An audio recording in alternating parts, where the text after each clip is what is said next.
Recorded Books and One-Click Digital present 81 Days Below Zero, the incredible survival story of a World War II pilot in Alaska's frozen wilderness, by Brian Murphy with Tula Vlahu. Narrated by Richard Ferrone.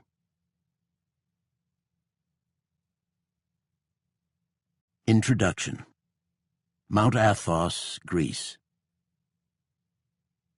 I chose a path that twisted toward the sea. Early spring wildflowers, delicate crimson poppies and sturdy yellow crocuses, flapped like small flags in the squalls off the northern Aegean. The air carried a salty sharpness from cold rains that washed over the land in waves. I pressed on.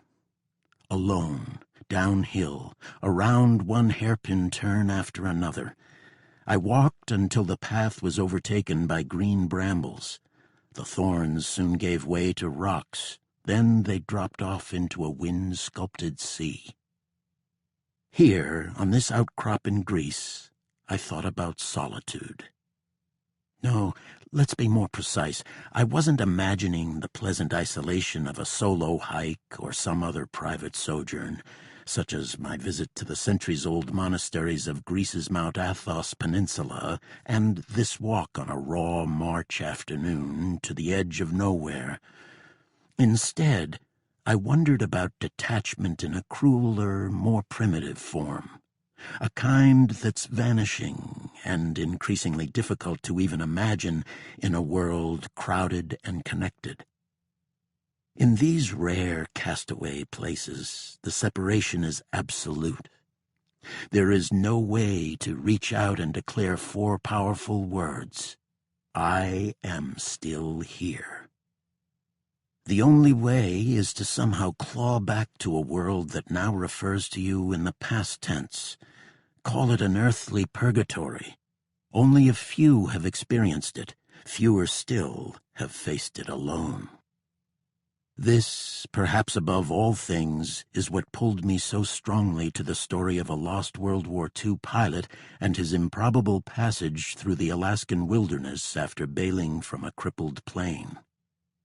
First Lieutenant Leon Crane, in a palpable sense, returned from the dead. Search parties had given up. A military letter addressed to Crane's father, written 7 weeks after his son's plane went down, promised additional information if it became available. But the letter really amounted to an advisory to abandon hope. It included an attempt to connect Crane's family to a wider grief by listing the next of kin of the other 4 airmen on their missing B-24 bomber. The Arctic Survival Manual they were issued had already provided obituary material for those lost without supplies or weapons for any length of time. Freezing to death may come after prolonged exposure, it read, coupled with lack of food, extreme fatigue, or exhaustion. I often imagined myself in such a shadow walkabout, alive but dead to everyone else. I think of my wife and daughter accepting condolences, word spreading among friends, my family arranging a headstone for an unoccupied grave, and I am powerless to call it off.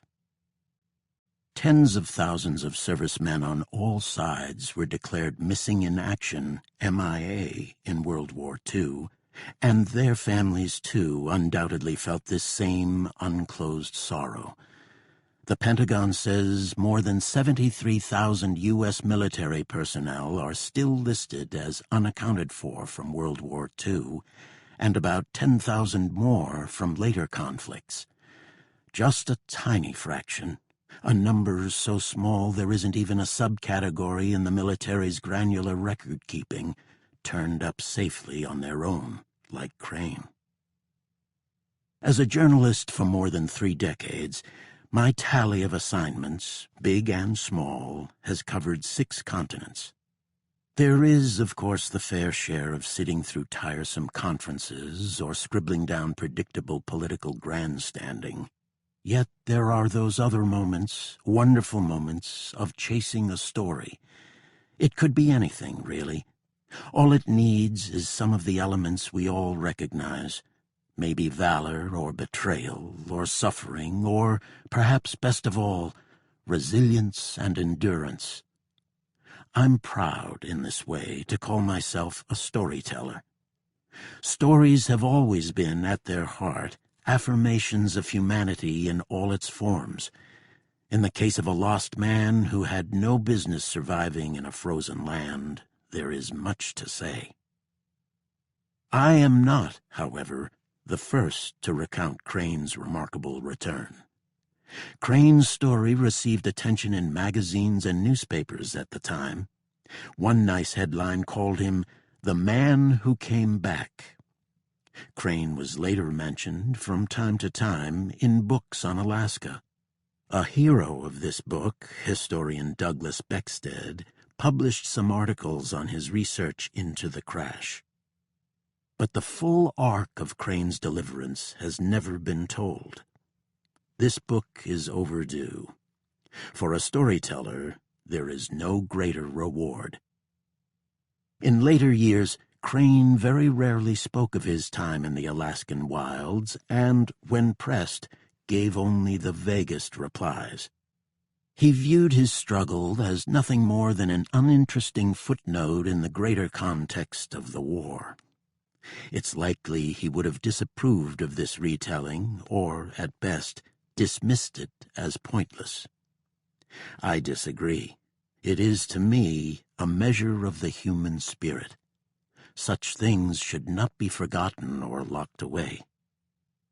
Mount Athos is known in Greek as Aiou Orus, or the Holy Mountain.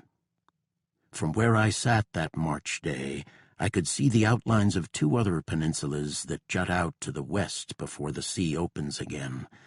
On the far shore, after the two rocky fingers, the land begins to swell toward another sacred peak, Mount Olympus, the home of the gods of antiquity. The allegories and fables built around their reign, and passed on to us, are as expansive as the human imagination. All great and enduring stories are so. Some of the sharpest lessons from Olympus spoke directly to overwhelmed travelers struggling to reach home. The gods, we are told, smile on resourcefulness and humility. They punish hubris.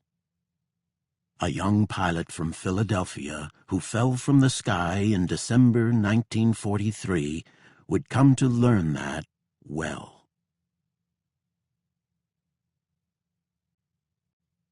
Chapter 1.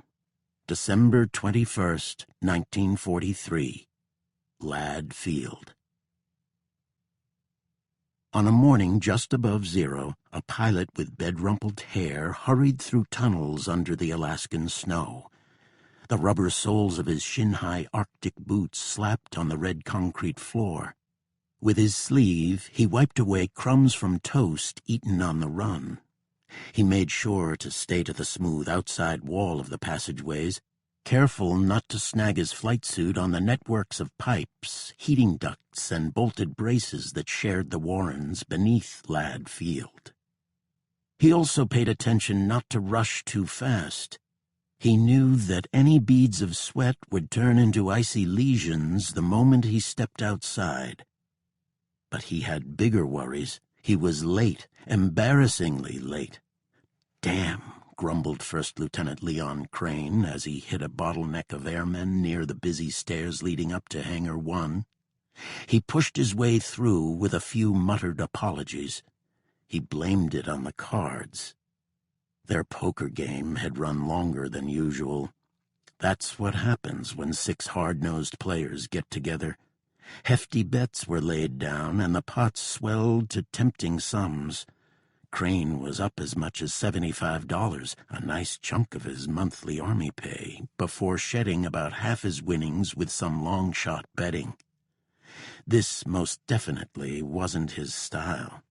He considered bluffing for fools and trying to cheat the odds as even more clueless. This night, though, he was having some laughs and didn't want to be on the sidelines, even if it cost him some cash.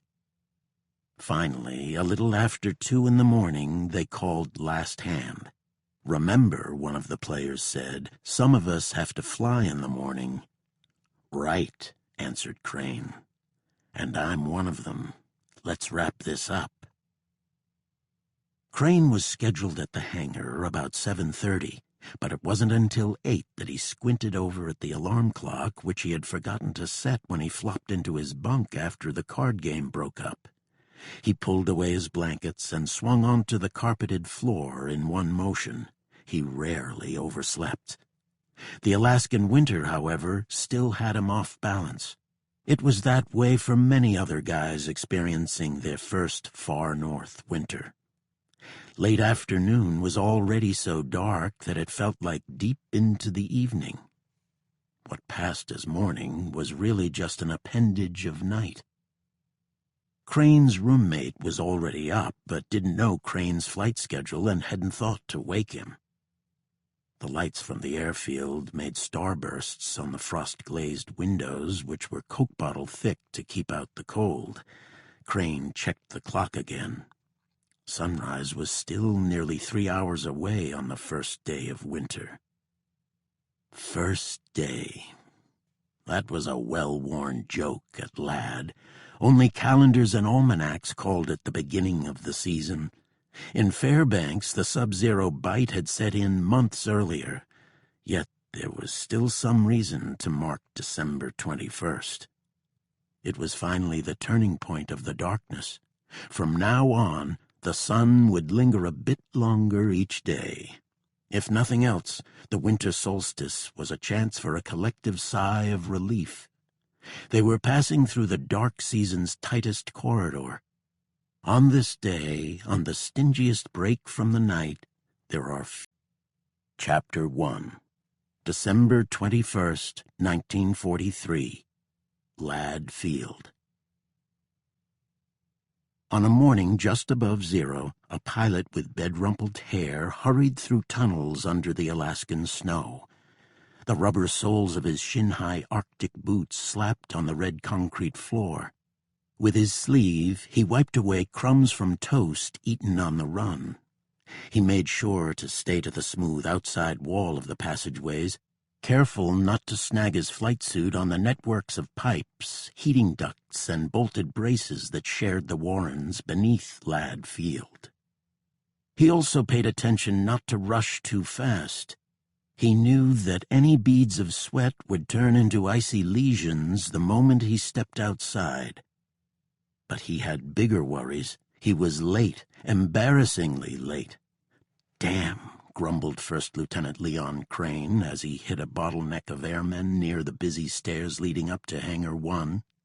He pushed his way through with a few muttered apologies. He blamed it on the cards. Their poker game had run longer than usual. That's what happens when 6 hard-nosed players get together. Hefty bets were laid down, and the pots swelled to tempting sums. Crane was up as much as $75, a nice chunk of his monthly Army pay, before shedding about half his winnings with some long-shot betting. This most definitely wasn't his style. He considered bluffing for fools and trying to cheat the odds as even more clueless. This night, though, he was having some laughs and didn't want to be on the sidelines, even if it cost him some cash. Finally, a little after 2 in the morning, they called last hand. "Remember," one of the players said, "some of us have to fly in the morning." "Right," answered Crane. "And I'm one of them. Let's wrap this up." Crane was scheduled at the hangar about 7:30, but it wasn't until 8 that he squinted over at the alarm clock, which he had forgotten to set when he flopped into his bunk after the card game broke up. He pulled away his blankets and swung onto the carpeted floor in one motion. He rarely overslept. The Alaskan winter, however, still had him off balance. It was that way for many other guys experiencing their first far north winter. Late afternoon was already so dark that it felt like deep into the evening. What passed as morning was really just an appendage of night. Crane's roommate was already up, but didn't know Crane's flight schedule and hadn't thought to wake him. The lights from the airfield made starbursts on the frost-glazed windows, which were Coke bottle thick to keep out the cold. Crane checked the clock again. Sunrise was still nearly 3 hours away on the first day of winter. First day. That was a well-worn joke at Ladd. Only calendars and almanacs called it the beginning of the season. In Fairbanks, the subzero bite had set in months earlier, yet there was still some reason to mark December 21st. It was finally the turning point of the darkness. From now on, the sun would linger a bit longer each day. If nothing else, the winter solstice was a chance for a collective sigh of relief. They were passing through the dark season's tightest corridor. On this day, on the stingiest break from the night, there are fewer than 4 hours of milky daylight in Fairbanks, about 110 miles below the Arctic Circle. Crane still felt tired, but he figured he'd catch a nap later when he was back at base. After all, there wasn't much else to do in the deep freeze months when you weren't airborne. There were reports, meals, shut-eye, maybe a prowl around Fairbanks, a couple miles down a dirt and gravel road with ruts and ice heaves. Poker remained the time-waster of choice for many. That often included Crane. The shifting odds, the step-by-step betting, it all appealed to Crane's engineering sensibilities and love of problem-solving. He became a student of the 52-card deck as a fraternity newbie at the Massachusetts Institute of Technology, MIT, with its rarefied IQs, and one future Nobel laureate as a Phi Beta Delta brother. Crane was now developing a reputation at Ladd Field as a player of considerable finesse, knowing when to push his luck and knowing when to pull back. He did nothing to dispel the image of cool and cunning. Crane hated boasting, but he also liked people to recognize he was clever. He was popular on base since arriving October 10th on one of the transport flights that hopscotched north from Montana. Crane brought none of the silly swagger carried by some of the more insecure guys. He grew up in West Philadelphia, watching how braggarts and bullies were eventually cut down to size. It paid to be quick-witted and resourceful on those row-house streets, especially during the scruffy Depression years. And, above all, it was essential to learn to go with the flow. By the time Crane was starting grade school, the Jewish families such as his were well aware that their West Philly enclaves were under pressure. Like thousands of others, Crane's immigrant parents were drawn initially to the neighborhood by the tidy, affordable homes built astride the electric trolley lines running down Baltimore Avenue and other streets. These, too, became attractive spots for African Americans who began to pour north during World War I. European immigration was at a near standstill, and help-wanted signs were cropping up in factories from the Midwest to New England. The northward migration kept churning during the boom years in the 1920s and the lean times of the Depression that followed. Some of the West Philly old-timers grumbled in Yiddish or Russian or Polish about the strange element coming over the Mason-Dixon line, as one amateur Philadelphia historian termed the Deep South Exodus. There were also unkind cuts about the newcomers' music and food and unfathomable revival-style churches. Such naysayers, though, got an earful in return from the neighborhood's more accommodating souls. Don't forget your own wandering roots, the critics were told. Remember the intolerance and violence directed at the places you left behind, like the ghettos in Warsaw and Odessa. Crane and his school buddies didn't dwell much on the broad social forces at play around them. Like all young ones, they just instinctively grasped the basics of getting by. That usually meant keeping eyes open and mouth shut. That last part was maybe the easiest of all for Crane. He had always liked the company of his own thoughts. He could lose himself for hours in articles on aeronautics, or the latest experiments with jet propulsion, or marvel over designs in Popular Mechanics, which he dutifully bought each month and read until the pages were dog-eared and thumb-smudged. The alarm clock clicked to 8:10. Crane threw on his flight suit and parka over thermal underwear. He suddenly felt uncomfortably warm. The radiators and insulation in the bachelor officers' quarters were so good that, even in the harshest cold, their marathon poker games could be played in shirt sleeves. Such trappings didn't extend to all at Ladd, though. Some of the enlisted men were put in hastily built barracks that earned nicknames like Pneumonia Gulch. In winter, mop streaks on the barracks floors would freeze before they could dry. Crane was among the fortunate airmen assigned the latest down-filled gear. It was made for the military under a deal with outdoor clothing pioneer Eddie Bauer, who began exploring new fabrics and fillings after a near-fatal brush with hypothermia while dressed in waterlogged wool. Cold weather protection for soldiers, sailors, and airmen had taken on added urgency as wartime missions moved into places such as Alaska and Greenland. The down suits had gotten generally high marks from the Ladd pilots. They weren't always so kind toward the design gatekeepers at the War Department.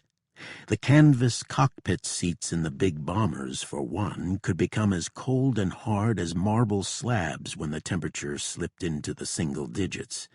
And who was the genius who decided that many of the warplanes didn't need windshield wipers or decent heaters?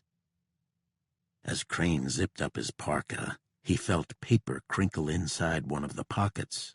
He had forgotten about the letter. It arrived a few days earlier from his father, who ran an auction business in Philadelphia. Dad did well, and Crane was quite proud of him. The business was successful enough to keep 4 children and his wife comfortable during the Depression. Crane had read the single-page letter, but quickly. He figured he would linger over it later with a cup of coffee. He liked hearing about the family and neighborhood, written in his father's precise but slightly over-formal English, learned after emigrating from Ukraine. Crane thought about tossing the letter on his bunk. But why waste even a few seconds to dig it out? He needed to get moving. Even after more than 2 months at Ladd, Crane felt he was still a novice in the preparations and precautions to handle winter in interior Alaska. Sometimes he'd forget to pull up his parka hood and not realize his mistake until his ears were iced and aching. It took only a few seconds. The winter in Fairbanks is tricky that way. Winds are usually very light. Add that to the Fairbanks area's typical low winter humidity, sometimes almost at desert levels, and it can, at first, feel less bone-chilling than a wind-whipped December day in Philadelphia. But below zero is serious business. Ignore it at your own peril. Just a few days earlier, a mechanic on the airfield lost most of the skin on his right palm after grabbing a pipe with his bare hands. It was -25 that day.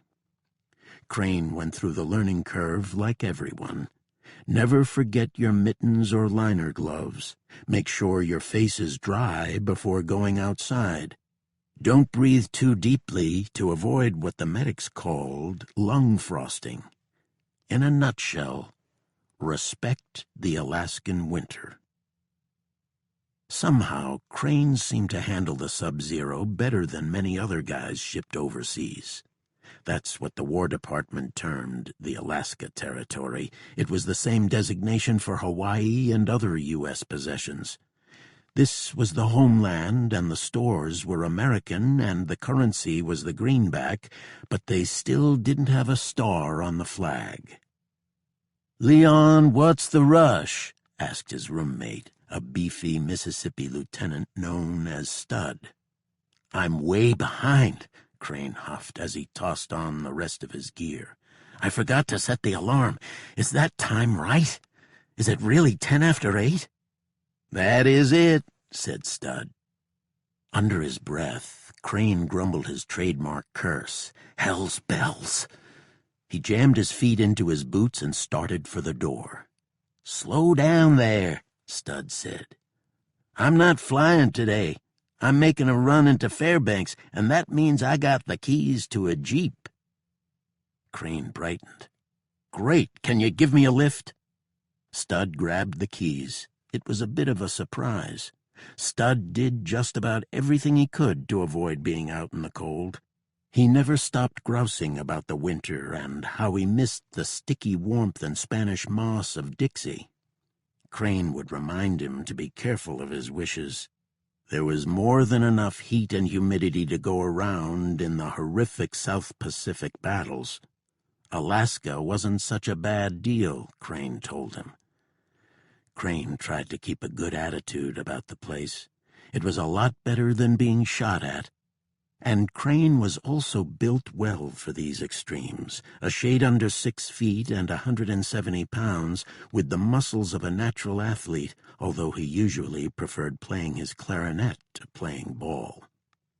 He was on the lanky side and wore his trousers high up on his narrow waist, yet he had just enough heft in his 24-year-old biceps and thighs that no one would call him scrawny. If he had been born a generation earlier, it would have been easy to imagine Crane as a silent movie star. His dark almond-shaped eyes and thick lashes demanded attention. "Thanks a lot," Crane said to Stud, who was jingling the Jeep keys. "I really appreciate the ride." Stud drove Crane the short hop over to the officers' club. It gave Crane enough time to gulp half a cup of coffee and snag a piece of buttered toast. Crane then raced down the stairs into one of the tunnels that allowed LAD personnel to pop from building to building while avoiding the winter blasts. On the way, Crane passed the exchange, the all-in-one store on the base. On a whim, he grabbed 2 packs of matches, a total of 40 sticks. Crane didn't smoke, but the pilot who would sit in control of their B-24 Liberator bomber that day, Second Lieutenant Harold Hoskin, was always nursing a pipe. Maybe he'll need a light, Crane thought. It was a tacit rule that the co-pilot's job was to make life just a little easier for the guy to his left in the cockpit. They'd probably be up for at least a couple hours on another test mission. Hoskin, pronounced as Hoskin in his northern Maine accent, would definitely want to puff away if they were lucky enough to hit some smooth air. By the time Crane arrived at Hangar 1, the ground crews were pulling away the cold-stiffened tarps from their Liberator, serial number 42-40910. It was christened the Iceberg Inez after arriving at LAD about a month earlier. Some mechanics in the hangar were gabbing about the morning radio bulletin. British warplanes had hammered Frankfurt with 2,000 tons of bombs in a single day. That type of pounding was hard to grasp even for those who spent all their time around warplanes. Guys in the hangar were trying to get their heads around 4 million pounds. Let's see, a B-24 weighs about 38,000 pounds with its bomb bays fully loaded. That would be the equivalent of more than 105 of those 4-engine monsters. Buddy, can you imagine that? From the vantage point of Alaska, there was a strange seesaw relationship with the war. The battles sometimes seemed to be taking place in another world, distant snippets from radio reports and newsreels. Then, at other times, the airfield would kick into round-the-clock operations with a huge array of aerial firepower coming and going. Suddenly, the war felt much closer. Japan had already taken a swipe at Alaska. That was among the reasons so many airmen were now packed into LAD. If the Japanese came back for more, doubtful, yet not impossible, America would be sufficiently muscled up this time. But Fairbanks had a bigger role than just bolstering defenses. It was a key transit point in one of the most massive movements of fighting machinery in history. Under a deal with the Kremlin, wartime ally Uncle Sam was sending a steady flow of planes and equipment to Alaska as part of a critical back-channel supply line. The planes were handed off to Soviet crews at Lad, flown over the Bering Sea to Siberia, and, often within days, in the skies on Europe's eastern front. With so much air power passing through, Alaska also became a convenient proving ground for the broader concerns of waging war in the high latitudes or extreme cold. No one knew where the next front could be. Iceland? Norway? It made sense to be prepared. This is where the test crews, dubbed the Cold-Nose Boys, came in. Their flight reports allowed military designers to make needed tweaks and modifications. America's interest in getting it right was elevated after watching how the Russian winters foiled the often superior German planes and artillery. Yet extreme cold can be a hard puzzle to crack. It did a lot of mischief. The cold gummed up hydraulics, seized oil lines, locked up flaps, made some wire as brittle as straw, and vexed just about every onboard system on the planes. At the beginning of the war, the Lad commanders sent an urgent message to Washington warning there were no American planes fully reliable at temperatures below -25. It could be colder than that just on the Lad runway in winter. Lad's cold-weather test detachment was a chance to explore what was needed for an all-weather fighting force. Defense contractors, always eager to cut a new deal, sensed the opportunities too. Technicians from alpha dog firms such as Lockheed and Pratt & Whitney became frequent visitors at Lad to look over the test results. Trouble was that sometimes there was only wreckage to try to deduce what went wrong. More than 30 planes with connections to Lad Field had crashed or experienced some kind of major failure between April 1941 and the morning Crane and Hoskin were ready to take up the iceberg Inez. That didn't count the hundreds of other crashes and mishaps on other Alaskan bases and among the Soviet pilots heading west with their American-made planes. Crane wandered through the cavernous Hangar 1 looking for Hoskin. Huge polished steel panels divided the American and Soviet sections. The hangar was the biggest enclosed space north of the 48 states, measuring nearly 330 feet long and more than 270 feet wide. Like every airman at Lad, Crane liked the energy of Hangar 1. It smelled of fuel and coffee and was alive with the sounds of phones ringing, orders being barked, and tools clanging. High-wattage lights, fixed 3 stories above, gave everything the slightly washed-out tinge of a flashbulb photo. It was nearly 9 o'clock, and there was still no hint of dawn. That was almost 2 hours away.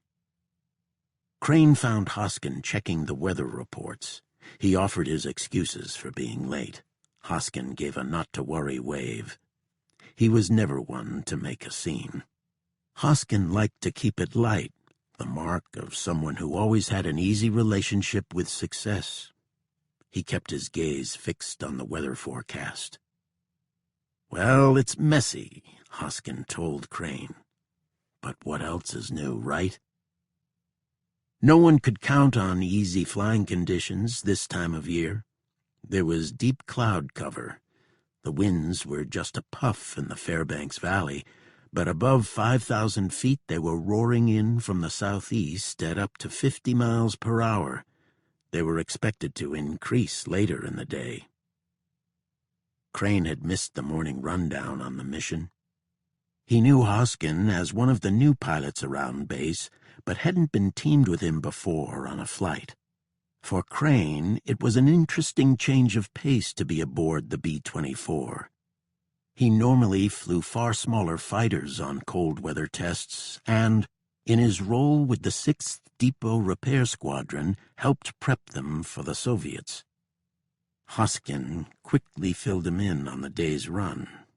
They'd head east and conduct feathering tests. This required shutting down one of the B-24's 4 1,200 horsepower engines and adjusting the props until they offered the least resistance to the airflow. It's similar to the effect of sticking your hand from a car window on the highway and finding the most aerodynamic position. This is vitally important for a plane with a failed engine. A dead prop not properly feathered can cause dangerous drag as the flat blade surface is slammed by the airstream. The need for feathering is far greater in a single prop plane, which needs to be as trim as possible to successfully glide down without power. But feathering was still important on the multi-engine bombers to avoid straining the remaining engines. The onrushing air could also turn the props if not properly feathered, something logically known as windmilling. This can make the plane harder to handle and mess up the inner workings with negative torque, which means the propellers are driving the engine mechanisms rather than the reverse. In other words, it's better to have no engine than one with the props turning on their own. Feathering is a standard test, but nothing in Alaska's super cold is routine. Crane had heard all the hair-raising stories as soon as he arrived on base, the crashes, near misses, and how systems simply went dead in mid-flight. For combat crews, such talk would seem foolhardy. Among the many superstitions on the battlefield was keeping gossip to a minimum about missions that ended badly. What's the point in tempting fate? At Ladd, though, there was no anti-aircraft flak or enemy fighters to worry about. The common foe was the winter weather. The thinking went, the more the pilots swapped theories about frozen flaps or cold-clogged oil lines, the better the chances of anticipating a problem in flight. Plus, cold-nose duty was an open-ended proposition.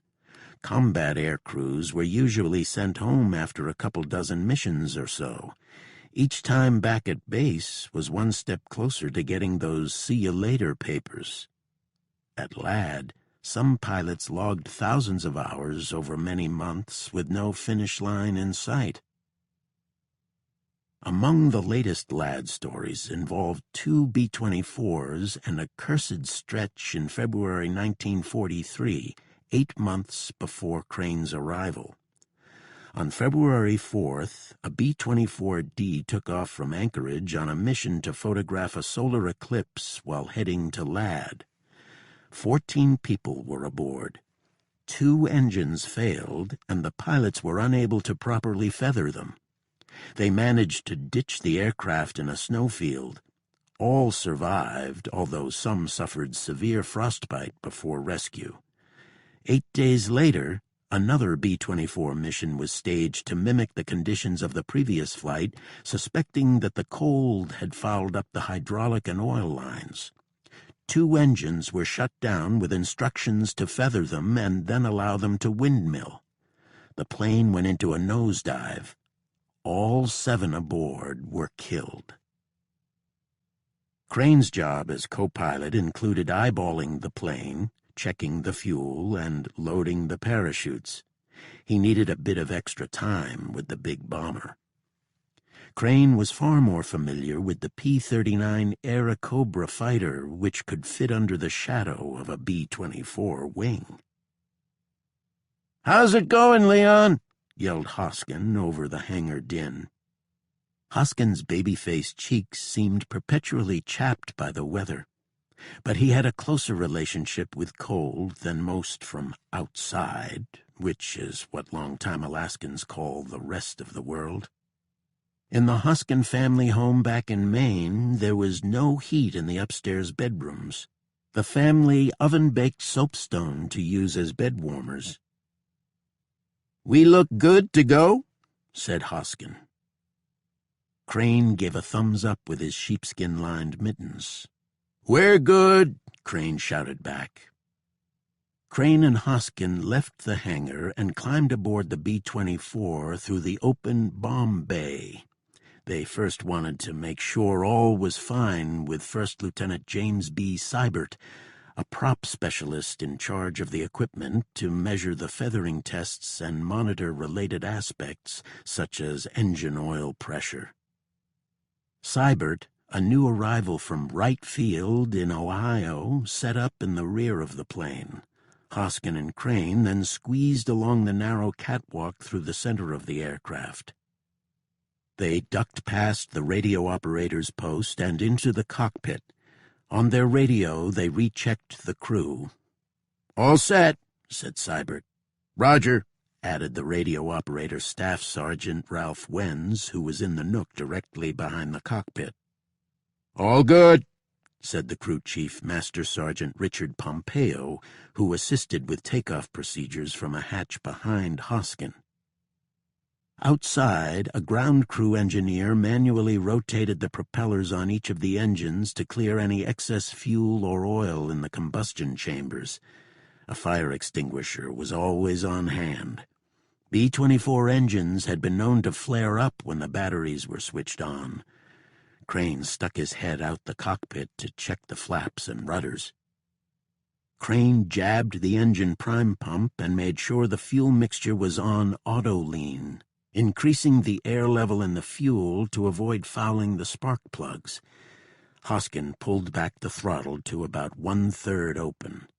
The first engine to fire up was number 3, which was closest to the co-pilot and powered the hydraulics.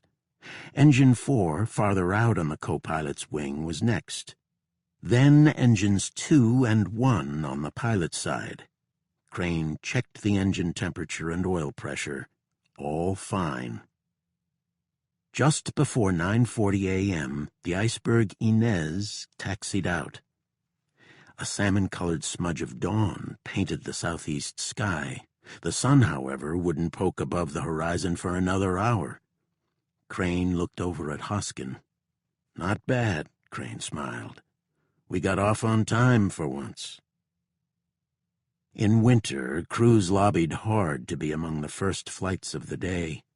After a dozen or so takeoffs, the runway could be shrouded in super-chilled exhaust clouds. It's an effect known well in Alaska as caribou fog, describing how herds become covered in an icy mist from their own breath. Crane flicked the fuel mixture to auto-rich, cutting down on the air ratio in the fuel lines. External flaps were set at a 20% angle. Hoskin pulled down on the 4 throttle levers. The big plane lumbered down the runway toward takeoff speed, about 110 miles per hour. It was only slightly more than needed to get the P-39 off the ground, but to Crane it felt much slower in the bomber, sitting more than 17 feet above the tarmac instead of hugging the ground in the fighter. He kept a careful eye on the supercharger pressure, which registers the flow of compressed air into the engine for greater efficiency. The nose lifted. Hoskin pulled back on the yoke. The iceberg Inez climbed. Hoskin banked the plane to the southeast, directly into the wind. He wanted to check out a place called Big Delta, site of a smaller air base about 60 miles to the southeast. Hoskin arrived in Alaska in late October, more than 2 weeks after Crane, and was eager to learn nearby landmarks on the ground. They flew into the wind, down the Tanana River Valley. Rolling hills rise along its banks. From the air, only a few dots of green spruce were seen as the gloss from the coming sunrise touched the high ground. In the Alaskan interior, the early winter storms do not melt until spring. Snow sits heavy on the spruce and glazes the barren birch and other trees in near postcard perfection. The cloud ceiling was low and dense. Crane looked for any breaks. They wanted relatively cloud-free air for the prop tests to avoid skewing the equipment readings. They also wanted to give the prop specialist, Seibert, the ability to see the blades. But the concept of clear air turbulence was not yet fully understood. Many pilots at the time were caught by surprise by rapid downdrafts and other violent winds in skies they believed to be clear and, to their mind, calm. Hoskin moved the plane higher, to near 10,000 feet. "Oxygen, guys," Crane said through his throat mic that was pressed tightly just below his jawline, which was rough with stubble. He'd had no time to shave that morning. They each slipped on the masks, breathing in the garden hose smell of the rubber. Putting on the masks at 10,000 feet was a bit early, but Hoskin wanted them to be ready in case he needed to punch the plane higher through a break in the clouds. At 10:03 a.m., Wenz radioed their position back to Ladd. 40 miles southeast of base." Hoskin got on the intercom to check on prop expert Seibert. Hoskin to Seibert. "Do you read?" Seibert replied in his squeaky soprano that was an endless source of ribbing. "Okay, Harold." It was 10:30. Wenz sent a quick all-good message back to Ladd. Wenz was already an experienced hand in the fickle Alaskan skies. Before the war, he came north from Wyoming and worked mail flights for a few years. He'd seen far more dicey flying conditions than today. He knew, though, that the winter cloud cover can be thick for hundreds of miles in every direction. If they couldn't find a break in the ceiling soon, Wenz figured his next transmission to Ladd would be to say they were coming home. Just over 15,000 feet, the plane bounced through curtains of ragged clouds. The craft began to buck. There was no worry as equipment rattled about. The B-24 had its quirks, including being considered more temperamental in flight than its venerable older cousin, the B-17 Flying Fortress, but it could handle far worse than these cast-off clouds known as scud, which are pulled away from bigger formations by wind drafts. The wash from the big propellers twisted the scud like cotton candy. They were over Big Delta. Wenz got back on the radio at 11:08 a.m. At about 65 miles from Ladd, the radio was near the edge of its range. "Ladd, this is 40-910, over," he said. "Roger that, 910, over," the reply came. "About 10 miles east of Big Delta. Looking for a break in the clouds for prop tests, over."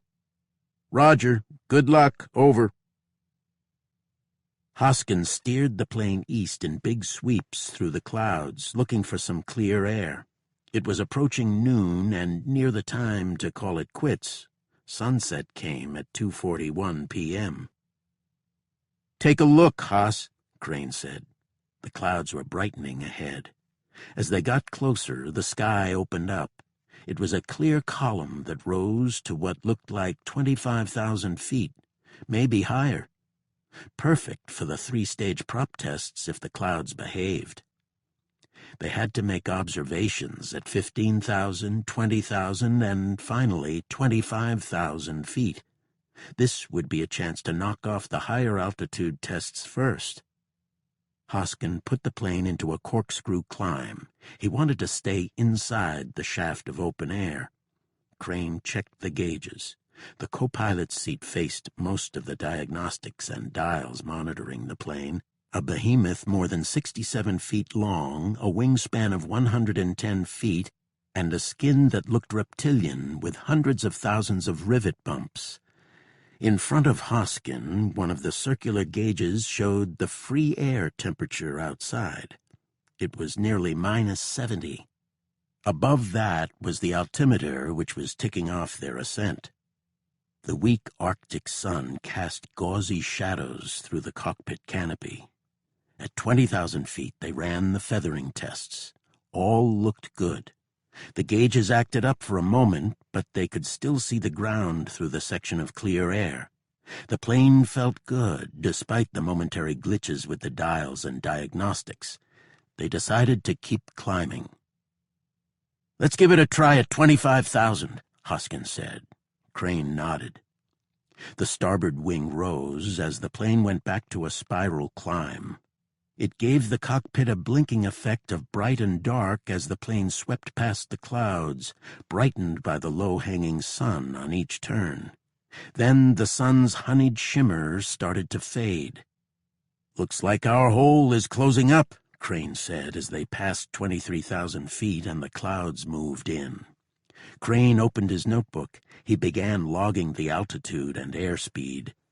A second later, Crane's notebook was dragged from his hands.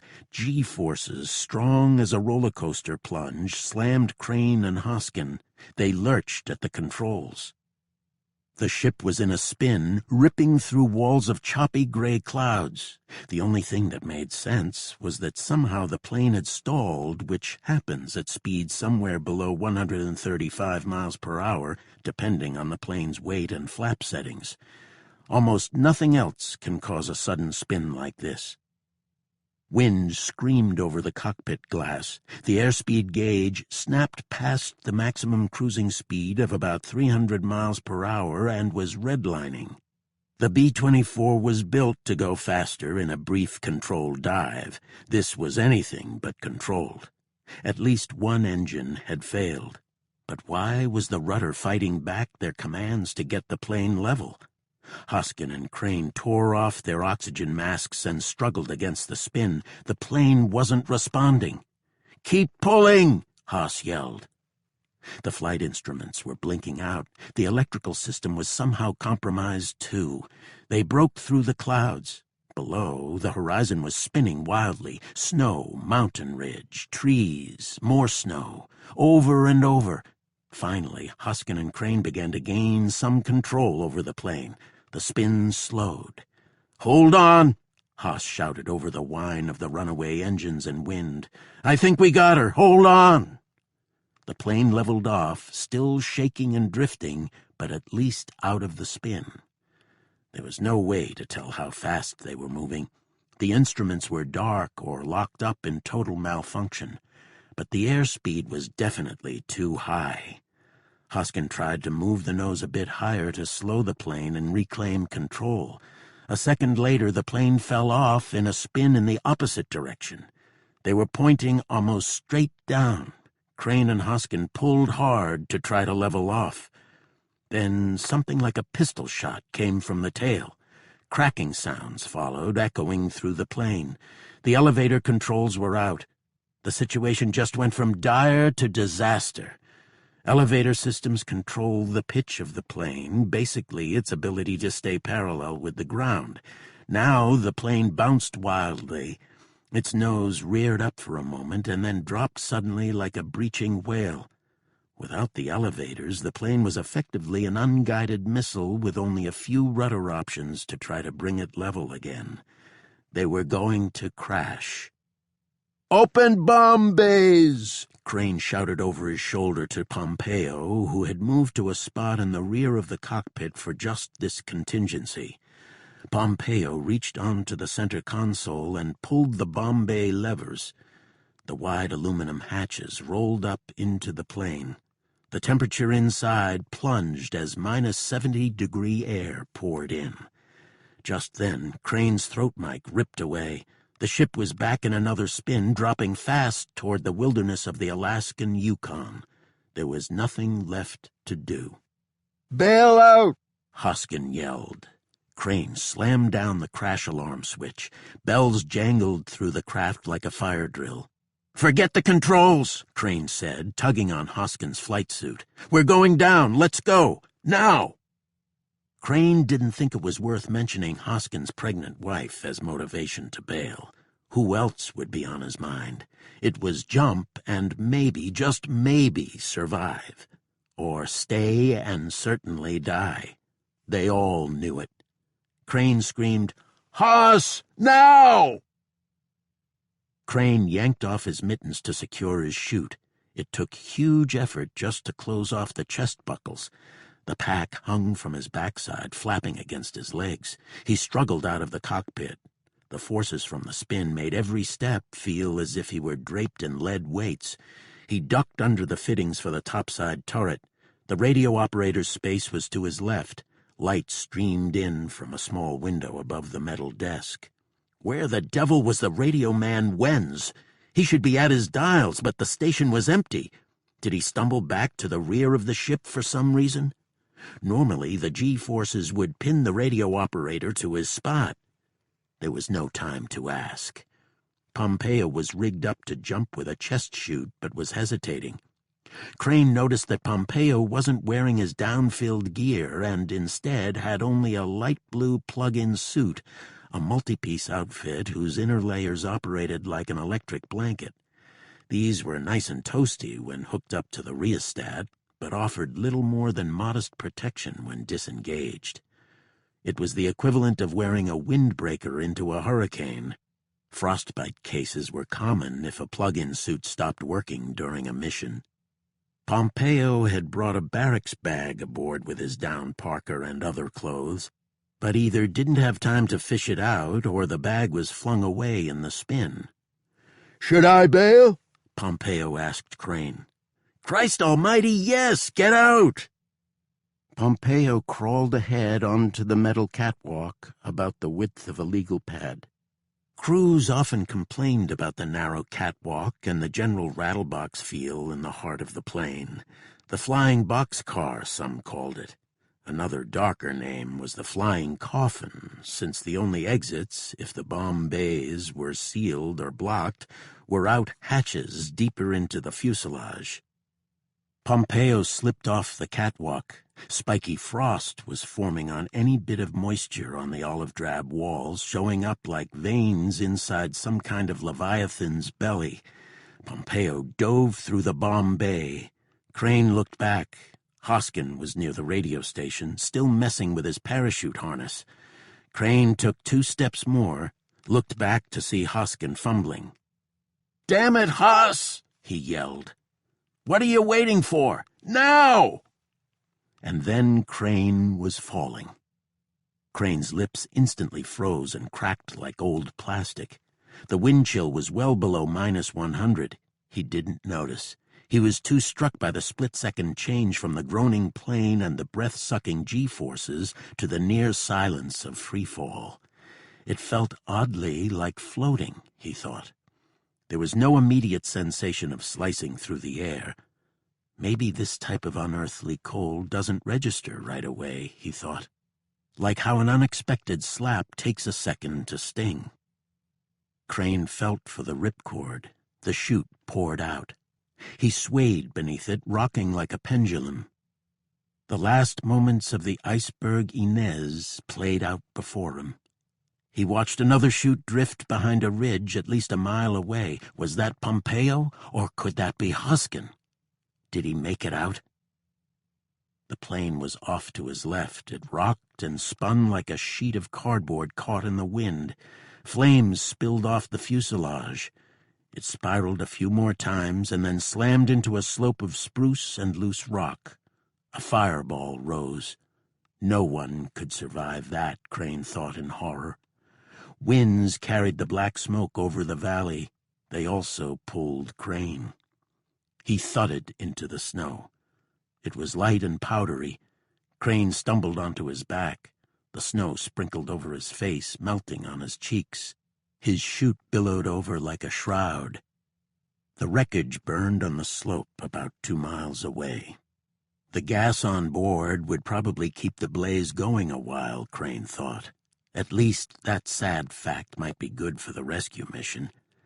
He knew search teams would be mobilized after they failed to return, but the fire also meant that the weapons and supplies on board were lost.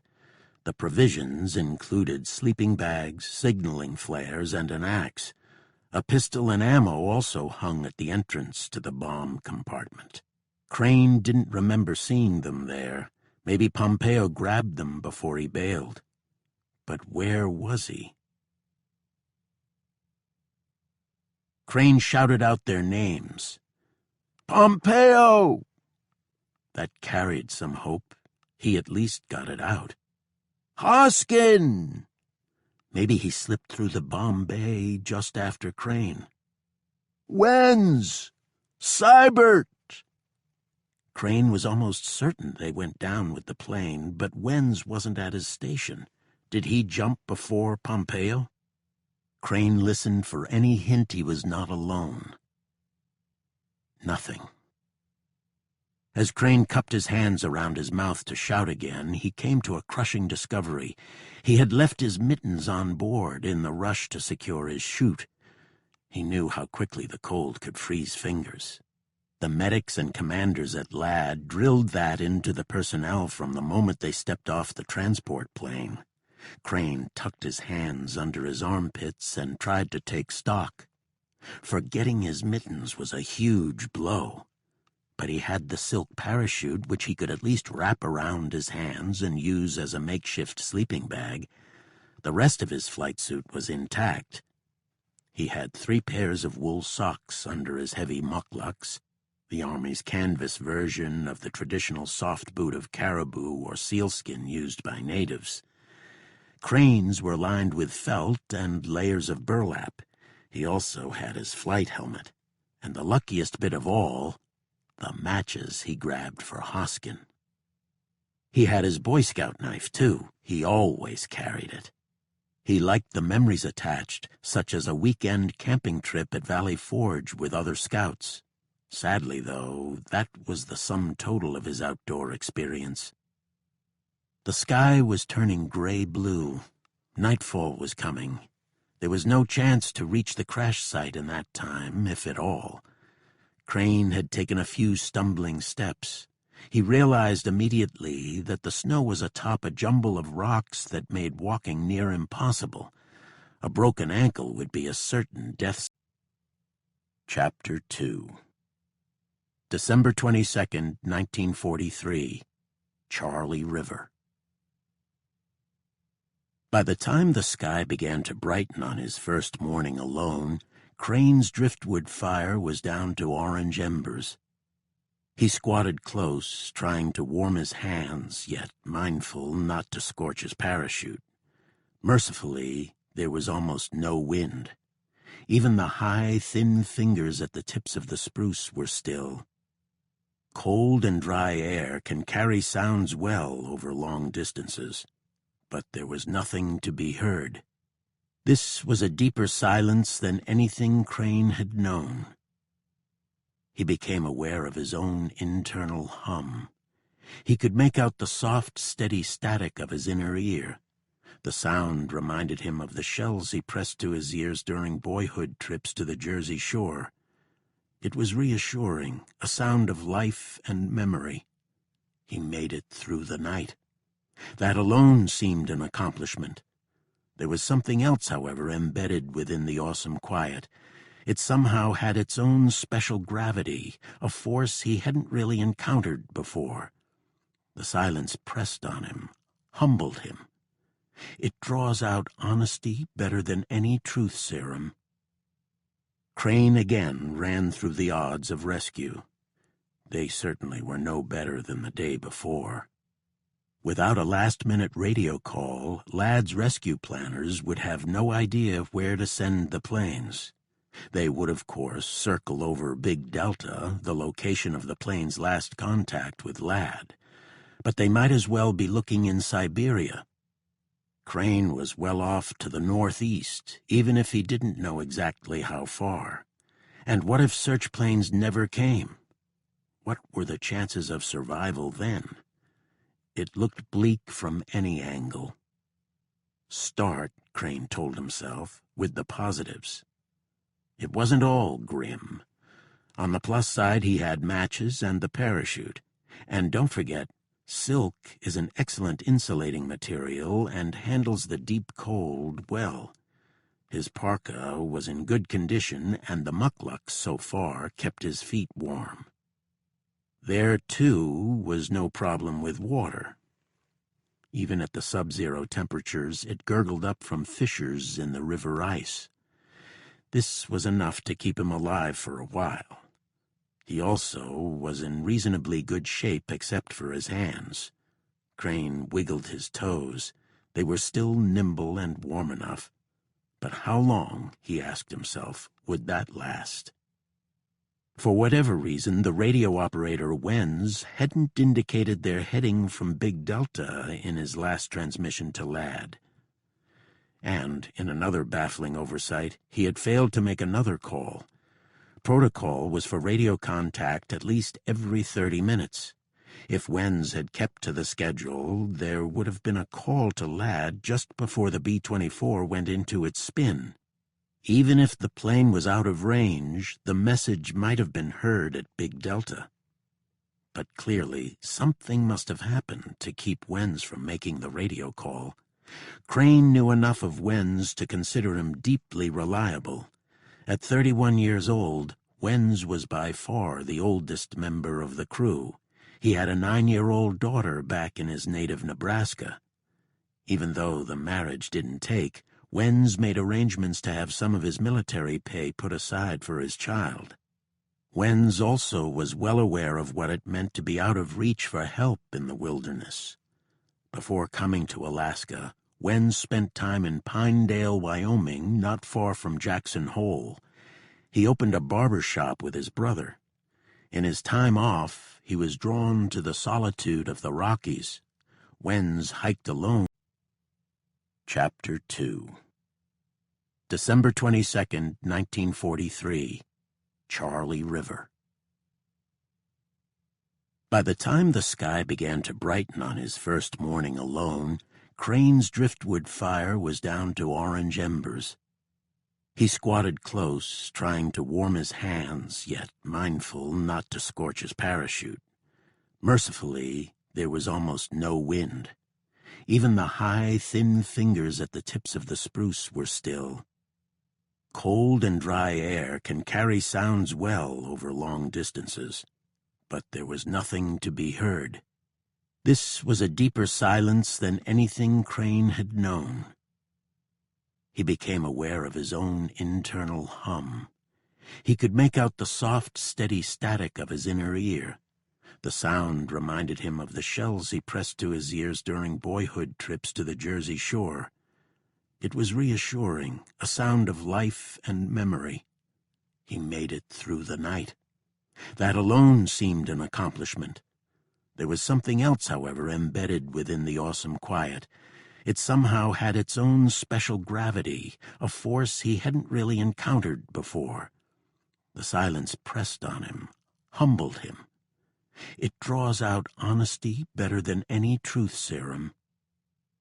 Crane again ran through the odds of rescue.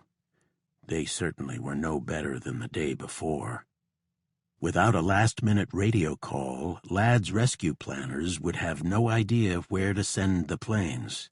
They would, of course, circle over Big Delta, the location of the plane's last contact with Ladd. But they might as well be looking in Siberia. Crane was well off to the northeast, even if he didn't know exactly how far. And what if search planes never came? What were the chances of survival then? It looked bleak from any angle. Start, Crane told himself, with the positives. It wasn't all grim. On the plus side, he had matches and the parachute. And don't forget, silk is an excellent insulating material and handles the deep cold well. His parka was in good condition, and the mukluk, so far, kept his feet warm. There, too, was no problem with water.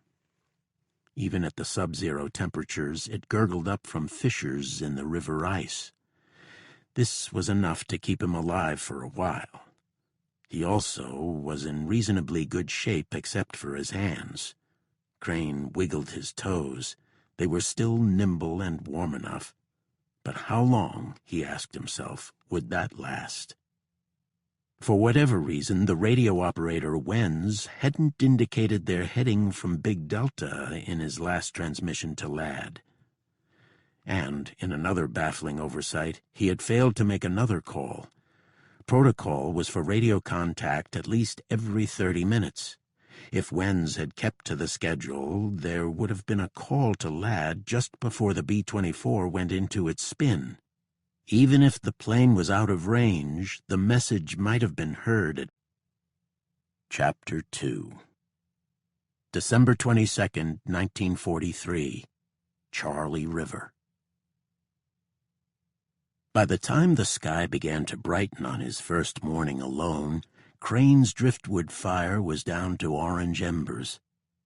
He squatted close, trying to warm his hands, yet mindful not to scorch his parachute.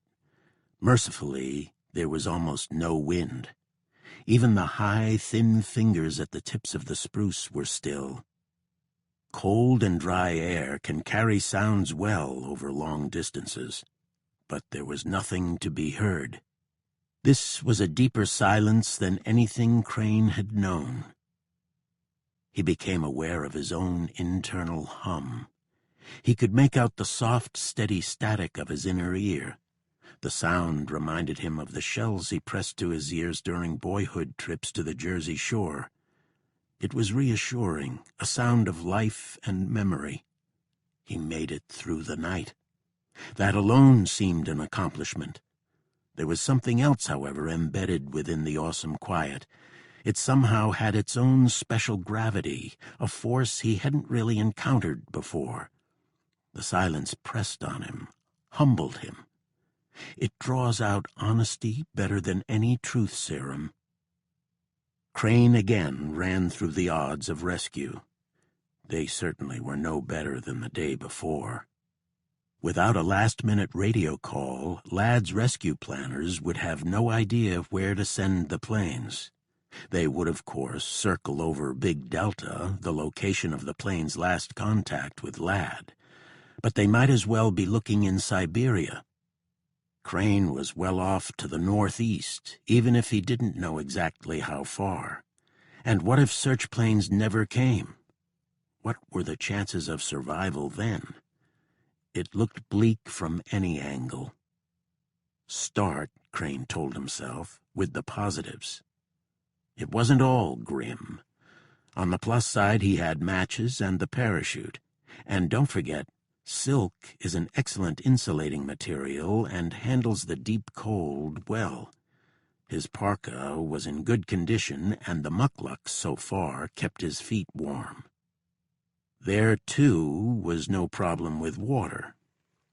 Even at the subzero temperatures, it gurgled up from fissures in the river ice. This was enough to keep him alive for a while. He also was in reasonably good shape except for his hands. Crane wiggled his toes. They were still nimble and warm enough. But how long, he asked himself, would that last? For whatever reason, the radio operator Wenz hadn't indicated their heading from Big Delta in his last transmission to Ladd. And, in another baffling oversight, he had failed to make another call. Protocol was for radio contact at least every 30 minutes. If Wenz had kept to the schedule, there would have been a call to Ladd just before the B-24 went into its spin. Even if the plane was out of range, the message might have been heard at Big Delta. But clearly, something must have happened to keep Wenz from making the radio call. Crane knew enough of Wenz to consider him deeply reliable. At 31 years old, Wenz was by far the oldest member of the crew. He had a 9-year-old daughter back in his native Nebraska. Even though the marriage didn't take, Wenz made arrangements to have some of his military pay put aside for his child. Wenz also was well aware of what it meant to be out of reach for help in the wilderness. Before coming to Alaska, Wenz spent time in Pinedale, Wyoming, not far from Jackson Hole. He opened a barber shop with his brother.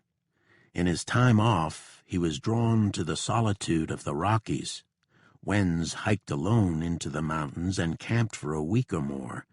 Relatives remember him playing with chipmunks and his curious choice of adopting a pet badger. Crane figured that if Wenz could have made one last radio call, he would have. Something happened to him, Crane guessed. It couldn't be good.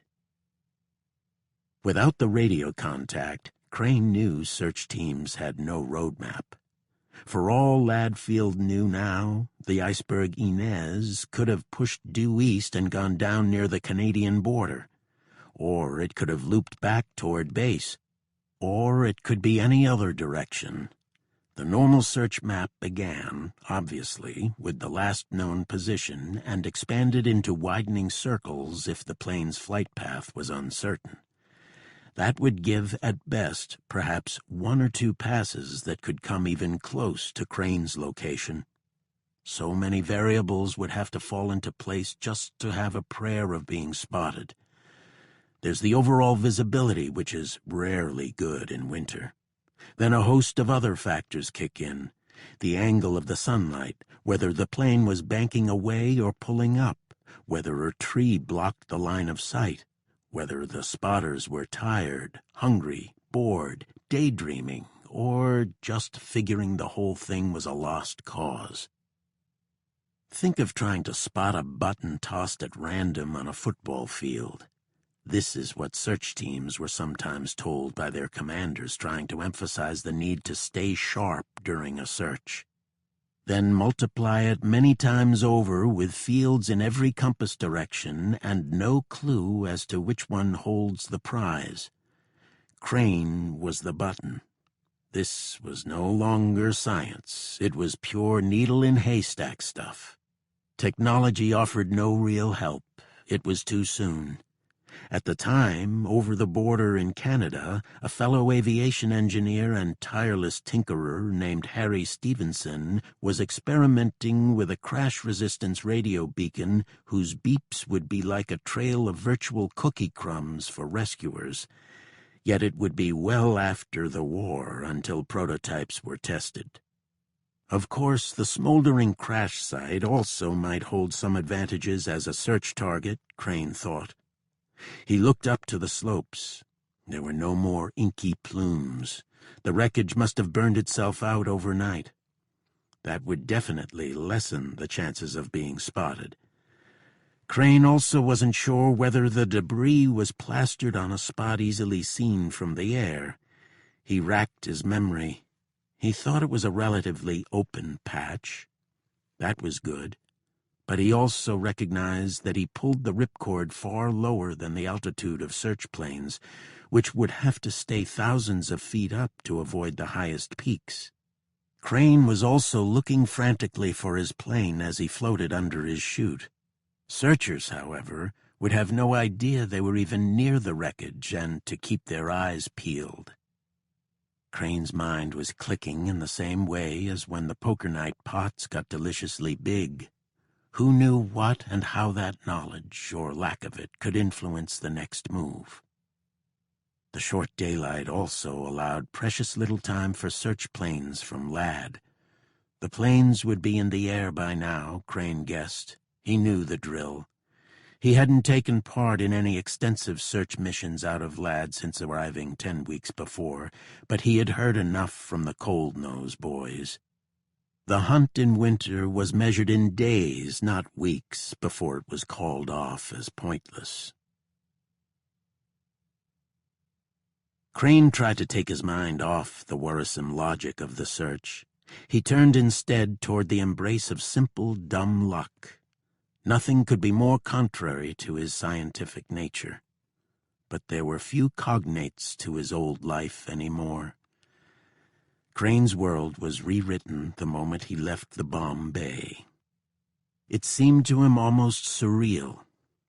"It's all a dream," Crane told himself as he scanned the wilds. "It doesn't make sense." There was, however, still luck.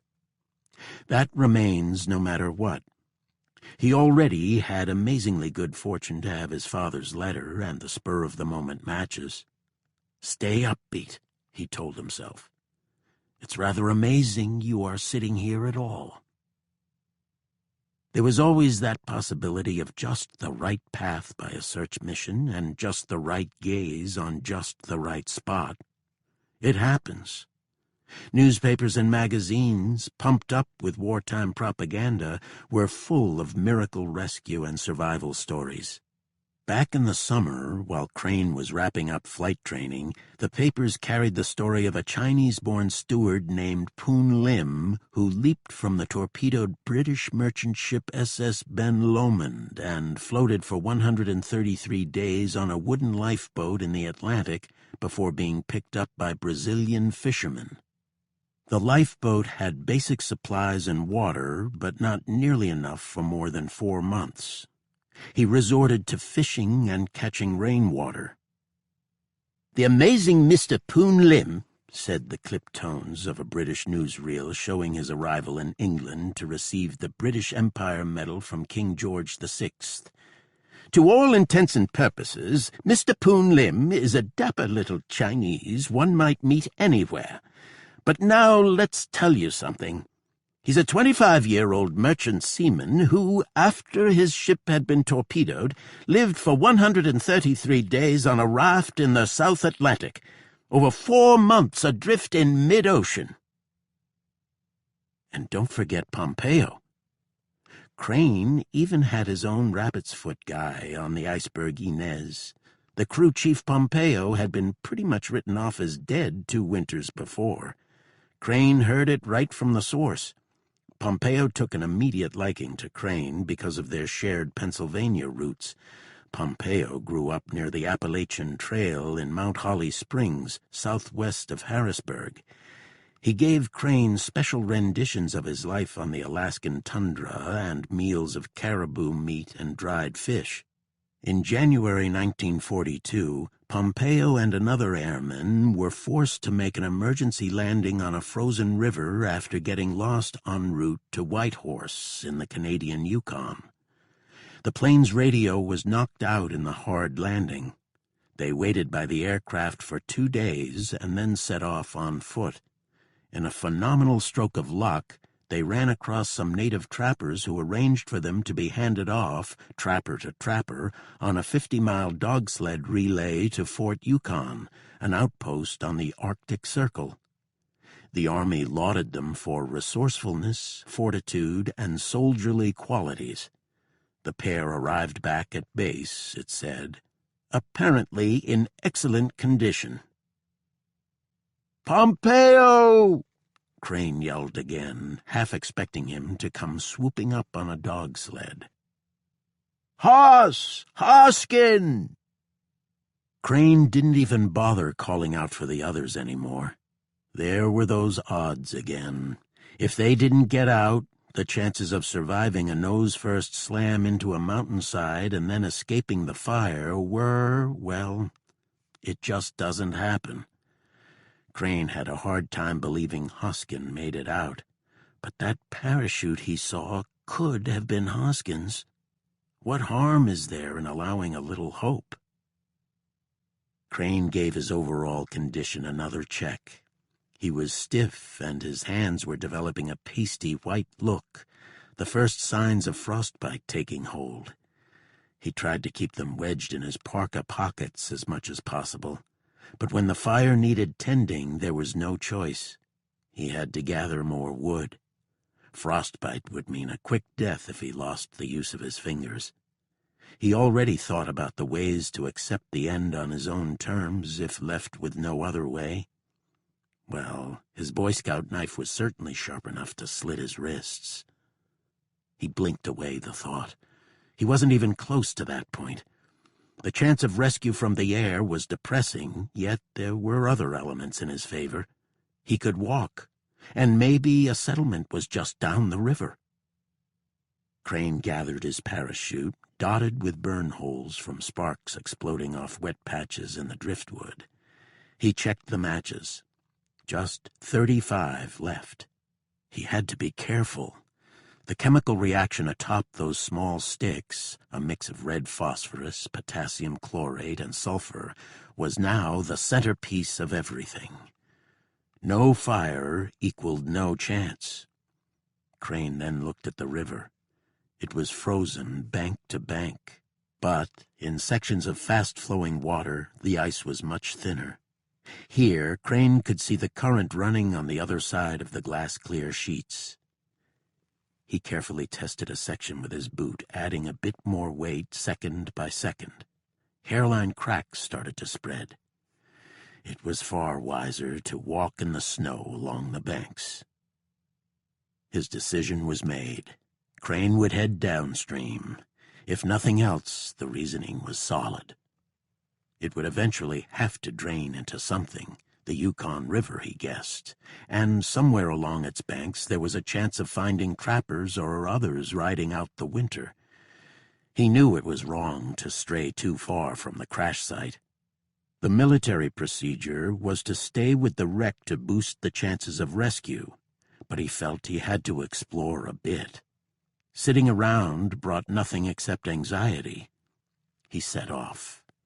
It took hours just to cover a mile. The snow would suddenly swell into waist-deep drifts and then fall away into a slippery crust of ice-coated rocks. Crane kept the river to his right shoulder. The low winter sun, in the rare moments it broke through the clouds, brought ashen shadows over the hills. Crane had no idea of the landmarks around him. On the other bank, the hills folded toward a smaller waterway called Copper Creek. If Crane had even these scant bearings, he could have worked out his spot. Near the headwaters of the Charlie River and a twisting, nearly 95-mile course north until its clear waters merged with the muddy Yukon. The nearest road was... Chapter 3 December 23, 1943. Ladd Field. Results negative. For 2 days running, the words were typed at the end of each search report. More than 20 search missions had been made from Ladd Field since late December 21, beginning about 8 hours after the last radio contact with the iceberg Inez. The first night covered the normal flight path between Big Delta and Ladd. All knew there was little chance of spotting an intact plane in the dark, and visibility that night was reduced to near zero at times, what some bush pilots called blotto-botto conditions, with areas of snow squalls and heavy ground fog. The crews on the search planes scanned mostly for signs of a possible burning crash site, a telltale glow in the murk that might mobilize a ground patrol. Results negative. It was the same conditions and same outcome the following day as the search area widened around the frozen Tanana River. The weather outlook improved slightly on December 23rd.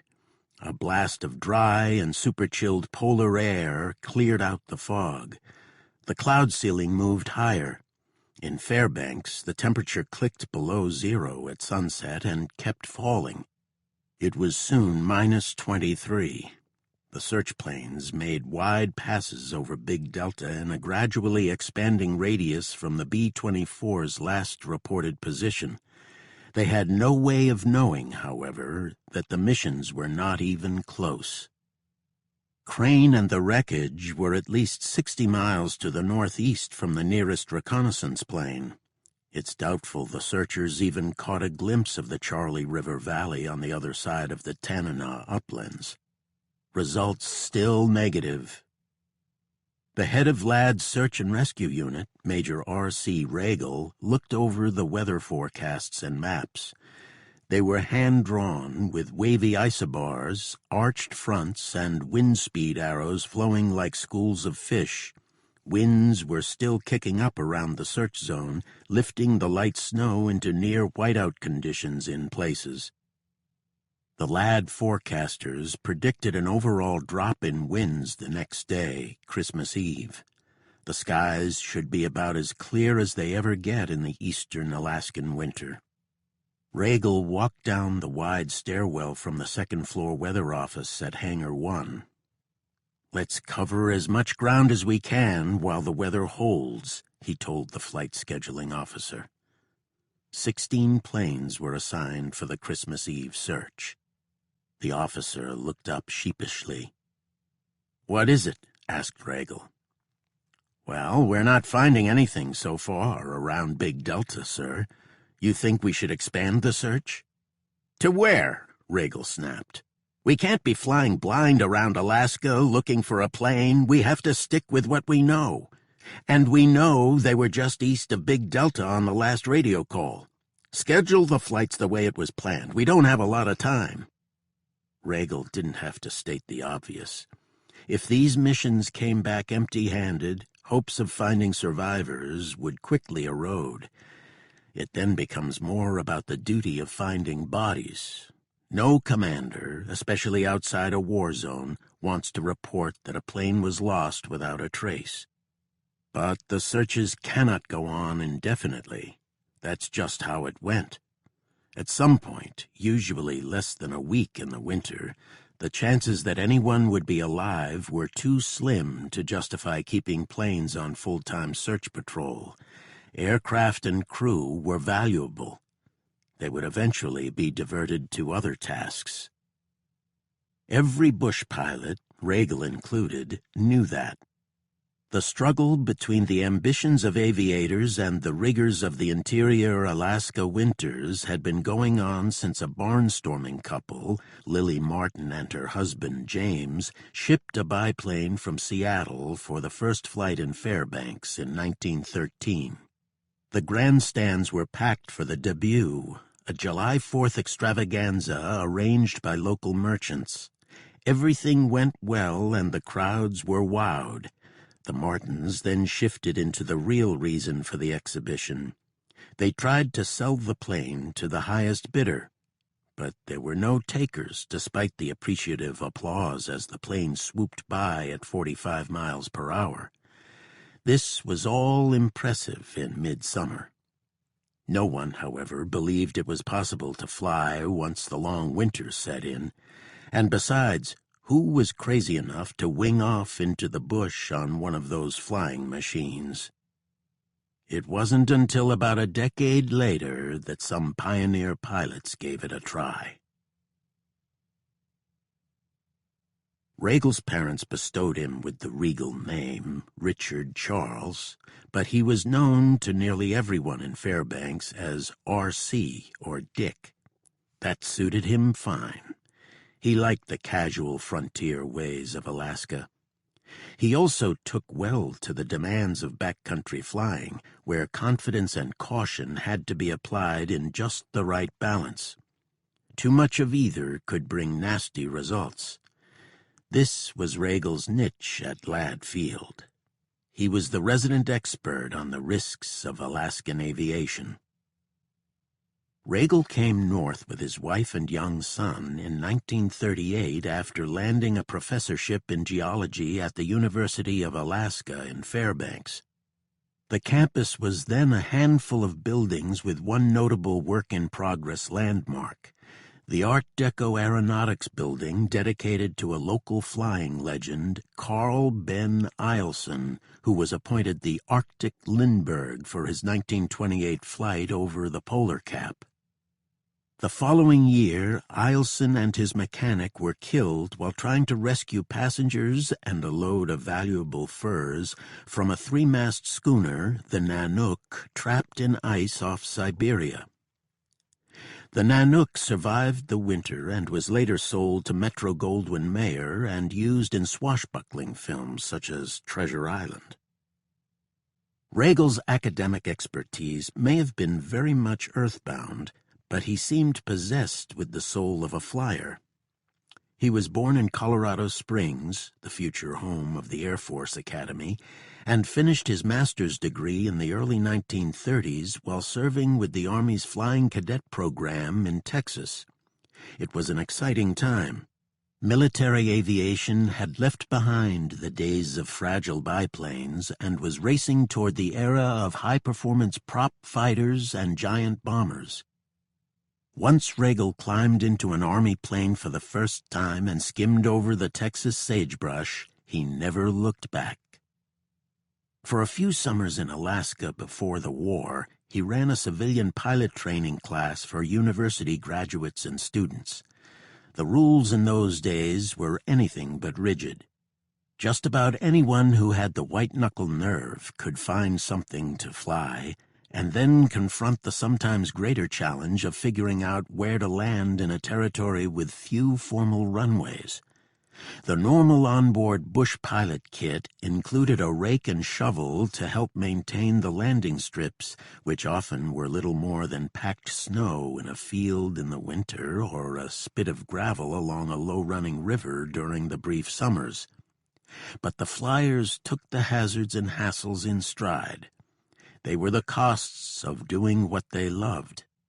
When a member of the first family in early Alaska aviation, Ralph Ween, died in an October 1930 crash near the Bering Sea, the tributes poured in from the Seen It All Fellowship of Bush Pilots. "He died a man's death," said a letter of condolence from another famous backcountry figure, Sam O. White. "God help me to die as nobly as he did." Regal was quick to seek a slice of the growing air ferry business that was opening up Alaska's interior. He called his company the Trans-Alaska Corporation. It was a mighty name for an outfit with just a few second-hand planes and a flight school run out of small buildings on skids known as wanagans. But the timing was impeccable. Pilots were in great demand to service the ever-expanding network of rustic airstrips. Planes were slicing out of the sky in places that often had more sled dogs than people. One route advertised in the Fairbanks Daily News Miner linked Fairbanks and Koyukuk, a Yukon River town about 275 miles to the west.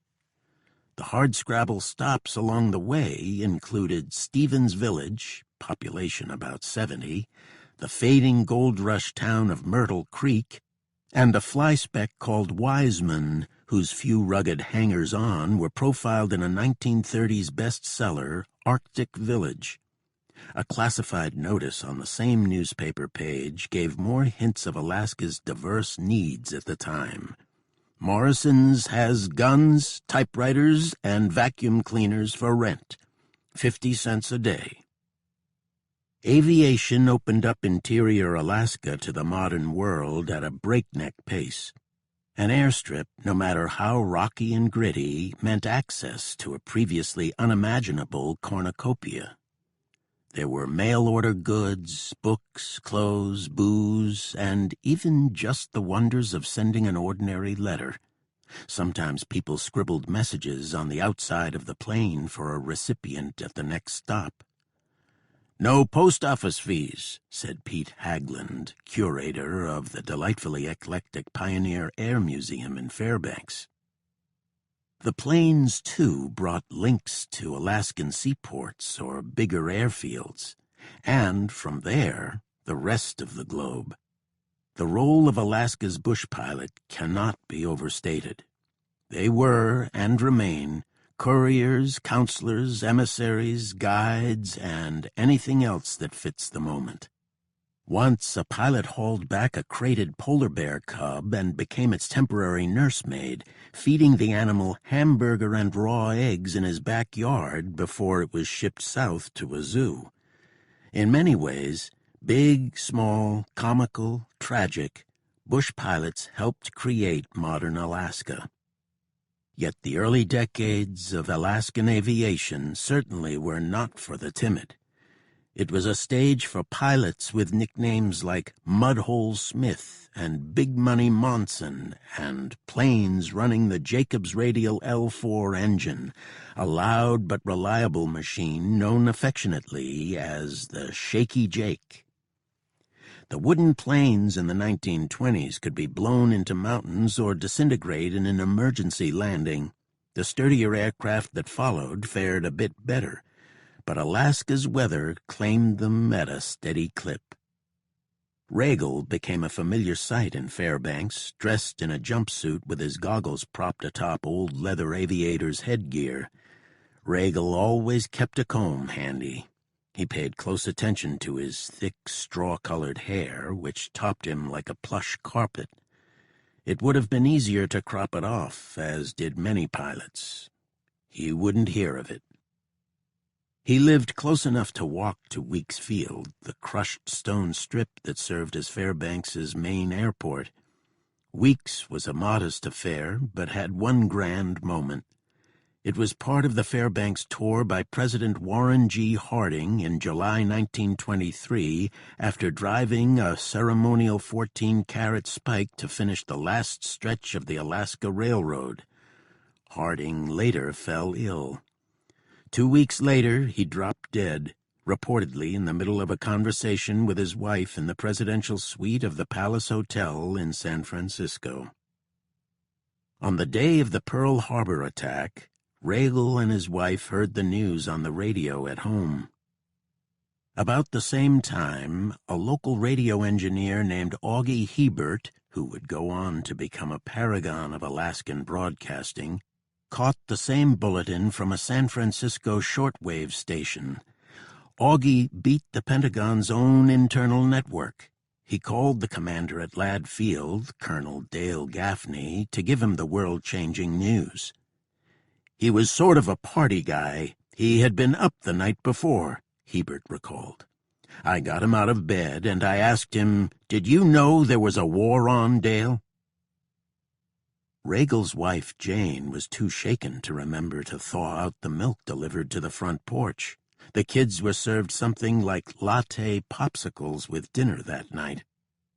Regal was soon called back to active duty.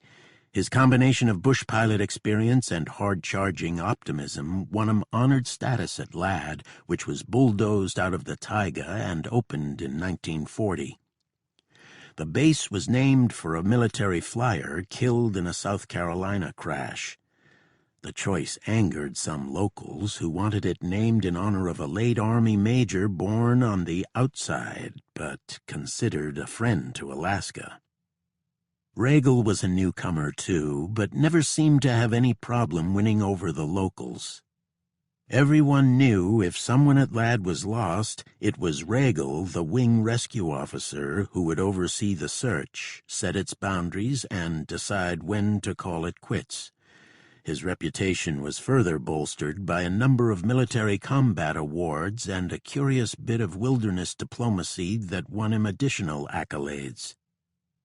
The summer before the iceberg Inez went down, a strange call came from Nome in early July 1943. The Soviet crew flying a loaned A-20 Havoc fighter bomber reported that one of the crew members was missing. The plane was okay. Chapter 3 December 23, 1943. Ladd Field. Results negative. For 2 days running, the words were typed at the end of each search report. More than 20 search missions had been made from Ladd Field since late December 21, beginning about 8 hours after the last radio contact with the iceberg Inez. The first night covered the normal flight path between Big Delta and Ladd. All knew there was little chance of spotting an intact plane in the dark. And visibility that night was reduced to near zero at times, what some bush pilots called blotto-botto conditions, with areas of snow squalls and heavy ground fog. The crews on the search planes scanned mostly for signs of a possible burning crash site, a telltale glow in the murk that might mobilize a ground patrol. Results negative. It was the same conditions and same outcome the following day as the search area widened around the frozen Tanana River. The weather outlook improved slightly on December 23rd. A blast of dry and super-chilled polar air cleared out the fog. The cloud ceiling moved higher. In Fairbanks, the temperature clicked below zero at sunset and kept falling. It was soon -23. The search planes made wide passes over Big Delta in a gradually expanding radius from the B-24's last reported position. They had no way of knowing, however, that the missions were not even close. Crane and the wreckage were at least 60 miles to the northeast from the nearest reconnaissance plane. It's doubtful the searchers even caught a glimpse of the Charlie River Valley on the other side of the Tanana uplands. Results still negative.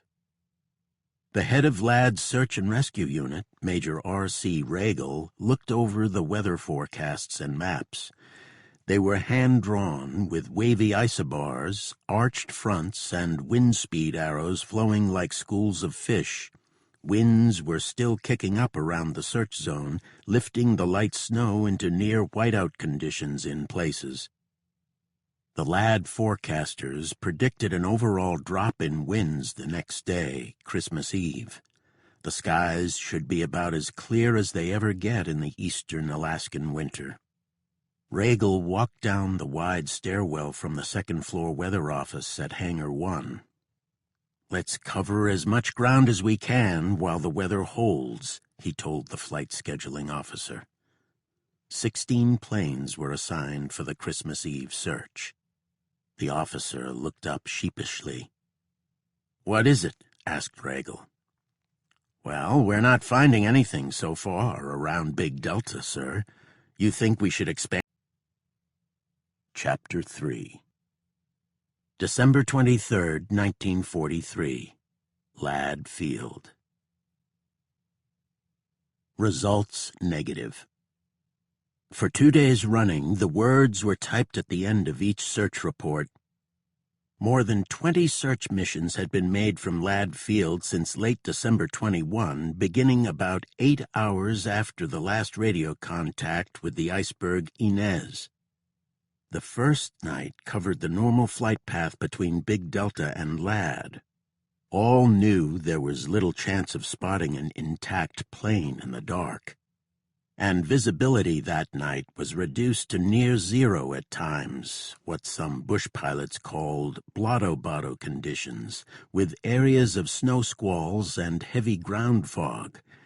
The crews on the search planes scanned mostly for signs of a possible burning crash site, a telltale glow in the murk that might mobilize a ground patrol. Results negative. It was the same conditions and same outcome the following day as the search area widened around the frozen Tanana River. The weather outlook improved slightly on December 23rd. A blast of dry and super-chilled polar air cleared out the fog. The cloud ceiling moved higher. In Fairbanks, the temperature clicked below zero at sunset and kept falling. It was soon -23. The search planes made wide passes over Big Delta in a gradually expanding radius from the B-24's last reported position. They had no way of knowing, however, that the missions were not even close. Crane and the wreckage were at least 60 miles to the northeast from the nearest reconnaissance plane. It's doubtful the searchers even caught a glimpse of the Charlie River Valley on the other side of the Tanana uplands. Results still negative. The head of LAD's Search and Rescue Unit, Major R.C. Regal, looked over the weather forecasts and maps. They were hand-drawn with wavy isobars, arched fronts, and wind speed arrows flowing like schools of fish. Winds were still kicking up around the search zone, lifting the light snow into near whiteout conditions in places. The LAD forecasters predicted an overall drop in winds the next day, Christmas Eve. The skies should be about as clear as they ever get in the eastern Alaskan winter. Regal walked down the wide stairwell from the second-floor weather office at Hangar 1. "Let's cover as much ground as we can while the weather holds," he told the flight scheduling officer. 16 planes were assigned for the Christmas Eve search. The officer looked up sheepishly. "What is it?" asked Regal. "Well, we're not finding anything so far around Big Delta, sir. You think we should expand the search?" "To where?" Regal snapped. "We can't be flying blind around Alaska looking for a plane. We have to stick with what we know. And we know they were just east of Big Delta on the last radio call. Schedule the flights the way it was planned. We don't have a lot of time." Regal didn't have to state the obvious. If these missions came back empty-handed, hopes of finding survivors would quickly erode. It then becomes more about the duty of finding bodies. No commander, especially outside a war zone, wants to report that a plane was lost without a trace. But the searches cannot go on indefinitely. That's just how it went. At some point, usually less than a week in the winter, the chances that anyone would be alive were too slim to justify keeping planes on full-time search patrol. Aircraft and crew were valuable.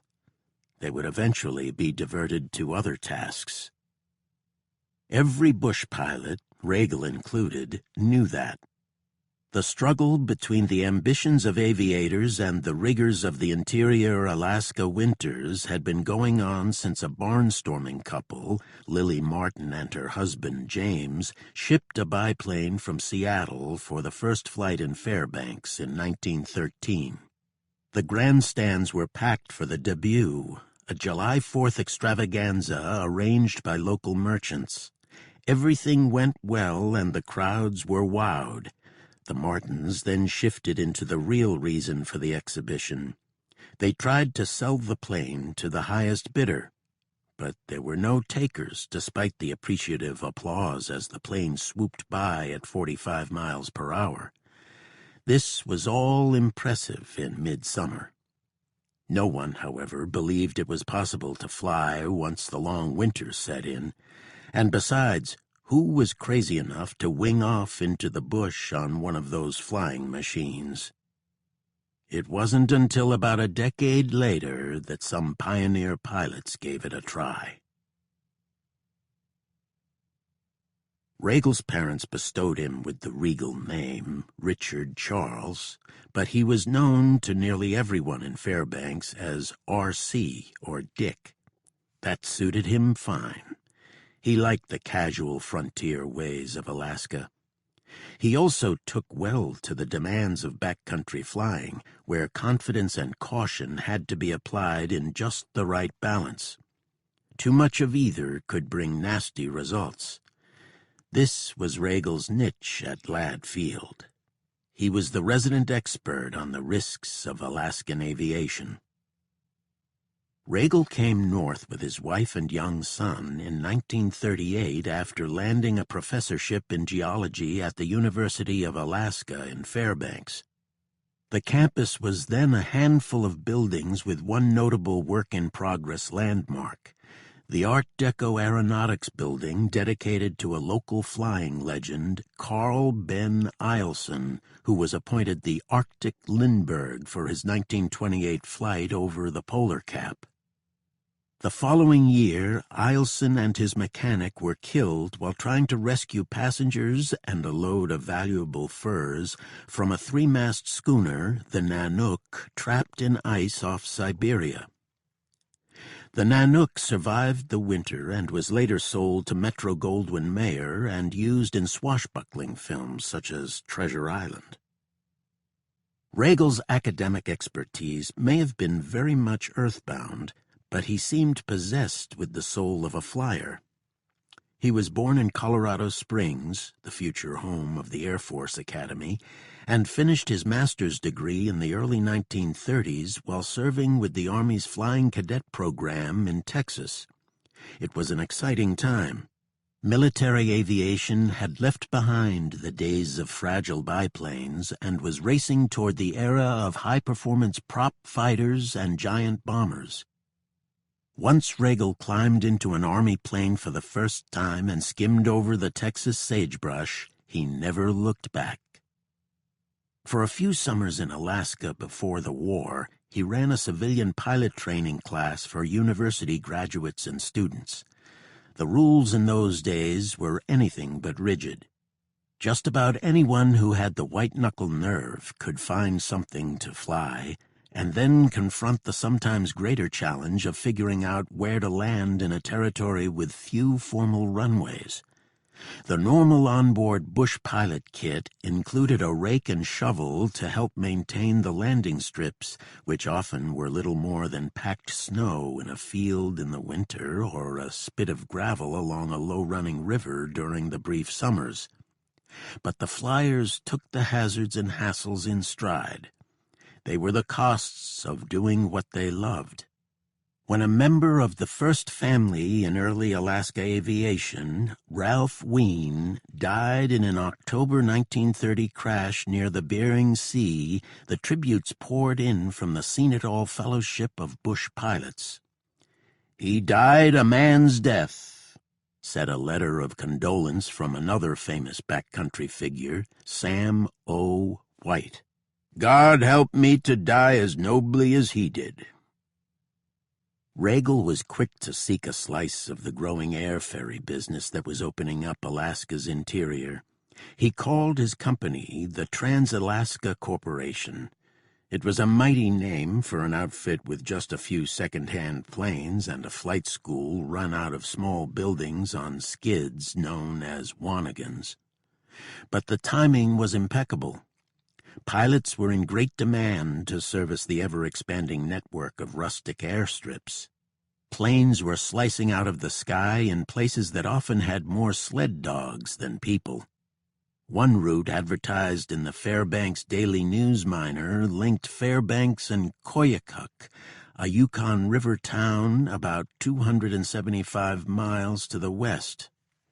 The hardscrabble stops along the way included Stevens Village, population about 70, the fading gold rush town of Myrtle Creek, and a flyspeck called Wiseman, whose few rugged hangers-on were profiled in a 1930s bestseller, Arctic Village. A classified notice on the same newspaper page gave more hints of Alaska's diverse needs at the time. "Morrison's has guns, typewriters, and vacuum cleaners for rent. 50 cents a day." Aviation opened up interior Alaska to the modern world at a breakneck pace. An airstrip, no matter how rocky and gritty, meant access to a previously unimaginable cornucopia. There were mail-order goods, books, clothes, booze, and even just the wonders of sending an ordinary letter. Sometimes people scribbled messages on the outside of the plane for a recipient at the next stop.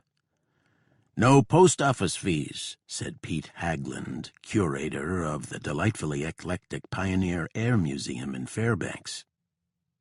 The planes, too, brought links to Alaskan seaports or bigger airfields, and, from there, the rest of the globe. The role of Alaska's bush pilot cannot be overstated. They were, and remain, couriers, counselors, emissaries, guides, and anything else that fits the moment. Once a pilot hauled back a crated polar bear cub and became its temporary nursemaid, feeding the animal hamburger and raw eggs in his backyard before it was shipped south to a zoo. In many ways, big, small, comical, tragic, bush pilots helped create modern Alaska. Yet the early decades of Alaskan aviation certainly were not for the timid.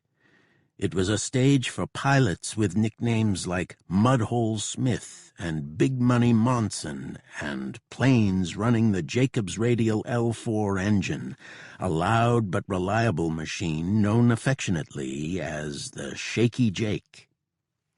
The wooden planes in the 1920s could be blown into mountains or disintegrate in an emergency landing. The sturdier aircraft that followed fared a bit better, but Alaska's weather claimed them at a steady clip. Regal became a familiar sight in Fairbanks, dressed in a jumpsuit with his goggles propped atop old leather aviator's headgear. Regal always kept a comb handy. He paid close attention to his thick, straw-colored hair, which topped him like a plush carpet. It would have been easier to crop it off, as did many pilots. He wouldn't hear of it. He lived close enough to walk to Weeks Field, the crushed stone strip that served as Fairbanks's main airport. Weeks was a modest affair, but had one grand moment. It was part of the Fairbanks tour by President Warren G. Harding in July 1923 after driving a ceremonial 14-carat Spike to finish the last stretch of the Alaska Railroad. Harding later fell ill. 2 weeks later, he dropped dead, reportedly in the middle of a conversation with his wife in the presidential suite of the Palace Hotel in San Francisco. On the day of the Pearl Harbor attack, Regal and his wife heard the news on the radio at home. About the same time, a local radio engineer named Augie Hebert, who would go on to become a paragon of Alaskan broadcasting, caught the same bulletin from a San Francisco shortwave station. Augie beat the Pentagon's own internal network. He called the commander at Ladd Field, Colonel Dale Gaffney, to give him the world-changing news. He was sort of a party guy. He had been up the night before, Hebert recalled. I got him out of bed, and I asked him, "Did you know there was a war on, Dale?" Regal's wife, Jane, was too shaken to remember to thaw out the milk delivered to the front porch. The kids were served something like latte popsicles with dinner that night. Regal was soon called back to active duty. His combination of bush pilot experience and hard-charging optimism won him honored status at Ladd, which was bulldozed out of the taiga and opened in 1940. The base was named for a military flyer killed in a South Carolina crash. The choice angered some locals who wanted it named in honor of a late Army major born on the outside, but considered a friend to Alaska. Regal was a newcomer, too, but never seemed to have any problem winning over the locals. Everyone knew if someone at Ladd was lost, it was Regal, the wing rescue officer, who would oversee the search, set its boundaries, and decide when to call it quits. His reputation was further bolstered by a number of military combat awards and a curious bit of wilderness diplomacy that won him additional accolades. The summer before the iceberg Inez went down, a strange call came from Nome in early July 1943. The Soviet crew flying a loaned A-20 Havoc fighter bomber reported that one of the crew members was missing. The plane was okay. The airman was, simply gone. It appeared that Lieutenant Konstanta P. Demyanenko got bounced out of an open hatch somewhere between the central way station of Galena and Nome, the last U.S. jumping-off point for planes heading to Siberia. Less than a week earlier, 2 A-20s collided in flight along the same route, killing 4 Soviet airmen. Regal joined the search team in a pontoon plane capable of landing on lakes. Right along the flight path, they spotted Demyanenko's yellow parachute, which was likely hooked to a static line and deployed when he toppled out. Regal's plane made a water landing, and Demyanenko started to pick his way through the soggy moors. One of the American airmen who got out to help, a grocery store owner from Iowa, sank to his armpits in a bog and later told reporters he expected to be swallowed alive in the muck. "I thought I was a goner," he said, "and believe me, I was really scared." They eventually pulled aboard the wayward Soviet who looked like a pincushion from mosquito bites. Regal had also seen action in Alaska. This deeply impressed airmen such as Crane, who arrived after the Japanese had been driven from the Aleutians. The Japanese assault began in Dutch Harbor, the sea gateway to a relatively small but strategic U.S. base far out on the Aleutian archipelago. The inhospitable site was protected by anti-aircraft batteries and made livable for soldiers with diversions like Blackie's Bar. Whiskey was 50 cents a shot. Blackie's was always so crowded that one veteran noted that regardless of how drunk we got, there was never enough room in the place to fall down.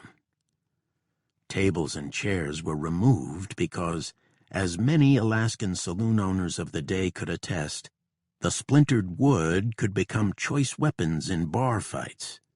One enterprising sergeant always had a big wad of bills handy to make loans, with interest, of course, for the endless poker games. U.S. code breakers had intercepted Japanese chatter indicating a probable Dutch harbor attack. While the intel appeared good, it was widely regarded as a diversionary tactic by Japan to draw away U.S. forces from the main battle looming in the Pacific at the Midway Atoll. There was even a good idea about the size of the force Japan could deploy in the Aleutians, possibly 2 carrier groups. But American combat reinforcements sent north were left at a relative trickle. There simply were other, more pressing demands in the Pacific theater, and the military infrastructure in the Aleutians was alarmingly basic in many places. Some of the U.S. planes arrived in the Aleutians skidding on a secret airstrip made of interlocking iron sheets. Grass and wildflowers poked through the seams.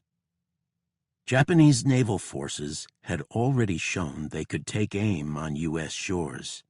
In February 1942, a Japanese sub shelled the Elwood oil field near Santa Barbara, causing only minimal damage, but succeeding in stoking the West Coast paranoia level. It eventually contributed to disgraceful measures such as ordering Japanese Americans into internment camps. The Dutch Harbor Naval Operating Base was under attack before dawn on June 3, 1942. Japanese air raids took a quick toll. The radio tower and oil storage tanks were destroyed. Among the dead were about 25 soldiers killed when bombs blasted their barracks at nearby Fort Mears. The Japanese bombing and strafing runs were so low that American forces later said they could make eye contact with the attacking pilots. U.S. counterattack options in Alaska were limited. Personnel were scarce, but on hand were the Cold Nose boys at Ladd Field. They were rapidly mobilized. Regal found himself as co-pilot in an old B-17B bomber, an early model of the Flying Fortress. They headed east through broken clouds over the treeless island chain. His family and other military households in Alaska, meanwhile, were ordered to pack up. There were fears the battle could widen to the mainland. Regal's son and young daughter, the first of his children born in Alaska, headed to Colorado. At one airstrip along the way, Regal watched 2 B-26 Marauders limp back from a close encounter with a Japanese ship. The planes were peppered with holes from Japanese gunners who had easy target practice in the Aleutians. Chapter 4. June 23, 1994. Yukon Charlie Rivers National Preserve. A helicopter banked over the Charlie River Valley in late June 1994. From this height, the water glistened silver-gray among the spruce and birch. "There it is," said the pilot, maneuvering the chopper closer to a hillside about 120 miles due east of Fairbanks. Below, shining in the same metallic hues as the river, was the resting place of the B-24D, whose paint had been burned away by the fire in the crash. Decades of subarctic weather scrubbed away whatever was left, leaving only the gleaming raw steel and other metal.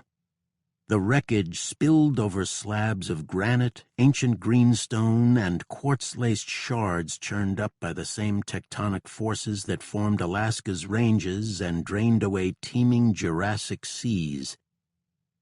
The nose of the iceberg Inez and its 2 inner engines were shattered and scattered as if lopped off with a giant hammer.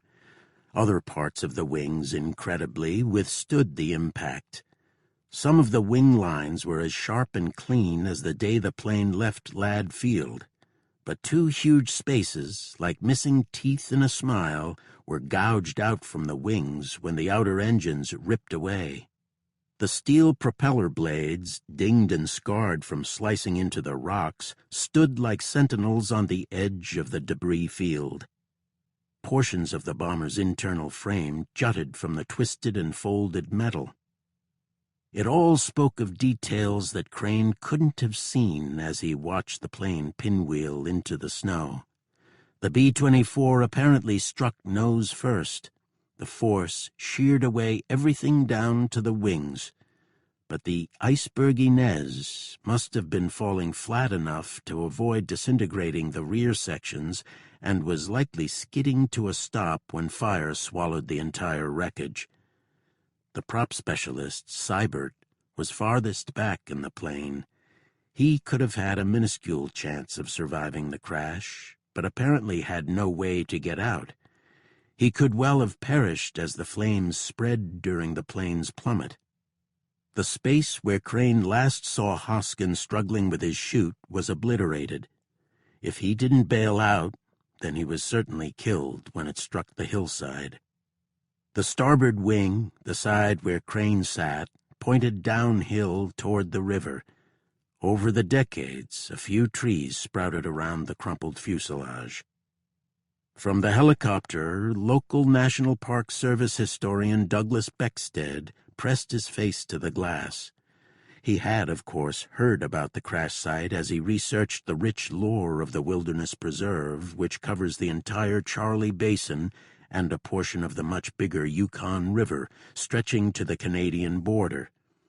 The region has been home to prehistoric nomads hunting caribou, native tribes hunting for fishing grounds, and prospectors hunting gold. And one crash site where an iconic bomber from World War II dropped from the sky. War is always a negative-sum outcome. It subtracts, removes, empties. No one who has witnessed combat can, with any honesty, describe it any other way.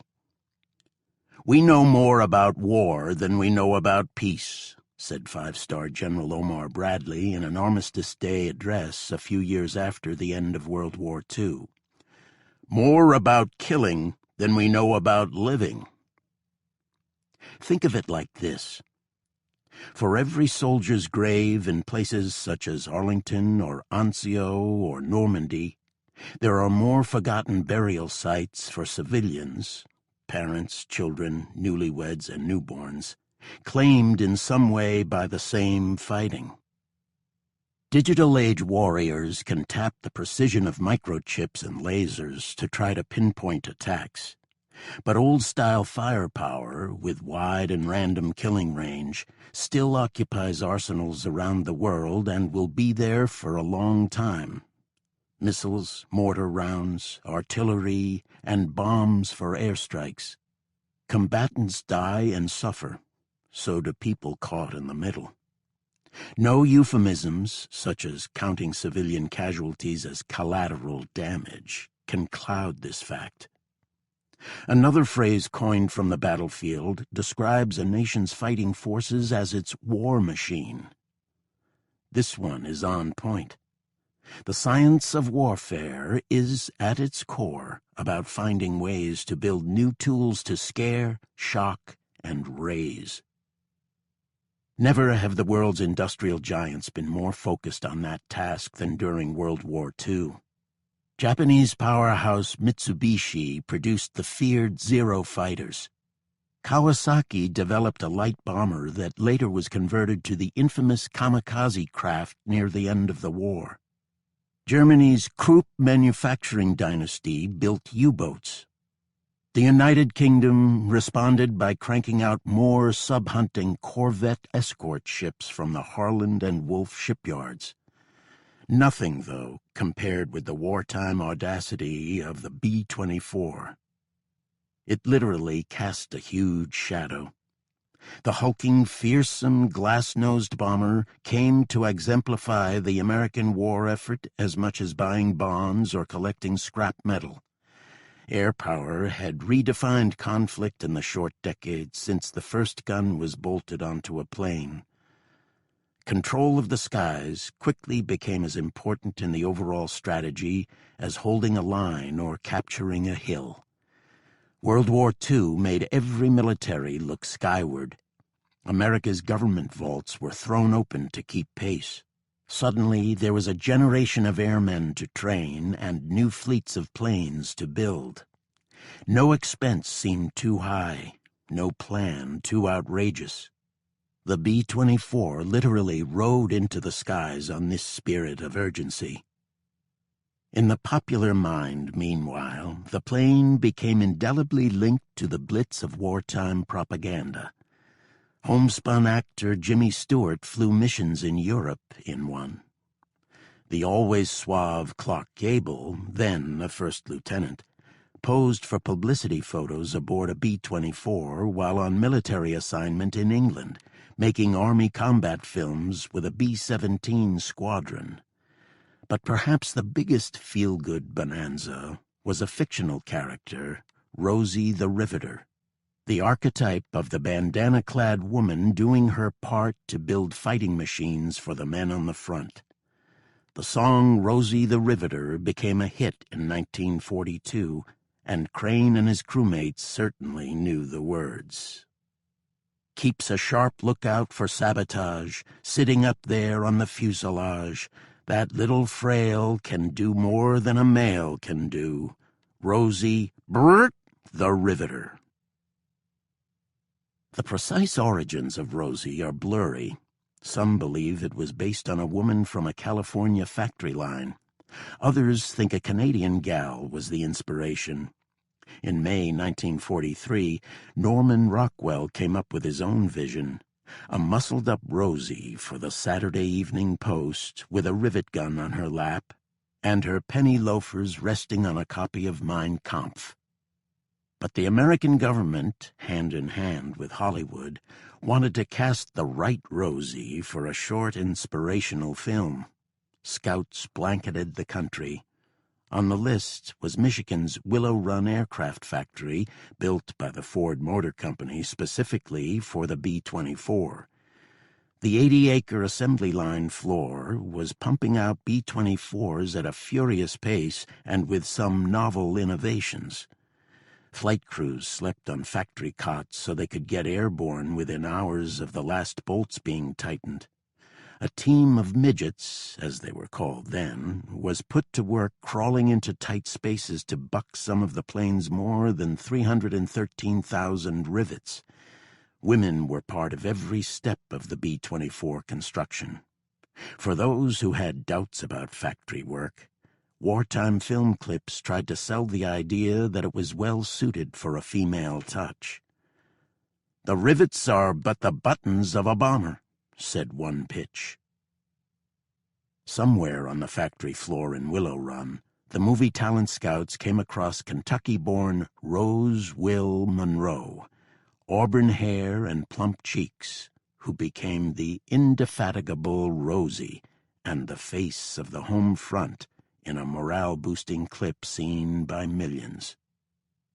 But Crane, the aeronautics engineer, was likely far more impressed by another B-24 backstory. This one involves a genius in aviation design who remains a largely unheralded hero in how the war was waged on drafting tables, wind tunnels, and test sites.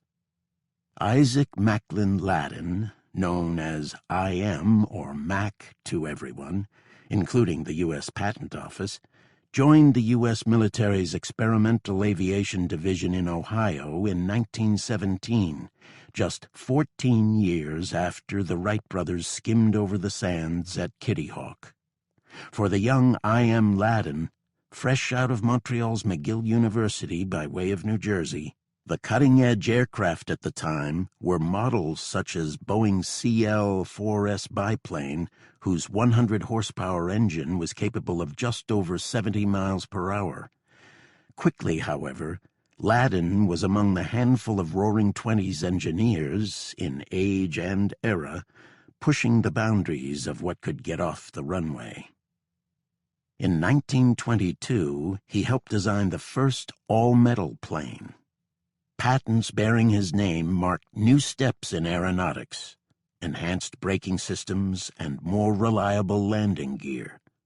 Ladin's improvements continued with the flying boat that would evolve into the storied PBY Catalina, a fat-bellied craft that was used in World War II in all-purpose roles, including rescues, reconnaissance, and attacks.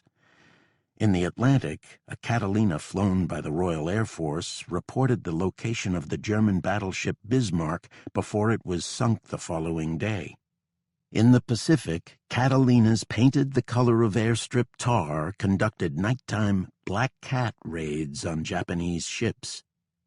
Just as the Catalina design was getting its final touches, Ladin was working on another project at the San Diego headquarters of the Consolidated Aircraft Corporation, one of the first major industrial military marriages of the aviation age. Ladin's team was asked to muscle up a companion for the B-17 Flying Fortress, whose development in the 1930s rewrote the book on aerial warfare. The goal was a new bomber capable of longer range, bigger payloads, higher speed, and more defensive guns bristling out from the nose, center, and tail. Oh, and did we mention that it all needs to get done in a matter of months? One breakthrough was already in the bag. It came via the sheer chutzpah of an aeronautical engineer, David R. Davis. To anyone who would listen in the late 1930s, Davis was peddling his new wing design. It was basically a longer and more tapered shape that, he boasted, would give less drag and greater lift. But this was still the Depression. Who had the cash or the gumption to take a chance on an untested design? The answer, of course, was just about no one. The more Davis faced rejection, the clearer it became what he had to do: somehow finagle a meeting with Consolidated. Its owner, the aviator-turned-tycoon Reuben Fleet, had the right combination of deep pockets and soaring ego to try to get one over on his rivals. After all, he seemed to like a challenge. In 1918, Fleet managed to cobble together the country's first airmail service between New York and Washington after a series of embarrassing false starts, including planes running out of fuel in mid-flight and leaking tanks that had to be patched with corks. Davis managed to set up a meeting with Ladin and Fleet. It took place in Fleet's office, which oozed confidence with its hardwood and leather. Fleet tried hard to embody his signature slogan, "Nothing short of right is right," which was painted in huge letters outside the company's plant number 1. This was Davis's moment. He had to sway Fleet and show that his wing design was right. Davis made his pitch to incorporate his wing into the Catalina. Fleet's reply, "Interesting, but no thanks." "Not so quick," advised Ladin. He was still intrigued. He persuaded Fleet to give the wing a test in the Caltech wind tunnel. It delivered everything Davis promised in a slimmed-down style that was longer in length than the B-17, but with less overall wing space. Ladin was a believer. So was the Army after reviewing tests on planes refitted with the Davis wing.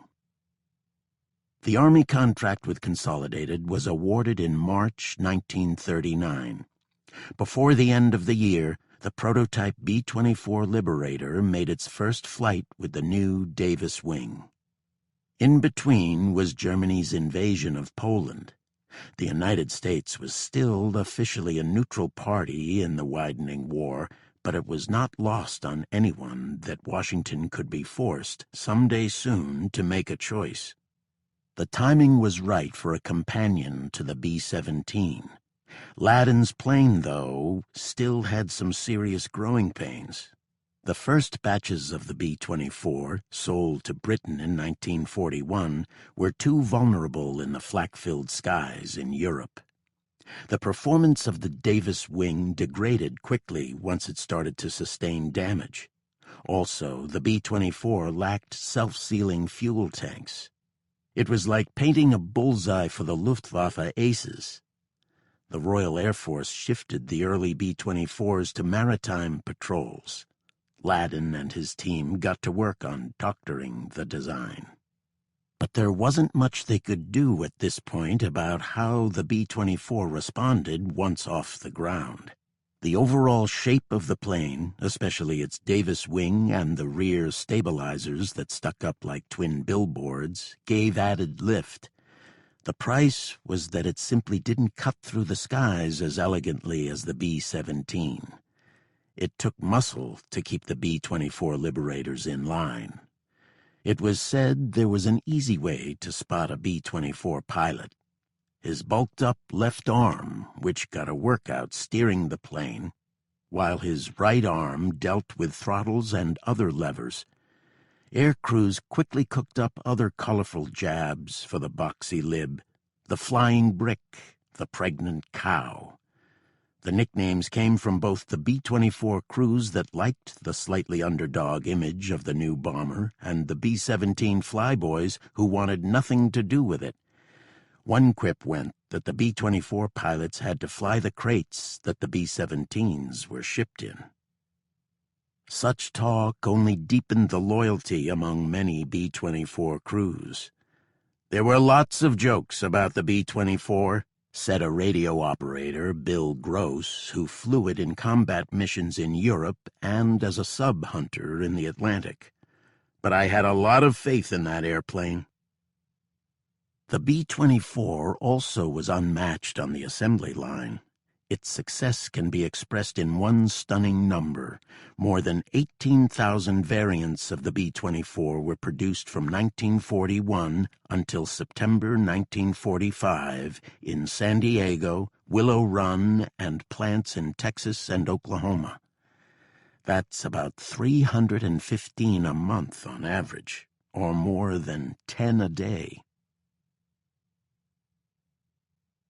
On that June day in 1994, Beckstead was getting his first look at the B-24 wreckage, but certainly not of a downed plane. A plane wreck in the Alaskan wilderness is sadly common. The B-24 is just one of hundreds of mangled airplanes dotting Alaska. Pilots need no additional reminders of the perils of their home skies. But the fallen planes serve as sobering points of reference in the same manner of shipwreck notations that dot mariners' charts. Some of the crashes even carry a kind of stark beauty.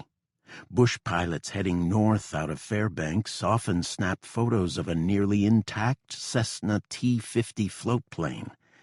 Its wooden skin has been weathered away since a forced landing near Fort Yukon in the 1960s. What's left are its internal frame and struts. From the sky, it resembles a delicate silver fish in a muskeg sea. But for Beckstead, whose job was to research the Yukon-Charlie Rivers National Preserve. Chapter 4. June 23, 1994. Yukon-Charlie Rivers National Preserve. A helicopter banked over the Charlie River Valley in late June 1994. From this height, the water glistened silver-gray among the spruce and birch. "There it is," said the pilot, maneuvering the chopper closer to a hillside about 120 miles due east of Fairbanks. Below, shining in the same metallic hues as the river, was the resting place of the B-24D, whose paint had been burned away by the fire in the crash. Decades of subarctic weather scrubbed away whatever was left, leaving only the gleaming raw steel and other metal. The wreckage spilled over slabs of granite, ancient greenstone, and quartz-laced shards churned up by the same tectonic forces that formed Alaska's ranges and drained away teeming Jurassic seas. The nose of the iceberg Inez and its two inner engines were shattered and scattered as if lopped off with a giant hammer. Other parts of the wings, incredibly, withstood the impact. Some of the wing lines were as sharp and clean as the day the plane left Ladd Field. but two huge spaces, like missing teeth in a smile, were gouged out from the wings when the outer engines ripped away. The steel propeller blades, dinged and scarred from slicing into the rocks, stood like sentinels on the edge of the debris field. Portions of the bomber's internal frame jutted from the twisted and folded metal. It all spoke of deep. Chapter 5. December 25th, 1943. Charlie River. Hunger can be an unpredictable companion. At times it gripped Crane with angry, clawing need. That usually hit hardest just after he woke, when he pulled away the parachute and felt that first full slap of cold. Small scoops of snow helped a little, but did almost nothing to curb his thirst. Crane had quickly learned one of the monstrous ironies of the far north. The seemingly inexhaustible supply of water is an illusion. It takes huge amounts of powdered snow, melted or warmed into slush, to satisfy thirst.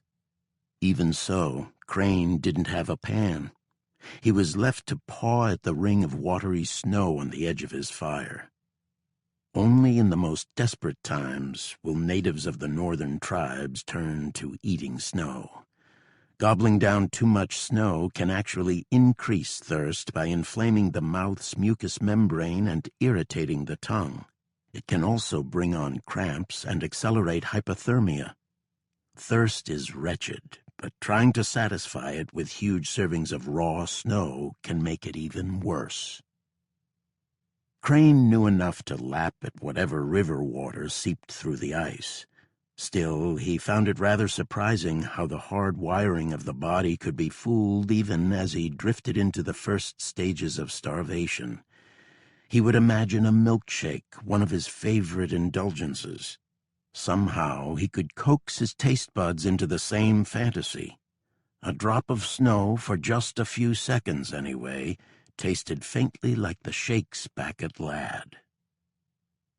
Other times, for reasons he couldn't quite grasp, the hunger faded to almost nothing. Crane, in fact, would feel fine, even weirdly energized. During these surges, he busied himself. He built another SOS in spruce branches on the river, being careful to keep his hands exposed for only seconds at a time, and arranged a more permanent camp under the trees. He thickened his mattress of flattened boughs and replenished his supply of driftwood until it was waist-high. In biological terms, Crane was experiencing eons of evolution. It's an acknowledgement of the importance of mind over matter for the human species. Our long-ago ancestors seemed a rather pathetic lot as hunters at first glance. They couldn't come close to matching the speed or stealth of most of their prey or competitors for food. What they did have on their side was ingenuity. Basically, they developed the ability to outwit the wilds. So when the flow of calories stops, a distinctive survival mechanism kicks in. It puts the brain near the front of the line for the body's glucose reserves and proteins, while, at the same time, shifting the gray matter into energy-saving mode. The formula seeks to keep a person's mental state as sharp as possible for as long as possible. A starving person's best tool, nature is saying, is their head. Still, the clock was ticking for Crane. An American study conducted in the early 1960s on the effect of semi-starvation was not pretty. The tests were, in fact, very similar to Crane's predicament stranded near a river. Ample water, but no food. Participants shed a daily average of nearly 3 pounds at the beginning. Blood volume decreased. So did blood plasma, red blood cells, and serum electrolytes, which influence a range of processes, including blood acidity and muscle function. Before a week is out without food, the body is typically breaking down muscle protein to keep vital organs going. Cramps begin as body salt levels drop. By the 10th day of the study, the researchers described a group of healthy men leveled to very poor condition. The most troubling signs were that their minds were moving toward surrender. Memory became spotty. There was a general apathy toward any kind of taxing mental or physical acts. The men were thrown into a sort of hunger-induced stupor. And this was in a lab setting. Calorie burn is increased by cold weather and, obviously, by activity. Crane had the natural energy of a fit young man, but a bit of pudginess could have helped him about now. Fat is the main calorie source when food intake stops. Crane likely didn't know it, but his slim physique, an advantage in most settings, was a liability here. Time, too, started to toy with Crane. The scant daylight hours seemed to fly by. Just taking 15 minutes to scan the skies for a rescue plane was a considerable chunk of the winter day. The nights, on the other hand, felt endless and bled together in ways that already made it difficult for Crane to keep track of how long since the crash. He counted each dawn. Was it 4? Yes, that's right. Well, that made today Christmas. The holiday passed without too much special notice at home when he was a boy. His parents held tight to the Jewish traditions of the old world, even as they embraced nearly everything else about American life. Christmas, they told Leon and his siblings, was for the Christians. Let them have it. We have our own holidays. The cycle of the Judaic calendar, Hanukkah, Purim, Rosh Hashanah, and so on, was observed fully in the Crane household. Keeping the connection was important to Crane's parents, even if they gave some slack with Yiddish, allowing their children to get by with just a smattering. The kids didn't resist their parents' wishes. Yet they also couldn't ignore the overwhelming salesmanship of Yuletide in the land where they were born. Like many of his Jewish friends, Leon didn't advertise his religious roots. It didn't seem necessary to try to carve out a separate identity in West Philadelphia. The neighborhood itself was their touchstone. You didn't just live in West Philly, you were from West Philly. Besides, Crane liked to look forward, not back. The equations and physics in an engineering textbook held far more interest than the parables of the Torah. One neighbor didn't even know Crane's family was Jewish. He was puzzled why the Cranes would go to church on Saturday. The first night of Hanukkah was Crane's first night alone in the wilderness. At Ladd Field, a small menorah was lit in a corner of the chapel. Crews were still building a multi-denominational center. It was intended for all faiths, but nevertheless looked a lot like a chapel at home, overlooking a classic New England common. Some Jewish soldiers at Ladd headed into Fairbanks to join Hanukkah events at the home of Robert Bloom, a Lithuanian shopkeeper who reached Fairbanks via Ireland. Bloom, along with his wife Jessie, became an anchor of the town's Jewish community. But Crane had been more involved in the preparations for the turkey and trimmings that would be served for Christmas. He had helped fly in some of the birds on runs to Anchorage. The Thanksgiving menu at Ladd was lavish. Christmas might just beat it. A diary entry from a Ladd airman described a Thanksgiving feast in loving detail. Olives, vegetable salad, Thousand Island dressing, celery hearts, mixed sweet pickles, shrimp cocktail, chicken soup, roast turkey, giblet gravy, chestnut stuffing, mashed potatoes, peas, yams, cauliflower and cream, corn on the cob, rolls, hot mince pie, pumpkin pie with whipped cream, plum pudding with brandy sauce, fruit cake, grapes, apples, oranges, salted nuts, mince, coffee, tea. Crane knew he must figure out, and very soon, how to find something to eat. He couldn't undertake any kind of serious expedition along the river with just its water to sustain him. A tough overland hike can burn 6,000 calories a day. Walking in the snow in deadly cold would demand more. A few days of that, and he would simply collapse. The rub was that he wouldn't know whether someone was near unless he set off to look. He had no map, no firm idea where he was, and only a guess on the name of the river. He assumed it was the Charlie, based on their flight time from Big Delta and the fact that the river ran north. Many other rivers carved through the hills, but not all ran northward. On the western side of the uplands, they flowed back toward the Tanana. To the east, others wandered off in that direction to meet the Yukon on the Canadian portion of its long run. So if this was the Charlie, Crane knew just one certainty. He was somewhere south of the Yukon River. Don't get sidetracked, he told himself. Keep sharp. Stay on the problems you can address.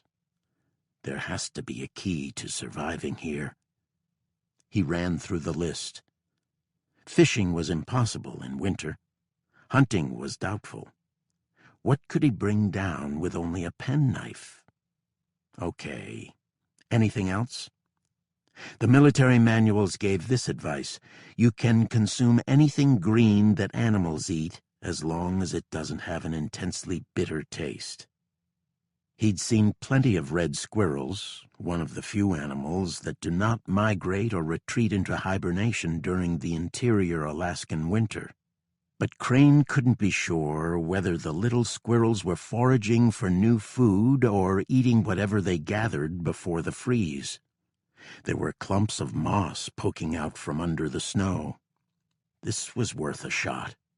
Crane hacked away with a branch until he reached the frozen ground.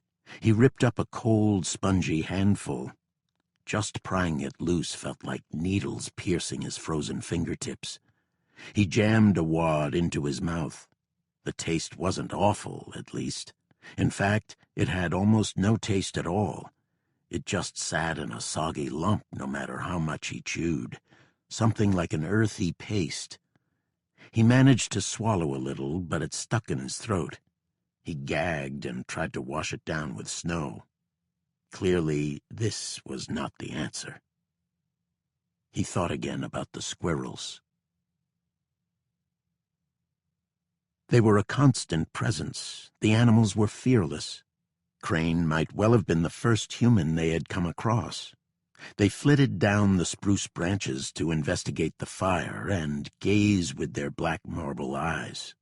Their curiosity could be my meal ticket, Crane reasoned. A plan began to hatch. He turned to inspect the driftwood. He picked out a sturdy arm-size piece that made a nice club. Crane walked beneath the trees and waited for the snowy branches to stir. One squirrel came into view. It dropped down a few more feet, then a few more. It was now so close he could make out the details of its ruddy coat and its tiny claws grasping the branch. In Crane's right hand, throbbing from the cold, was the driftwood bat. "Closer," Crane silently willed the squirrel. "Just a little closer." He swung, but the squirrel's hair-trigger reflexes were too fast. He was already bolting up the tree before the club hit the branch. Frustrated, Crane tossed it away. There was no way he could swipe a squirrel off the branches. Crane wrapped himself in his parachute, slumped near the fire, and dozed off to try to forget the hunger. He awoke with a start. Another idea hit him. He decided the trick was more power and a greater element of surprise. His engineer training also offered up a maxim: if the right tool doesn't exist, design it. Crane broke off the straightest branch he could find among the driftwood. This could make a spear, he thought. Crane took his Boy Scout knife and began whittling down a point. He dipped it into the coals of the fire to char and harden the wood. The spear point probably wasn't sharp enough to skewer the little animals, which chatter away with a chir-chir call when frightened. But the spear could certainly wound a squirrel and maybe leave it writhing in the snow long enough for Crane to pounce. The squirrels were still leaping around the lower branches, maybe 10 feet above the ground. He took aim. He missed by a foot. The spear flew wobbly and slow. The squirrels barely flinched. Maybe a sneak attack is better, Crane figured.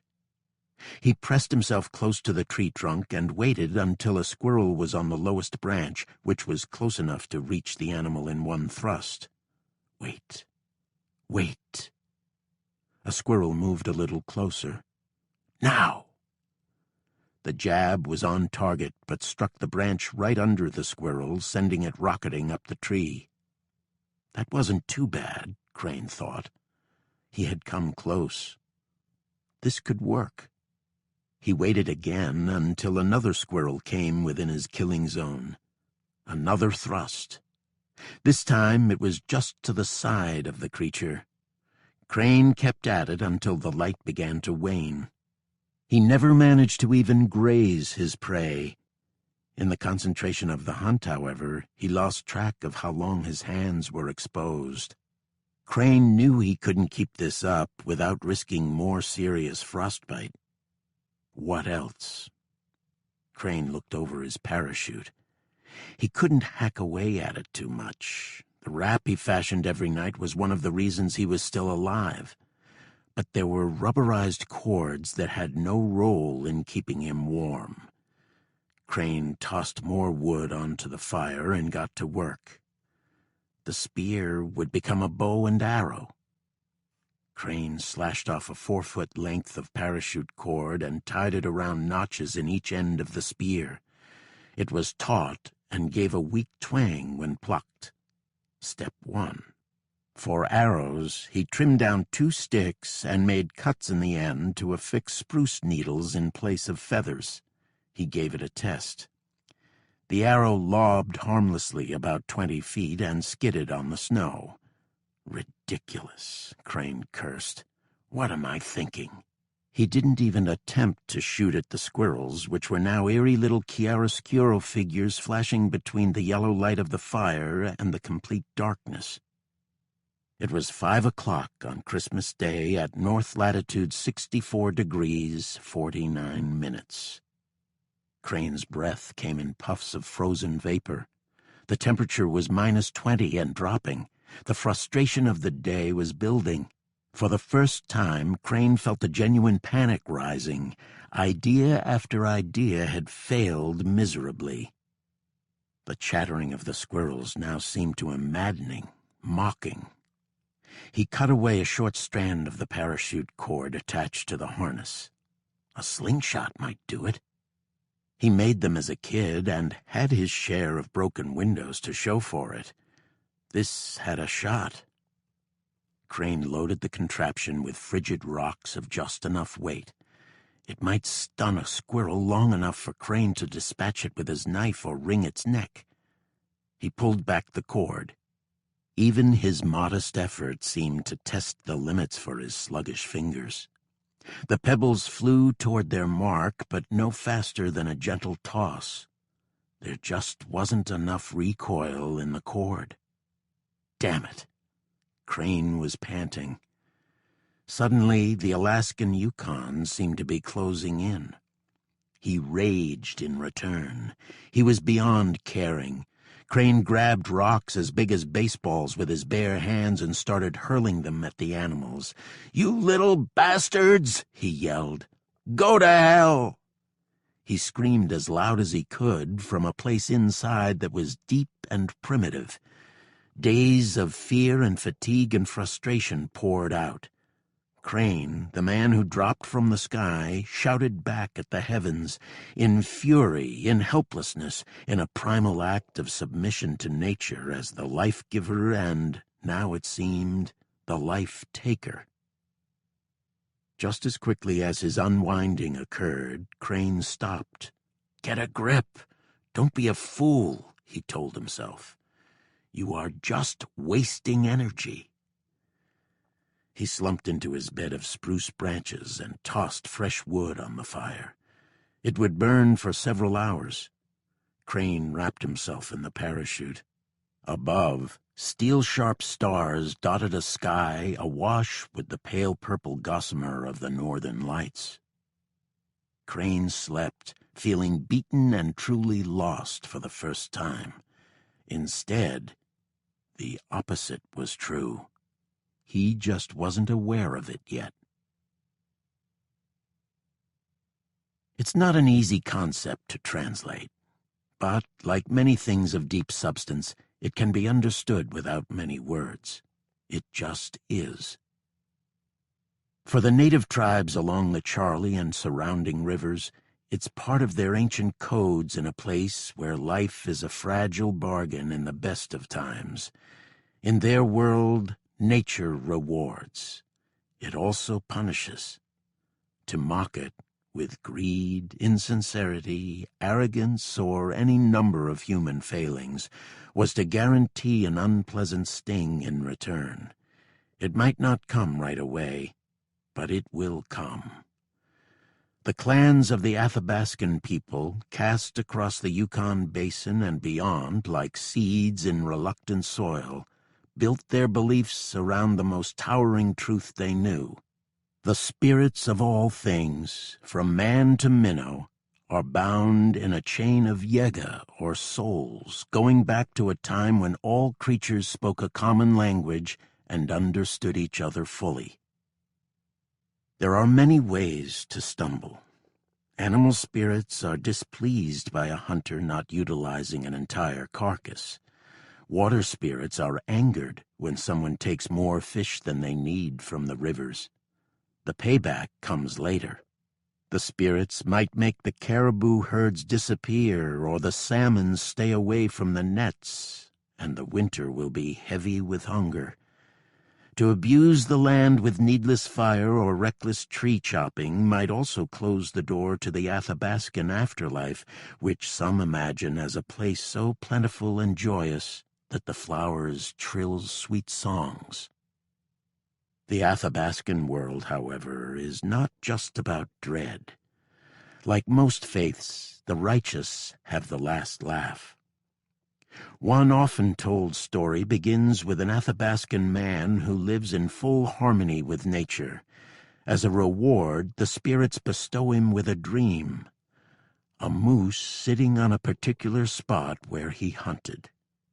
The next day, the animal was there waiting for him and his weapon. Learn to listen to the wilds, the natives say, because it is always listening and judging you. You can't just go out and kill a bear and let it rot, you know, an elder from the Alaskan town of Beaver told researchers compiling a 2012 study on Athabascan culture. It will be no good, and you could feel bad about it. Some of it you give back to the land, some to the water. Set some aside for the wolf and the camp robber, Gray Jay. Put some back in the river, even just a little piece of fat in that water. It's a lesson told in endless variations, including some much closer to Crane's home and traditions. The nature philosophers of the 19th century looked for answers in places beyond the touch of man, even as the industrial age was selling the idea that a better future was being forged on factory lines and inside inventors' workshops. Nature's rhythms and continuity, the transcendentalists believed, are reminders of the humility we must retain and the innocence we cannot let slip away. Nature grows over me, and I have died out of the human world, wrote one of the guiding lights of the Transcendental movement, Boston-born essayist and lecturer Ralph Waldo Emerson. In his journal kept while contemplating the New England woods, and come to feel a strange, cold, aqueous, terraqueous, aerial, ethereal sympathy and existence. Emerson lived in a time when the world was shrinking at an astonishing pace. The dots and dashes of the telegraph had killed off the Pony Express. Railroads made it possible to have breakfast in Manhattan's Gramercy Park and dinner in Rittenhouse Square in Philadelphia. Whaling ships set off from New Bedford and other ports on year-long voyages into the Pacific and far-flung seas. Other vessels headed north, their hulls reinforced with foot after foot of oak planks and captained by explorers and mercenaries driven by the promise of glory. Their goal was the Northwest Passage linking the Atlantic and Pacific. But even for the fast-expanding 19th century mind in Europe and America, the truly far north was still an otherworldly place of mystery and fantasy. In salons, lecture halls, and universities, there was boundless speculation about what lay at the top of the world. Some believed the ice floes of the Arctic were like sentinels encircling a temperate North Pole sea. Other theories sounded more at home in the Dark Ages. They spoke of worlds within a world. Some self-appointed experts packed auditoriums with crowds eager to hear musings about the hollow earth. The pole, they claimed, opened into passageways, leading to a verdant Eden lit by a subterranean luminous sky, which sometimes spilled out into our outer world in the form of the aurora borealis. Yet the crackpots and their critics were linked by one undeniable element. The far north is truly as unforgiving as the deep desert or high peaks. It offers no pity to those who fail to understand it. Emerson, even from his comfortable Boston-centric world, recognized the dangerous arrogance of those who thought they could simply bully their way through the world's harshest corners. Nature is a language, Emerson told audiences, and every new fact one learns is a new word, but it is not a language taken to pieces and dead in the dictionary, but the language put together into a most significant and universal sense. I wish to learn this language, not that I may know a new grammar, but that I may read the great book that is written in that tongue. This reality was sinking in, too, for Crane, bit by bit. He had already time-traveled on that Christmas day, plunging back to impulses that could get no more primeval. A hungry man throwing rocks at food. He knew he would have to rebound and be more cautious, more attuned to what the wilderness could share rather than what he could plunder. Perhaps it could be some kind of plant that survives the winter, or the gift of coming across a frozen animal carcass. Crane figured he would have to be more like the squirrels that remained just beyond his grasp, more watchful, more nimble. The wilderness education of Crane was swift and, in many regards, unusual. There is a long tally of those who have struggled in the tundra and ice, but the list is populated mostly with adventurers, explorers, roamers, fortune hunters, and hired hands. They sought out the far north, or at least signed up willingly for the ordeal. Few were instant castaways like Crane, who had to face the wilds alone and unschooled. It's likely that Crane in his young days came across the short story To Build a Fire by Jack London, who himself tried a stint in the Yukon prospecting, but came away with less than $5 in gold dust. London's doomed wanderer in the story was given no name. He didn't need one. He represented everyone, rich or poor, erudite or illiterate, foolish enough to underestimate the cold. It is among the great levelers. Crane understood that now. After giving up on hunting squirrels, he spent the next 3 days in a kind of hibernation.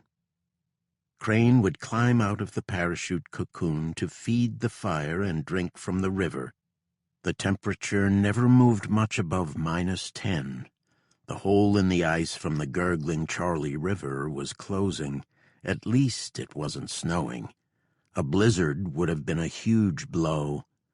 All Crane's energy was funneled into making sure the fire kept burning day after day. On the 1-week mark after the crash, December 28th, Crane experimented with trying to signal with smoke.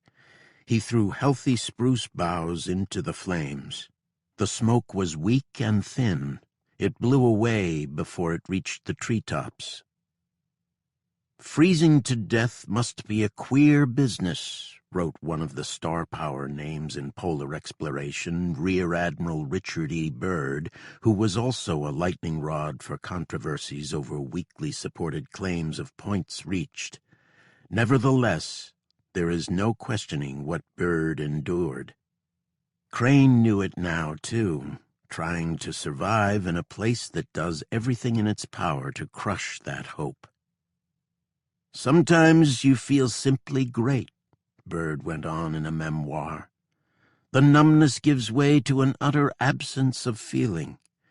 You are as lost to pain as a man under opium. But at other times, in the enfolding cold, your anguish is the anguish of a man drowning slowly in fiery chemicals." The logic of remaining on the spot was now gone. No one was coming. Crane knew he would have to walk out.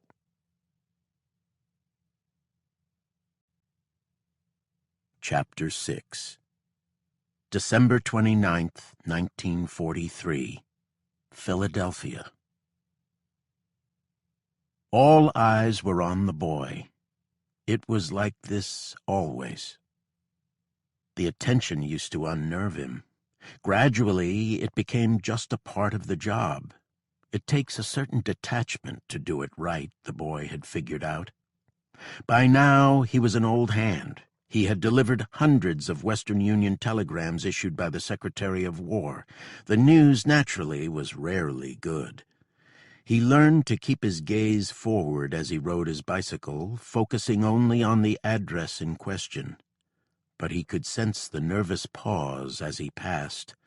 Barber's scissors would freeze in mid-snip. Clothespins would stop snapping on laundry lines. Fingers would pull back curtains just enough to get a look. The prayers were all the same. It was as if he could hear them. "Please, please, please don't stop here. Keep on pedaling." Morning affairs were in full swing along Baltimore Avenue, the busy Philadelphia leg of an old colonial route that sweeps down into Maryland. At the fire station, the day crew was wiping down the engines after an overnight blaze. At the Ambassador Theater, the neighborhood's grandest movie house with the urn and laurel trimmings of a Greek temple, the marquee was being changed for the upcoming Spencer Tracy film, A Guy Named Joe, planned as the first big movie of 1944, about a dead pilot who becomes a guardian angel for another airman. Commuters heading downtown huddled on corners for the streetcar, stamping their feet on the pavement to stay warm.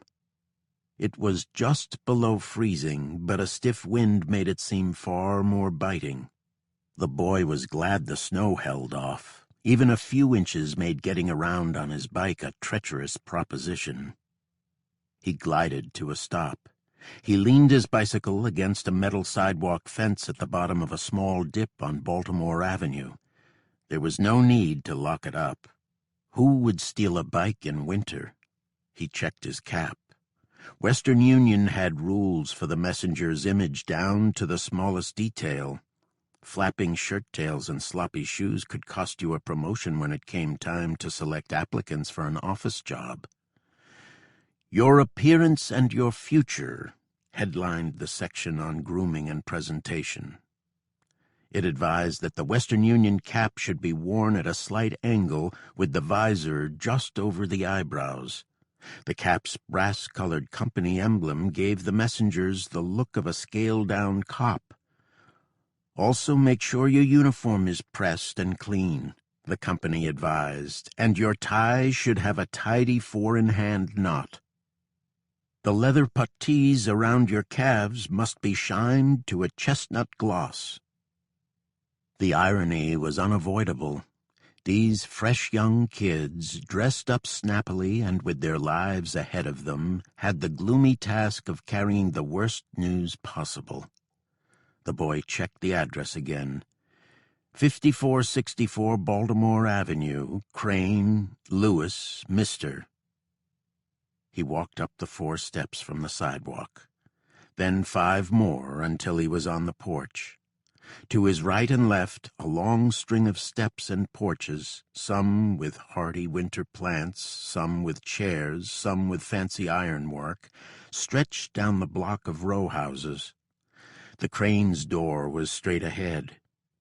The metal outer door was decorated with floral swirls. It made a tinny clang when the boy knocked. Crane's mother pulled open the inside wooden door, sucking the metal one shut with another rattle. Sonia Crane was a sturdy woman just short of 50 who favored plain dresses and the simplest jewelry. It was Wednesday. Her husband, Lewis, had already left for work at the auction company. He had learned the business well. Lewis would sometimes buy entire failed businesses right down to the office water cooler and put them on the block bit by bit to the highest bidders. The Cranes rarely received telegrams, though. This one made Sonia's heart pound. She knew what it likely meant. She saw the black armbands worn by fathers on the trolley and the gold star banners of grieving families in home windows. All her sons were in the military. Morris, whose high school friends once called him Muff, was in Europe. Nathan was in the Pacific. Leon was the youngest. Western Union policy urged messengers to remain on an even keel. The company portrayed it as an almost patriotic act. "You are entrusted with one of the most important jobs of Western Union's war service," the employee manual reminded. If the telegram causes a shock, the messengers were instructed to ask, "Is there anything I can do?" In cases where the recipient has a severe breakdown, the messenger should offer, "May I call someone or ask a neighbor to step in?" Sonia Crane was not the type of woman to fall to pieces. She'd seen far too much in life already. With a deep breath, she took the telegram. 8 by 6.5 inches of newsprint with a 2-way fold to fit into the envelope. She read the block letters. "The Secretary of War desires me to express his deep regret that your son, First Lieutenant Leon Crane, has been reported missing since 21 December in Alaska." There were a few more words after that, but no more details. Crane's family knew he had been sent to Alaska and was at times testing planes. But was this a crash? Or some other type of mission? Was he alone? Were they still searching? The telegram, however, offered nothing more than just promises to pass along more information if it became available. The boy turned. He left the Crane's porch and got back on his bike for the next delivery. There were always more. Around the country, similar messengers on similar bikes with similar telegrams were also making their rounds with news of events that had taken place on that first day of winter in 1943. On Audubon Road in Montgomery, Alabama, the parents of Marine Corporal Thomas Carl Alford were informed he was missing in action on December 21st in a South Pacific battle. In Syracuse, New York, the family of Army Air Forces First Lieutenant Norman English learned he was last seen during fighting in the Italian campaign near Florence. In Long Island City, the telegram said Seaman First Class Joseph McGovern was washed overboard off the New England coast while attempting to hoist the colors on the bridge of the submarine USS S-17. At 12 Lincoln Street in Holton, Maine, Mary Hoskin had to sit down after reading the telegram about her missing husband. She was shaking and gasping for breath as she read and reread the words, almost as if she was trying to will the message to change. Mary instinctively ran her hand over her belly. She was 5 months pregnant and tried to calm herself. "I have to think of our baby," she told herself. "Stay steady." She tried to walk off her nerves in tight circles around the living room. She started scrubbing the kitchen counters. Cleaning always calmed her. Just then she thought of how she liked to make dinner for Harold. She put down the cloth and broke down in tears at the kitchen table. She was so lost in her grief that she never remembered her mother making the call to Harold's parents or being helped into bed to try to sleep away the sad afternoon. The next correspondence she received was her own letter to Harold, dated December 19th. The note inside ended, "All my love to the dearest husband and daddy in the whole world." Outside on the envelope it was stamped, "Returned to writer." More than 30 years earlier, on a September afternoon in 1913, the steamship Prince Adalbert pushed north against the Delaware River current. The 1,000 or so immigrants on board had finally cleared their medical screenings and general vetting downriver at the Marcus Hook Reception Center, which was having its busiest year processing newcomers bound for Philadelphia. The clearance documents for the American arrivals included all-purpose affidavits from the ship's officers.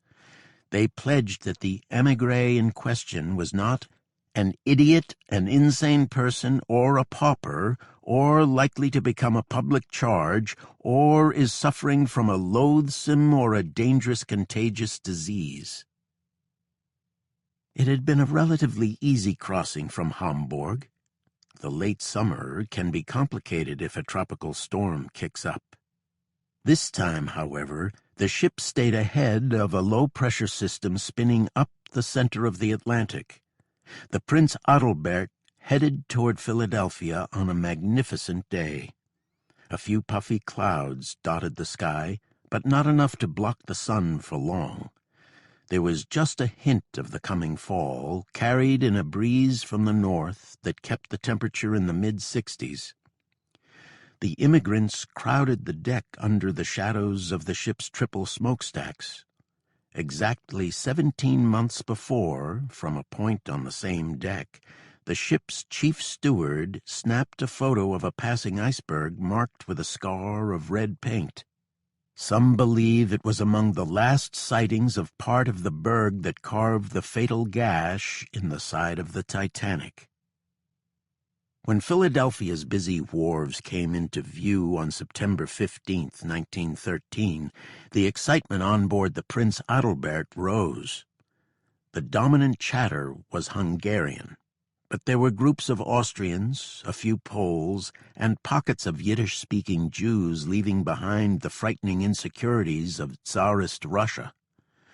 Among them was a 20-year-old yeshiva trade school student from central Ukraine and his teen bride. The young Karagodskis were getting the first look at the place where they would reinvent themselves as Louis and Sonia Crane. As they stepped onto the cobblestone docks, the couple entered a city that had become one of the great and most turbulent centers of Jewish immigration in little more than a generation. A seminal moment in the city's Jewish legacy came on a raw winter day decades earlier in February 1882. An immigrant-packed ship, not unlike the Prince Adalbert, dropped anchor off Philadelphia. On board the SS Illinois were more than 200,000 Jews, the first major group of Eastern Europeans to arrive in Philadelphia seeking refuge from rising mob violence. The pogroms, a Yiddish word meaning destruction, had expanded sharply the previous year when false rumors spread that Jews had a hand in the St. Petersburg bombings that killed the reformist Tsar Alexander II. Jews who had the money and connections to flee were doing just that. Shortly after the arrival of the Illinois, a VIP gathering convened at Philadelphia's Academy of Music under its 50-foot crystal chandelier aglow with 240 gas flames. Among the notables discussing the plight of the Russian Jews that night was Pennsylvania's governor. At one point, a firebrand activist rallied the assembly and drew applause from Jewish leaders by insisting it was the city's duty to offer a haven for people in exile, chased out of their homes, robbed of their possessions, and murderously treated. His words were prophetic. After the Illinois, ship after ship arrived carrying Jews from places such as Kiev, Odessa, and the Karagodsky homeland, Shpola, a crossroads of Jewish culture in Ukraine. By 1904, the Jewish population in Philadelphia had grown more than fourfold to about 70,000 and would continue to swell for another decade and begin to rival New York as a hub of Jewish scholarship, commerce, and enterprise. But there were growing pains. The established German-speaking Jews, whose ranks included Thomas Edison's rival Zygmunt Lubin and other luminaries, began to bristle as the demographic scales tipped in favor of the Yiddish masses. One night, disgusted crowds stormed out of a Jewish theater performance when actors performed in Yiddish instead of German. It was once said the German Jews contributed the money, the Russian Jews contributed the tuberculosis. It wasn't too far off the mark in some respects. Many of the city's Yiddish-speaking arrivals in Philadelphia congregated in a wrong-side-of-the-tracks jumble of boarding houses, street hawkers, and sewage-fouled alleys. After downpours, the streets flooded so badly that some people kept rowboats on hand to get around. At the same time, greater strains were emerging over what it meant to be Jewish in this new land. Some factions, such as so-called Jewish anarchists, they called themselves the Knights of Liberty and other names, were finding their voice in Philadelphia. Their messages emphasized workers' rights and had little room for Jewish solidarity. They cast the city's Jewish leaders in the roles of proxy oppressors. To the angry upstarts, the prominent rabbis and the Jewish gentry were on the side of bankers and factory owners who had no interest in improving the lots of the newer immigrants. Soapbox speakers at the piers would harangue newly arrived immigrants to turn their backs on the Jewish establishment and traditions. Instead, they would urge, throw your support to the fledgling unions and other groups challenging the old order. They emphasized their disdain for tradition at every opportunity. They would hold dances on solemn Yom Kippur and loiter outside synagogues on Saturday, blowing cigarette smoke into the faces of those going to worship. The atmosphere, wrote one local Jewish historian, was poisoned. When the future Louis and Sonia Crane passed through the last checkpoint, they were atop the crest of an immigration wave.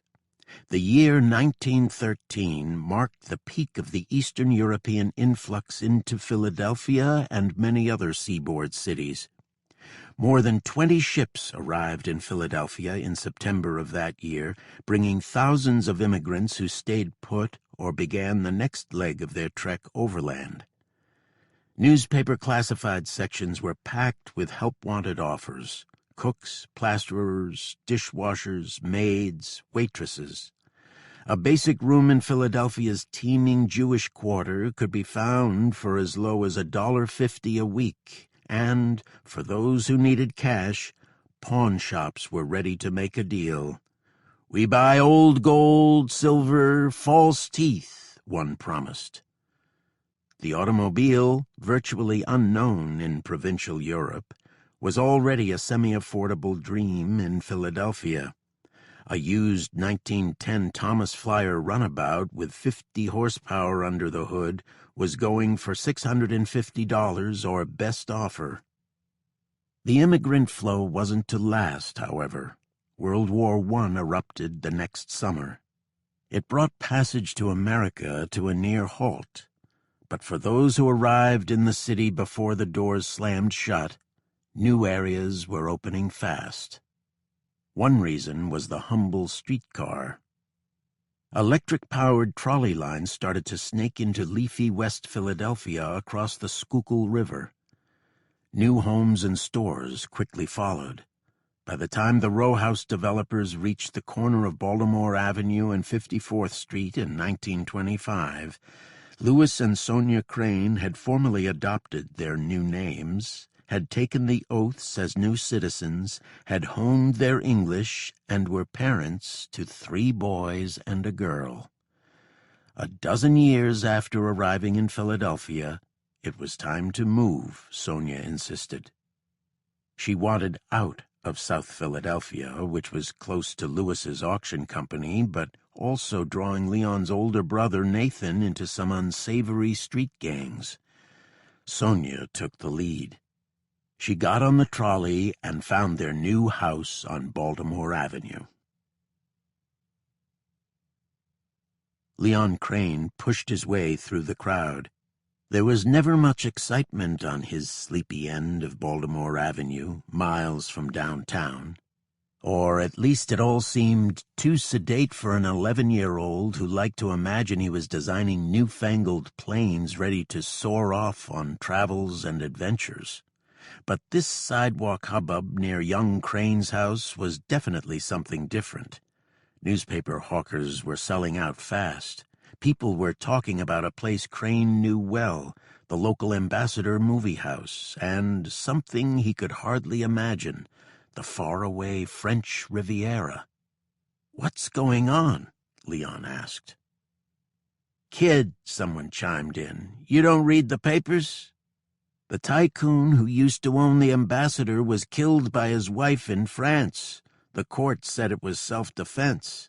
Check her out, kid. The girl is a knockout." Crane hurried to class. It wasn't worth being late and risking the wrath of his parents, who expected nothing short of excellence. He got the rest of the story later. Turned out that Philadelphia theater mogul Frederick G. Nixon Nerdlinger, whose empire included the Ambassador, was fatally shot by his newlywed wife, a former beauty queen named Charlotte Nash. It all happened in a fancy hotel room in Nice 2 months earlier in March 1931. Nixon Nerdlinger was wildly jealous. He hired detectives to follow his young wife, despite the fact that he had conveniently left out some details of his own life before they were married, such as he already had a wife and a pregnant mistress. A fierce argument erupted after Charlotte was accused of being unfaithful. She pulled out a pistol stashed under a pillow. 2 shots hit their mark. Fred was dead. A French jury, however, needed only 10 seconds for its decision. They agreed with the defense claims of self-defense. "She is too beautiful to be bad," her attorney said as he wooed the sympathetic jurors. But what gripped the schoolboy Crane more than the lurid murder tale from France were the descriptions of the couple flying around Europe in the latest planes. Crane simply couldn't get enough of aviation. He constantly doodled pictures of mighty Zeppelins and long-distance aircraft such as Lucky Lindbergh's Spirit of St. Louis. Leon, or Lee as he was called, didn't dream so much about being in the pilot's seat. What fascinated him were the mechanics and engineering of getting the thing off the ground. The Depression was narrowing dreams and expectations everywhere, but aviation seemed immune to the imploding economy. New planes and ideas kept on coming. Record books were being revised before the ink could dry. Lee Crane thought endlessly about the boundless skies, but his own world was very small in comparison. It revolved around West Philadelphia, the cramped bedroom shared with his two brothers, and a trip now and then to the New Jersey shore. At the same time, the backdrop of Crane's boyhood world was changing rapidly. The Jewish influence in the neighborhood was giving way as migrating Southern blacks gained footholds in West Philly. Other groups soon joined them as Philadelphia's streetcar suburbs became a patchwork of languages and backgrounds. The high school's athletic field, once a vista of white kids on green grass, became the home of Negro League teams from 1931 to 1935 and featured such dynamos as the rail-thin flamethrower Stuart Slim Jones. Years later, at the tail end of the Depression, Jones ended up penniless and died before his 26th birthday. Crane's parents didn't get too involved in synagogue or community affairs. The internal rifts within Philadelphia's Jewish world were not their problem. Tradition, however, was paramount. Passing on Jewish life to their family was taken far more seriously than getting involved in the passing political storms. The Crane children had private Hebrew and religious lessons. Bar mitzvahs were more than just coming-of-age parties with cash and frivolous loot from relatives. The gifts from Lewis to his boys were prayer shawls known as tallis and small boxes called tefillin, containing Torah verses and worn with leather straps during weekday morning prayers. Meanwhile, Lewis and Sonia were busy staying ahead of the Depression. Sonia brought in money as an accomplished seamstress. She turned her back on the fledgling unions and negotiated her own pay, demanding and getting the same as her male co-workers. She didn't bend easily. Sonia had learned from an early age how to take care of herself and protect her family, which lived on the poorer side of the Jewish district in Shpola. When the local Cossacks got drunk, they often raided the Jewish neighborhoods. Anyone unfortunate enough to be in their path, especially a young girl, might suffer unspeakable abuses. When it was time to hide, Sonia and her two sisters stashed themselves in a hidden room under a closet floor. The Cranes eventually had enough money to bring over relatives, including Sonia's sisters. That's because Lewis, highly educated and even more highly motivated, had found his footing in Philadelphia in the auction business, sometimes traveling as far as North Carolina to buy up failing businesses. The family had it better than many. There was even enough money for music lessons for the kids. Leon picked the clarinet. Old brother Morris gravitated to the violin. Lewis bought a car, a noisy contraption with faulty headlights. He rigged up a flashlight on the steering wheel to help guide his way. By the time Leon was in West Philadelphia High School, his interest in aeronautics was sealed. There were a lot of aeronautical firsts, he would say later in life. He wanted to be part of it. He graduated in February 1937 with fanfare that included high honors, kudos for his stint as yearbook editor, and a laudatory send-off toward greater things. "Best in everything he undertakes," the yearbook inscription reads. "Leon has justly earned the position of best student." Still, there were Jewish quotas in place for admission at some of the most prestigious colleges. Older brothers Morris and Nathan managed to get into medical schools with a little help, in Nathan's case, of $5,000 slipped to the right person. Leon was short a few math credits, however, and made them up during a spring semester at the University of Pennsylvania. The term ended just as Amelia Earhart and Fred Noonan set off on their ill-fated round-the-world flight. Sonia wanted Leon to follow his brothers into medicine, but Leon had other plans. He was bound for MIT and the labs that were pushing the bounds of aeronautical engineering. In Cambridge, Crane quickly found his niche. He joined the Jewish fraternity Phi Beta Delta and immersed himself in campus life and its brainy pedigree. A freshman-year frat photo shows Crane, looking dapper in a dark suit and striped tie, standing near future Nobel Prize-winning physicist Richard Feynman. They became poker buddies, and it's very likely they chewed over their shared paths as whip-smart kids from down the coast — Feynman's home base was Far Rockaway, New York — who were now somewhat awed as small fish, the smallest in fact as freshmen, swimming the intellectual currents of MIT. Crane and Feynman fell into what Feynman would later call the studious group of the fraternity. The others were the wild social guys. Each had a role.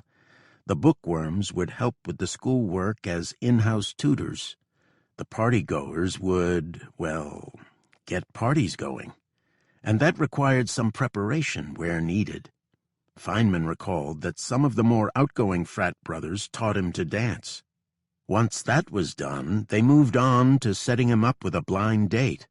It was a girl named Pearl. So I was from New York, so I said, "Oh, Poyle, Poyle." They said, "No, you must say Pearl, because she'll be horrified if you say Poyle," and so on, Feynman recounted in a 1966 oral history. He managed just one properly enunciated Pearl at the beginning of the date before slipping back into his New Yorkese. Crane also had a front-row seat to some of Feynman's pranks, such as the time Feynman stole the door to a frat house room that was a favorite study site. Crane, meanwhile, also gravitated toward some of the more innovative minds on the faculty. One of his advisors was Manfred Rauscher, who had visions of moving the daily commute from the roads to the air. He co-developed an everyman plane, playfully named after the flightless dodo, with folding wings for easy garage parking. Inevitably, Crane figured that if he wanted to design airplanes, he should learn to fly them as well. He earned his private pilot's license through a university training program and entered the Reserve Officers Training Corps. That led to a stint in the summer of 1940 at a military installation in Virginia, learning how to handle guns and artillery. Although America was still officially neutral, telegrams calling up reservists kept flowing out of Washington. Crane's came in late 1941, just months after he graduated from MIT. He was told to report to Wright Field in Ohio, near the site where B-24 designer I.M. Ladin began tinkering with plane designs in the 1920s. At Wright, Crane was happy to see a dozen old faces from MIT, including the extra good news that one of the crew had brought his 1936 Old so they could tool around off-base. On a raw Sunday in December, they listened to the radio reports of the attack on Pearl Harbor. Within months, Crane was shipped off to Alabama to begin military flight training, and the wartime industries were making planes as fast as they could drive rivets. The future Iceberg Inez came off Consolidated San Diego Assembly Line years later, May 31st, 1943. Its price tag for the Army was $297,627. The plane was flown June 2nd to Tucson to install additional equipment such as radios, which were not part of the factory line procedures out of concern such detail-oriented work would slow down production. From there, 42-40910 passed through Wright Field in Ohio, where Crane was first posted after being called up. The B-24 touched down at Ladd Field on November 19, 1943, on an unusually mild day outside Fairbanks. It didn't last. Soon it was well below zero. Back in Philadelphia, as the war in Europe dragged on, Crane's parents struggled to get any scraps of news from Spola. They knew the Nazis had control over nearly all of Ukraine, but only fragmented reports made their way to West Philadelphia. What they heard was hard to fathom. Whole communities wiped out or herded off to camps by the Einsatzgruppen death squads. A photo taken in 1913, perhaps about the time Louis and Sonia left for America, showed a group of young Jewish militiamen organized to protect against the pogroms. Their rifles are pointing defiantly at the camera. Louis Crane now wondered what had happened to them and their children if the stories of the Nazi killings were as horrible as they sounded. They were. By the war's end, only remnants remained of the once flourishing Jewish community in Ukraine. In Szpola, there was almost no one left. One young boy, Yuri Pinchuk, managed to slip away from a concentration camp just before a mass killing in 1942. His mother couldn't manage the escape. Before the extermination, a man had approached Pinchuk's mother and asked if she had a spare piece of fabric. "I remember him well," Pinchuk told filmmakers 5 decades later.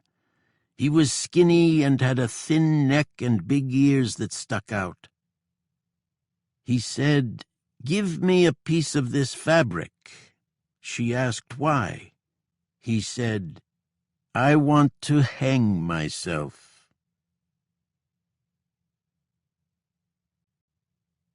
Chapter 7. December 29th, 1943. Wilderness. Harold Hoskin pulled up a chair. Dinner was served. The plates were heavy with juicy steaks and mashed potatoes swimming in butter.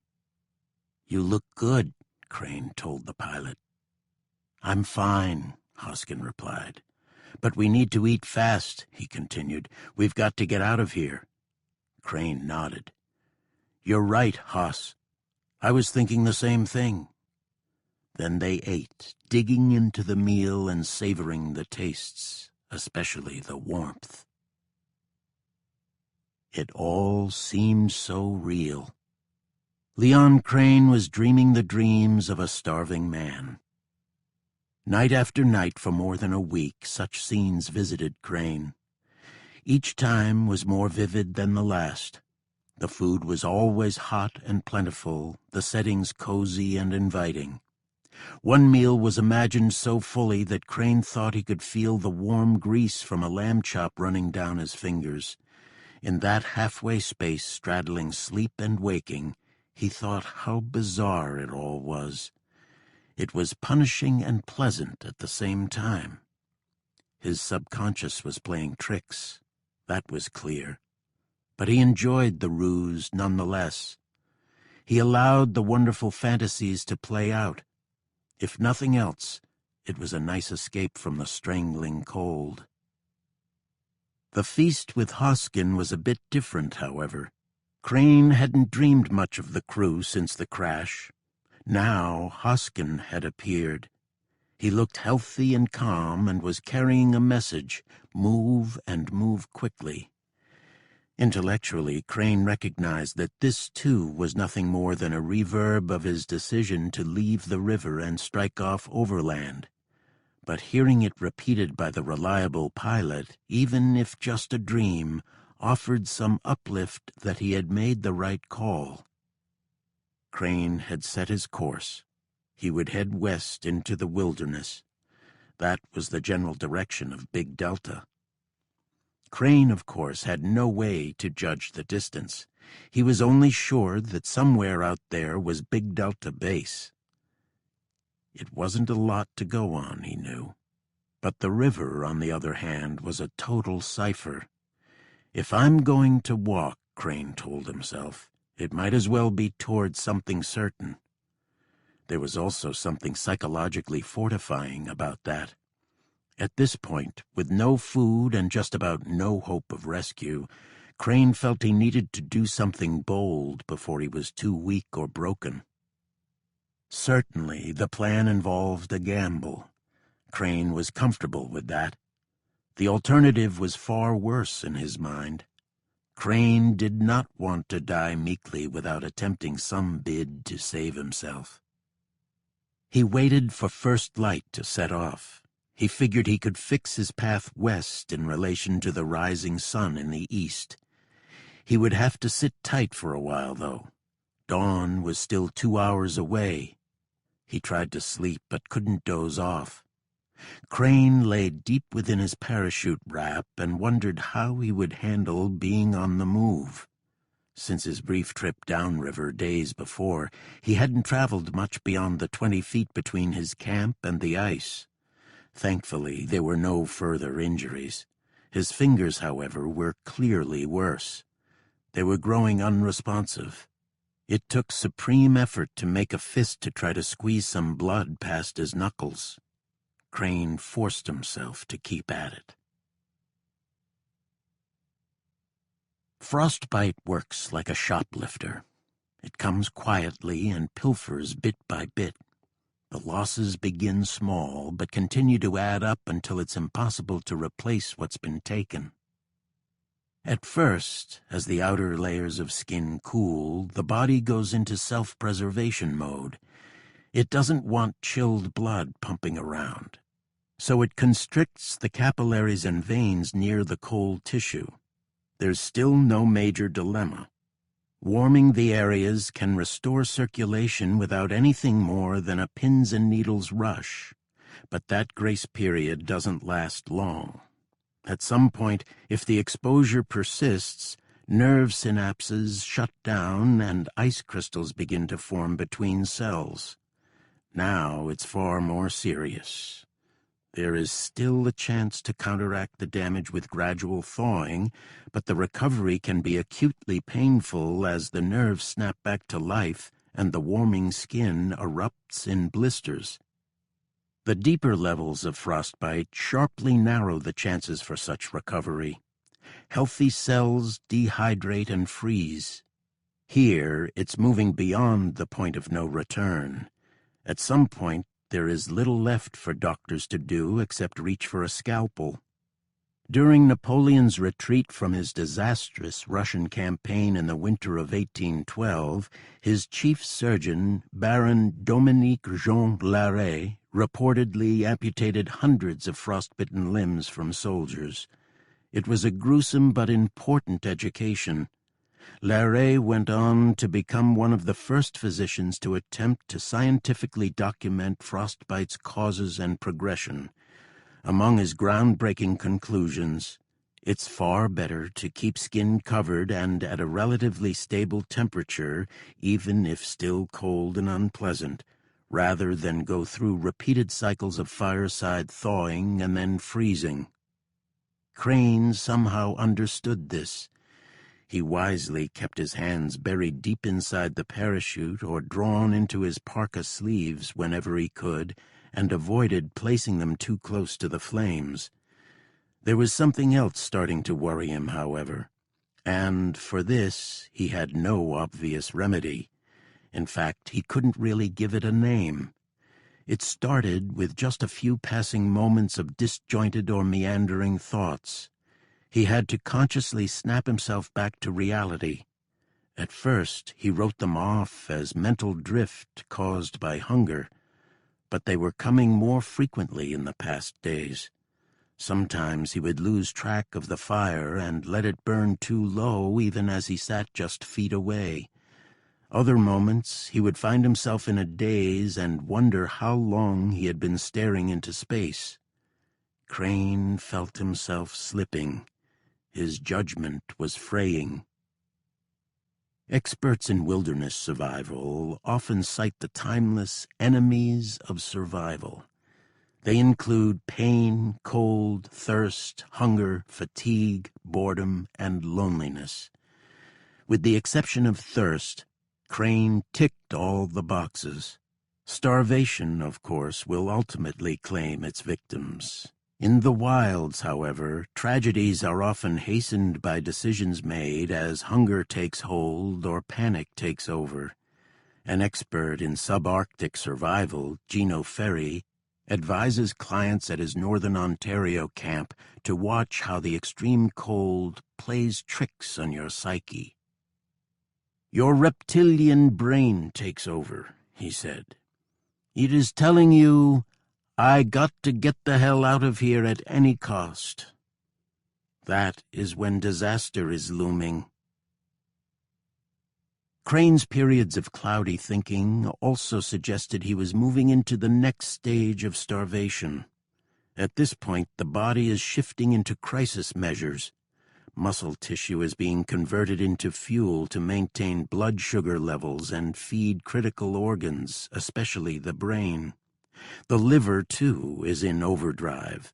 Fatty acids are being turned into something called ketone bodies, which is the biological equivalent of a reserve tank. But, like most end-of-the-line options, there are shortcomings. Among them is a chance for panic-induced decisions. The brain, getting a taste of the ketone bodies, tells itself that things are getting desperate. Alaska is a clearinghouse for such stories. In 1942, a year before the iceberg Inez went down, the U.S. military embarked on a comprehensive study of far north survival techniques. Dozens of Alaskan old-timers were interviewed. Nearly all recounted some bad news tale about people striking off blindly into the wilderness. One veteran bush pilot from Nome told the Army envoys about a group of flyers who tried to hike back from their downed plane. They wandered in circles for 8 days and were found near death just a few miles from the crash site. In another interview, a dog-sled mail carrier described how hunger and cold can bring on fatal miscalculations in the wild. "There's a strong tendency to fight his environment by roaming until the point of exhaustion," he told the Army team.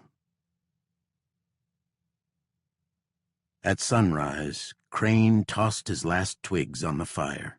He gathered up his chute, turned his back on the river, and began blazing a trail through shin-deep snow. Crane had no concept yet of the magnitude of his blunder. Big Delta was at least 70 miles to the southwest in a direct line, and probably close to 150 miles of hiking even by an experienced Alaska hand with a compass and knowledge of the terrain. In between is a mountain ridge capped by the more than 6,500-foot Mount Harper, which has an indirect but tragic connection to Crane's distant Philadelphia. The peak is named for an Irish-born Yukon explorer and trader, Arthur Harper, whose marriage to an Athabascan girl produced 8 children. The youngest, Walter, gained mountaineering immortality in 1913 as the first person confirmed to reach the summit of North America's highest point, then known in the Western world as Mount McKinley and now widely called Denali, after one of the Athabascan names meaning the Great or High One. In 1918, Walter and his new bride set off for Philadelphia, 10 months before Crane's birth, where Walter planned to attend medical school. Their Seattle-bound steamer struck a reef near Juneau. The couple were among more than 340 passengers and crew members lost at sea. There were no villages in the Harper Mountain chain and perhaps only a few scattered cabins. This, too, Crane could not have known. It took just a few minutes, however, for him to discover that overland travel would be nothing like following the river, whose banks were at least a level grade. The land rose gently from the riverbank, but even this modest incline was torturous. Each step meant he had to plow aside snow. With surprising speed, numbness began to spread downward from Crane's knees. He could still move his toes inside the mucklucks, but that wouldn't last indefinitely. "Ach!" he cursed, stumbling again on the rocks hidden everywhere under the snow. Not a single stride landed easily. Crane had to adopt a stutter-step cadence to avoid toppling over and exposing his hands. He let his boot sink halfway into the snow, pause a second, and then push deeper, slowly feeling for the rocks. Progress was ridiculously slow. He had to stop every 10 paces just to catch his breath. His heart pounded, and he could feel drops of sweat trickling down his back. "It's -20 and I'm sweating," he almost laughed. But he knew the perils. Any kind of moisture could freeze into a potentially life-sapping armor. The cold material siphons off the body warmth and clears the way for frostbite and other complications such as gangrene. Natives of the far north understand this well. Typically, undergarments are avoided or worn in the lightest possible materials. In the era before mass-produced clothing, natives of the frigid Bering Strait hunted in the winter wearing an inner parka of skin from a month-old fawn and an outer layer of skin from a reindeer killed at the height of summer when the hair is at its most fine. In interior Alaska, the most prized skins for clothing came from the hides of pregnant moose killed in late March. Only in extreme cold would they add undergarments made from squirrel hide or woven rabbit fur. The rock dodging also sent Crane zigzagging off course. Every few minutes he needed to check his bearing against the sun. Sometimes he'd be so turned around that he faced south instead of west. At midday, with the winter sun hanging about 13 degrees over the horizon, Crane stopped. He looked back at his tracks and could still see the river below. In more than 2 hours, he made perhaps 300 feet. "I'm simply marching to my death," he thought. At this rate, he'd be lucky to make a half-mile a day. Even if Big Delta was close, which in his heart he knew it wasn't, it could be months of hiking. He had fewer than 30 matches left, and no one would ever find his body. The idea of wolverines or birds picking at his corpse seemed to Crane the ultimate insult, the parting shot of the wild. He did not want to end up like that. It was, however, increasingly hard to imagine another outcome. More and more, Crane was envisioning his own end. Everyone does in some abstract way. In wartime, the images take on sharper relief. This was particularly true among the Cold-Nose boys. In battle, there was any number of ways to get it. Here, in the Alaska skies, everyone pretty much knew what trouble looked like. Either the plane would seize up in the weather or a storm would clobber it. No one at Ladd had climbed aboard a plane for a winter mission without thinking whether this could be their last one. "This is a bad place to be out in the wild, lost," Maine Airman Arthur Jordan wrote in his Ladd Field diary. "I wonder if the mystery of what happened to it will ever be explained," Jordan penned in reference to the fruitless hunt for the iceberg Inez. "The only hope, I guess, is that some trapper may come upon some bits of twisted steel sometime and report his find." Crane was shuffling into the past tense. His family knew this, but they refused to describe him as gone. Hope was kept within reach, although a bit more of a stretch as each day passed. To anyone who would listen, Sonia Crane insisted she could sense her Leon was still alive. Call it a mother's intuition or simple stubbornness. No one dared to contradict her. But the facts couldn't be ignored. The Army telegrams said he was missing for more than a week. Anyone surviving the crash would stand little chance in the winter. Being homeless during a rough patch of Philadelphia winter could be harsh enough. What were the odds in Alaska? At Ladd Field, the bunks and lockers for Crane, Hoskin, and the rest of the iceberg Inez crew were still untouched. That would change soon. The personal items would be packed up and eventually shipped south to the next of kin in the Army files. Crane guessed the telegram was already sent to Baltimore Avenue. He pretty much knew the words, too, written in the military template. Missing since December 21st. Searches have failed to find crash site or survivors. We will keep you informed of any developments. It won't say what really matters. It's minus 50 some nights in the back country, or that the military is no longer going to devote much energy to the hunt. In hearts and minds, Crane was being reassigned to the roles of the dead. He was turning into a living ghost, an invisible pilgrim. Crane found a special cruelness in this in-between world.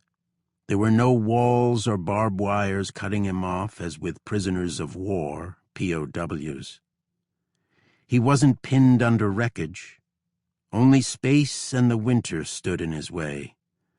That was more than enough, of course. But at times he seemed so connected, so heartbreakingly close to what was on the other side. This waxing crescent moon over the Alaskan Yukon in late December was the same one that rose over Ladd Field and Philadelphia and Boston and Berlin. The constellations decorating the sky were the same ones seen from outside some warm and well-stocked cabin, maybe just over the horizon. The wind stinging his cheeks was pulled around the globe by weather cells that mingle and collide, all seamlessly connected, from continent to continent. These were curious thoughts for Crane. He was not a man of poetry. Crane was shaped by machines and their power. What he most admired was how these creations could shove aside nature and natural limits. As a boy, he studied the steamships that crossed oceans without relying on the winds. He dissected the workings of automobile engines that shrank distances and made the horseman a quaint obsolescence by the time he was born. In his eyes, though, air travel was the ultimate expression of man's mastery. It fulfilled dreams as fundamental as dreams themselves. Leonardo da Vinci sketched his ideas of taking flight. Further back, the Greeks wrapped stories and morality tales around the wings of Daedalus. Even earlier, the awed Ezekiel of the Old Testament watched the spinning wheels that carried aloft heavenly creatures. At MIT, Crane's Science for the People avionics mentor, Manfred Rauscher, was hailed for figuring out how to get earthbound hardware off the ground. "He makes them fly," said the caption under Rauscher on Crane's senior yearbook. Crane's interests leaned toward speed. He concentrated on pushing the limits of the relatively new science of jet engines. Now his world had contracted to the pace when the skies were out of reach. His pace below was one step at a time. He paused on the hillside. There was perhaps 90 minutes of light left. He could probably make it over the next ridge. He wouldn't have the stamina to turn back to the river after that. Setting off into the hills was an obvious mistake. Crane was now forced to confront what to do about it.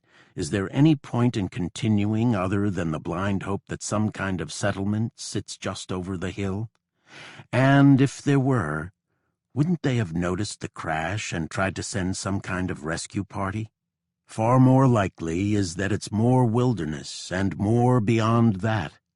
Rivers were the real highways of the Alaskan interior. He knew that much and cursed himself for forgetting it. The rivers are where people lived, trapped, fished. Think as if this is a poker hand, he reasoned. Would you bet on drawing the right card from the hills or the river? Crane didn't take another step away from the river. He turned around and headed downhill. He followed the meandering snow rut he had plowed with his numbing legs. He could have walked a straighter line to the river, but there was no sense in falling over a rock and risking an injury. If he had any chance, any at all, it would rest on making the right choices. He could not afford another folly like striking off on a cross-country trek. A sprinkling of luck wouldn't hurt either. That came as he spotted his camp. The fire was nearly out, but some of the wood still glowed. He coaxed flames from dried spruce needles. At least that's one match saved for later. Crane cloaked himself in the parachute for another night. The idea now was to set off downstream. There was no other way. When Crane left his bivouac on the morning of December 30th, he was certain he would not return. He would have to stick with the river until the end, whichever way that played out. Crane also chose to walk atop the frozen ice. There was a risk of breaking through, but it was faster than picking his way through rocks and gullies along the bank. Haste seemed important. Crane still felt relatively strong after more than a week without food. This surprised him, but there was no telling when his body would simply give way. In many places, the Charlie River separates into a braid of channels known as sloughs along a rocky bed.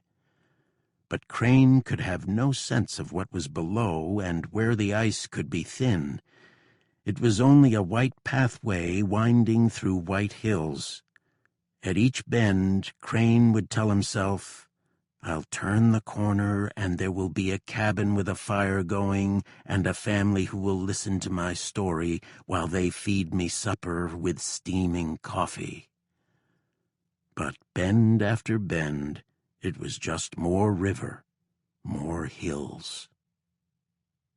About 3 o'clock, as dusk was giving way to evening, the river valley widened. Crane began to look for a place to camp. Just the thought of collecting more wood and starting a fire discouraged him. He stopped. Hold on. What's that? Crane squinted in the fading light. It looked like a tent perched on a platform. Impossible. Is it really? Crane took a few steps closer. It was certainly something. "Hey!" Crane yelled. "Anyone there?" He wondered for a moment if it could be some sort of North Country mirage.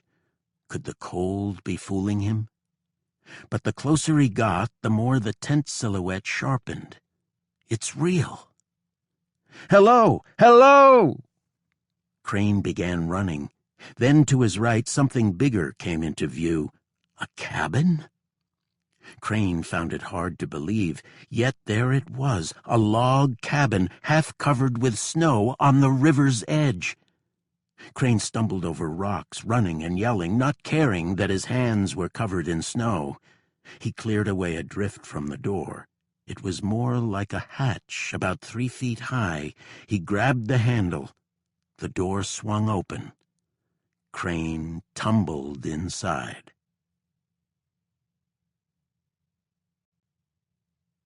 Chapter 8. December 30th, 1943. Phil Burrell's cabin. It took some time for Crane's eyes to adjust to the shadows. The place seemed more cave than cabin. The floor was pounded earth, but hard as concrete in the subzero cold. Flakes of dust and dried moss and God knows what else floated in the shaft of yellow twilight that spilled through the open door.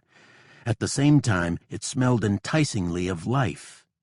Tobacco and sweat, candle wax and summer grass, and meat that sizzled in frying pans even if not so recently. After more than a week in the Alaskan Yukon winter, scrubbed clean of these warm, comforting scents, it was overpowering. Crane tried to sort out the different odors. Old fur, wet wool, meals cooked and eaten, wood and canvas. Gradually, Crane could see the dimensions, a rough rectangle about 10 feet wide and slightly smaller from door to wall. The ceiling was low, sagging in places under the weight of the traditional dirt and sod covering on the roof, but it still managed to peak at the center. The nearly 6-foot crane could stand upright with some room to spare. At one corner was a bunk built on a sturdy wooden base. Next to it sat a pile of wood and shavings. Crane looked to his left. A table was packed with burlap sacks tied tightly with twine. His frigid fingers couldn't manage to loosen the knots. Crane slashed the closest bag with his Boy Scout knife. Out spilled something white. Crane dipped his fingertips and brought them to his lips. He gasped, "Sugar!" The rest of the satchels held gifts that made Crane's head spin. A tin of cocoa, another of dried milk, a half-dozen cans of baking powder, and a box of raisins. Crane stuffed the raisins into his mouth. They were as cold and hard as pebbles, but quickly softened and gave up their juices and flavor. Crane chewed wildly. Just a few nights ago he had dreamed of polishing off a steak with Hoskin. Crane thought that might be the closest he would come to genuine food. He was now chomping on sweet raisins with a roof over his head. It was almost too much to absorb. Just concentrate on eating, he thought. He grabbed more raisins, but stopped before he tossed them into his mouth. He suddenly felt full, unbearably so. It was clear he needed to go slowly to give his body time to reacquaint itself with food. He checked the raisin box. There were plenty left. But did that really matter? He figured he must be close to a village. Who would stock a cabin in the middle of the wilderness? Tomorrow, Crane assured himself, I'll be in a real home. Tomorrow, surely someone will know how to treat my fingers. Crane examined his hands in whatever light was left. The skin was bone white. Sensations in his fingers seemed muddled and muffled. He could still feel the rough wood of the cabin's table or the coarse weave of the sacks, but it was as if they were encased in a thick skin that allowed only the basic textures to come through. Crane would later describe it as though he was wearing boxing gloves. Crane's fingers, at least, still obeyed his commands, but slowly. Crane knew enough about interior Alaska not to hope for a phone or telegraph office in whatever settlement he was certain was nearby. The only outside link at many outposts were two-way radios tuned to a bush pilot frequency. He smiled, the first time since the crash, at the idea of putting on the headgear and letting the world know he was still among them. While he was examining his fingers, a glint under the bunk caught his eye. He pulled out a small wood-burning stove and ventilation pipe. Things just kept getting better. He spotted a tin covering for the pipe in the roof and fitted it through. Soon a fire was lit. Crane filled a frying pan with snow, and, as if all this cabin magic wasn't enough, within minutes he was wrapping his fingers around a tin cup full of hot cocoa. He still wasn't hungry. It would take a while to restart his appetite, but he managed to gulp down 2 cups. There was enough light for one more exploration. Crane wanted to see what wonders sat under the tent on stilts he first spotted. It was too high to hoist himself to the platform, but he found a ladder leaning against a tree. He sliced through the tent flaps. At least a dozen times a day he thanked the fates that he had the Boy Scout blade tucked in his parka.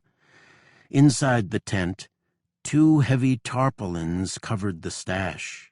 He pulled away the first. Underneath was an array of tools, hammers, drill bits, saws. He was careful not to touch the metal. He remembered the careless mechanics at Ladd leaving behind flaps of flesh. There also was a coil of sturdy rope, 2 folded tents similar to the one on the platform, and 2 big cans of rendered animal fat known as tallow. Crane left the second tarp alone. He was too tired. That could wait. There were enough gifts already. Crane took a few moments to study the tools and tents. Could there be clues about its owner or the cabin's location? Not a thing he could see. Crane was sure the folks in the village, the one he kept telling himself was right around the river bend, would know about the owner, and he could offer proper thanks. For the first time since the crash, Crane set aside the parachute. He wrapped himself in the canvas tents and dropped into the bunk. The cabin held the warmth from the fire remarkably well. The spaces between the logs were filled with nailed rope and wedged moss, which served as reliable insulation. The earthen-covered roof also helped trap the heat. What a luxury, Crane thought before sleep came. Had Crane dug deeper into the cache, he would have found more supplies stored in boxes marked with the stenciled tag Phil Burrell, Woodchopper, Alaska. It was something of a message from an earlier era.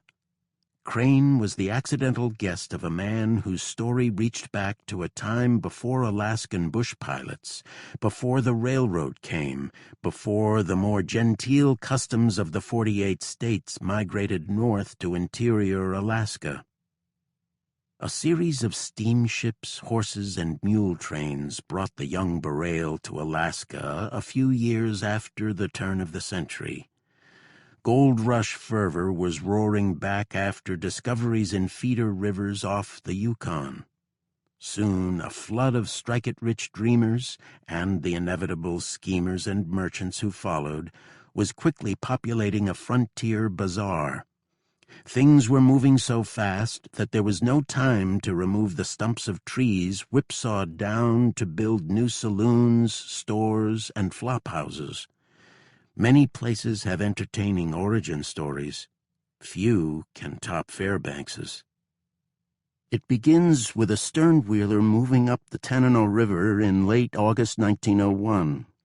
Aboard the Lavelle Young was a backwoods entrepreneur named Elbridge Truman Barnett, who came west from Ohio and had given himself the fabricated title of captain. He had visions of setting up a new trading post along the Chena River, which branches off the Tanana. But the Lavelle Young was blocked by low water on the Chena, far short of the captain's goal. E.T. Barnett and his wife were unceremoniously sent ashore in the wilderness along with their merchandise. Barnett was furious. His wife, who had misgivings about the whole enterprise from the beginning, was sobbing.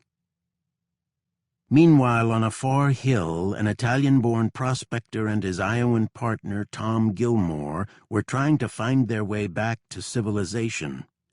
They had found a creek they believed was rich with gold, but now needed the equipment to dredge it out. The Italian, who had changed his first name from Felice to Felix, spotted the smoke from the Lavelle Young and used it as a guide to walk out of the bush. They found Barnett fuming and his wife fretting amid the crates and sacks. Felix asked to poke around. They made some deals with Barnett, including buying some winter gear for the fast-approaching cold. A city was born. What came next was a breakneck blur of construction and conniving as gold was scooped from the creeks flowing into the Yukon and Tanana rivers. The tandem of Felix and Gilmore wasn't so lucky. They never relocated their gold-flecked creek. Others struck it rich, though. As Barnett's new town took shape, it needed a solid name. A few were tried, but none seemed to stick.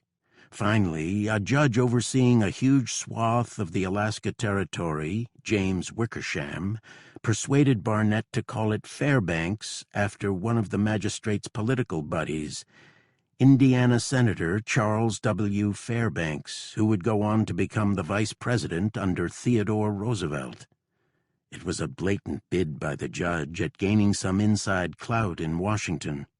Yet the newly minted Fairbanks didn't really need much outside help to get off the ground. Gold does that just fine. Within a few years, Fairbanks had more than 300 buildings, 6 saloons, and no churches. It was also a place where few questions were asked. Pick a new name, new life story, or just about anything as part of an Alaskan's second chance. Barnett, too, left out an important item from his past.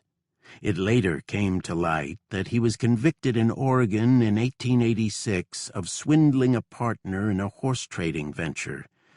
His 4-year sentence was later commuted because of Barnett's political connections in his native Ohio.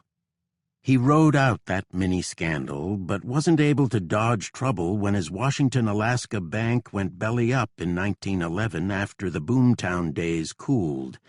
He was accused of fleeing Fairbanks with a fortune from the bank's vaults. Prosecutors, however, could get a conviction only on a misdemeanor charge of falsifying bank records. Protests broke out, and the word Barnett became, for a time, a verb meaning to swindle. Barnett never returned to Fairbanks. Some believe he spent years holed up in his Mexican hacienda with his girlfriend. Other sketchy reports had him making his mark in the oil business in Montana. All that's clear is that the disgraced patriarch of Fairbanks died in Los Angeles in 1933 after falling down some stairs. Barnett may have been vilified as the king of con artists in Fairbanks, but small-bore crooks were everywhere in those early days. Barkeeps were notorious for watering down their drinks. Fake maps were peddled allegedly showing the route to El Dorado-style riches. One pitchman tried to persuade gold rushers that a hybrid contraption called the Klondike bicycle was the answer to their transport problems. The thing had 4 wheels made of solid rubber and served as a wagon, but 2 of its wheels could be retracted and it became a bike. Needless to say, it never caught on. While others were chasing the siren call of gold, young Burrell was knocking around Alaska, doing what he could for a roof and meal. But he was also well aware he was a guest. He studied the natives and their ancient rapport with Alaska. At the time, the followers of an Athabascan leader named Chief Charlie were still following the age-old cycles of fishing and trapping. 2 waterways, the Charlie River and Charlie Creek, now known as the Kandik River, bear his name. It's unclear whether the chief took his name from the river or the other way around. Regardless, the whirlwind of the early 20th century was a time of transition that left few untouched. The ways of the outsiders were leaching into the lives of the interior tribes. One photo shows Chief Charlie flanked by 2 men, all wearing a cloth version of a pork pie hat and striped flannel shirts. Their traditional wisdom, though, remained uncorrupted. Some of the newcomers, like Burrell, bothered to listen. They learned such basics as how to best store a cabin's supplies to ensure they were safe for the next season or available to a traveler in need. The preferred place for the cache is an elevated platform to keep away unwanted scavengers such as bears, lynx, foxes, and porcupines. Floods, too, made the raised platforms a necessity. The annual spring high water on the Yukon River reached such levels that it swept away just about everything in its way. That included Chief Charlie's settlement, which was lost in a great flood in 1914. When Crane awoke, it was still dark. It took him a few moments to remember where he was. He reached out and felt the curves of the peeled spruce logs. The amazing events of the previous day poured back. The cabin, the raisins, the supplies. He rose quickly and fixed the rest of the cocoa, sugar, and powdered milk into a delicious sweet concoction. Crane drank it quickly. He was sure this was his last day in the wilds. He filled his pocket with the rest of the raisins, ducked through the cabin door, and set off downriver. Maybe the village will be close enough to get a real breakfast, he thought hopefully. Anticipation drove away any discomfort. He even forgot about his fingers. The morning on the last day of 1943 broke at -25 along the Charlie River. The river bent to the west. The slopes along the banks grew steeper, the valley narrowed. Crane hiked on, waiting for the outline of homes and maybe the smell of warming fires. Instead, there was just more wilderness. The next turn will be the one, he promised himself.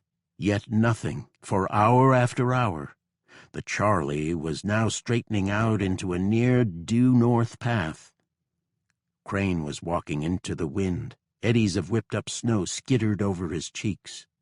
By mid-afternoon, with the sun going down, Crane still pushed ahead. How could there be a lone cabin and nothing else?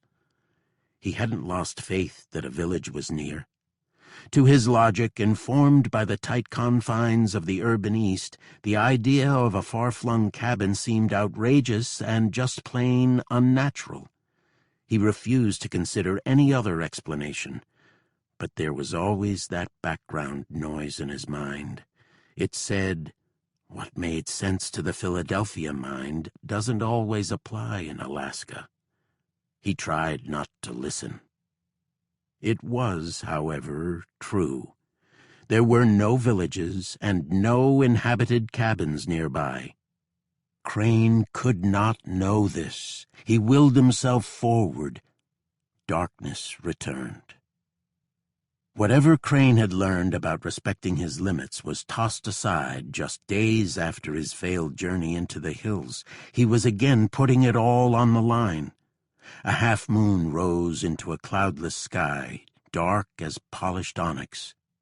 The North Star was dead ahead, tucked between the Big Dipper and Cassiopeia. It was much higher in the sky than when he had studied star charts during flight training in the South. The gossamer of an emerald-green aurora borealis flickered just below Polaris. It was really quite beautiful, Crane thought. For maybe the first time since the crash, Crane was taking in the majesty of the Alaskan wilds. He recalled the first time he saw the Northern Lights. It was during midterms at MIT in late January 1938 when some of the people on his block, just over the bridge from Cambridge, began pointing to the sky and rushing to their roofs after sunset. The horizon to the north was a deep red that shifted and flared as if coming from the glow of a huge fire. The next day, the papers were full of accounts of one of the most intense geomagnetic storms in decades, visible as far south as Virginia. The clear Alaskan sky over Crane also brought more danger. With no cloud cover to hold in even the fractional amount of daytime warmth, the temperature tumbled downward. It was brushing past -40. For weather watchers, it's more than just a number. It's the only point where the Fahrenheit and Celsius scales cross. It's also near the freezing point for mercury. Below that, traditional thermometers are worthless. Midnight was near.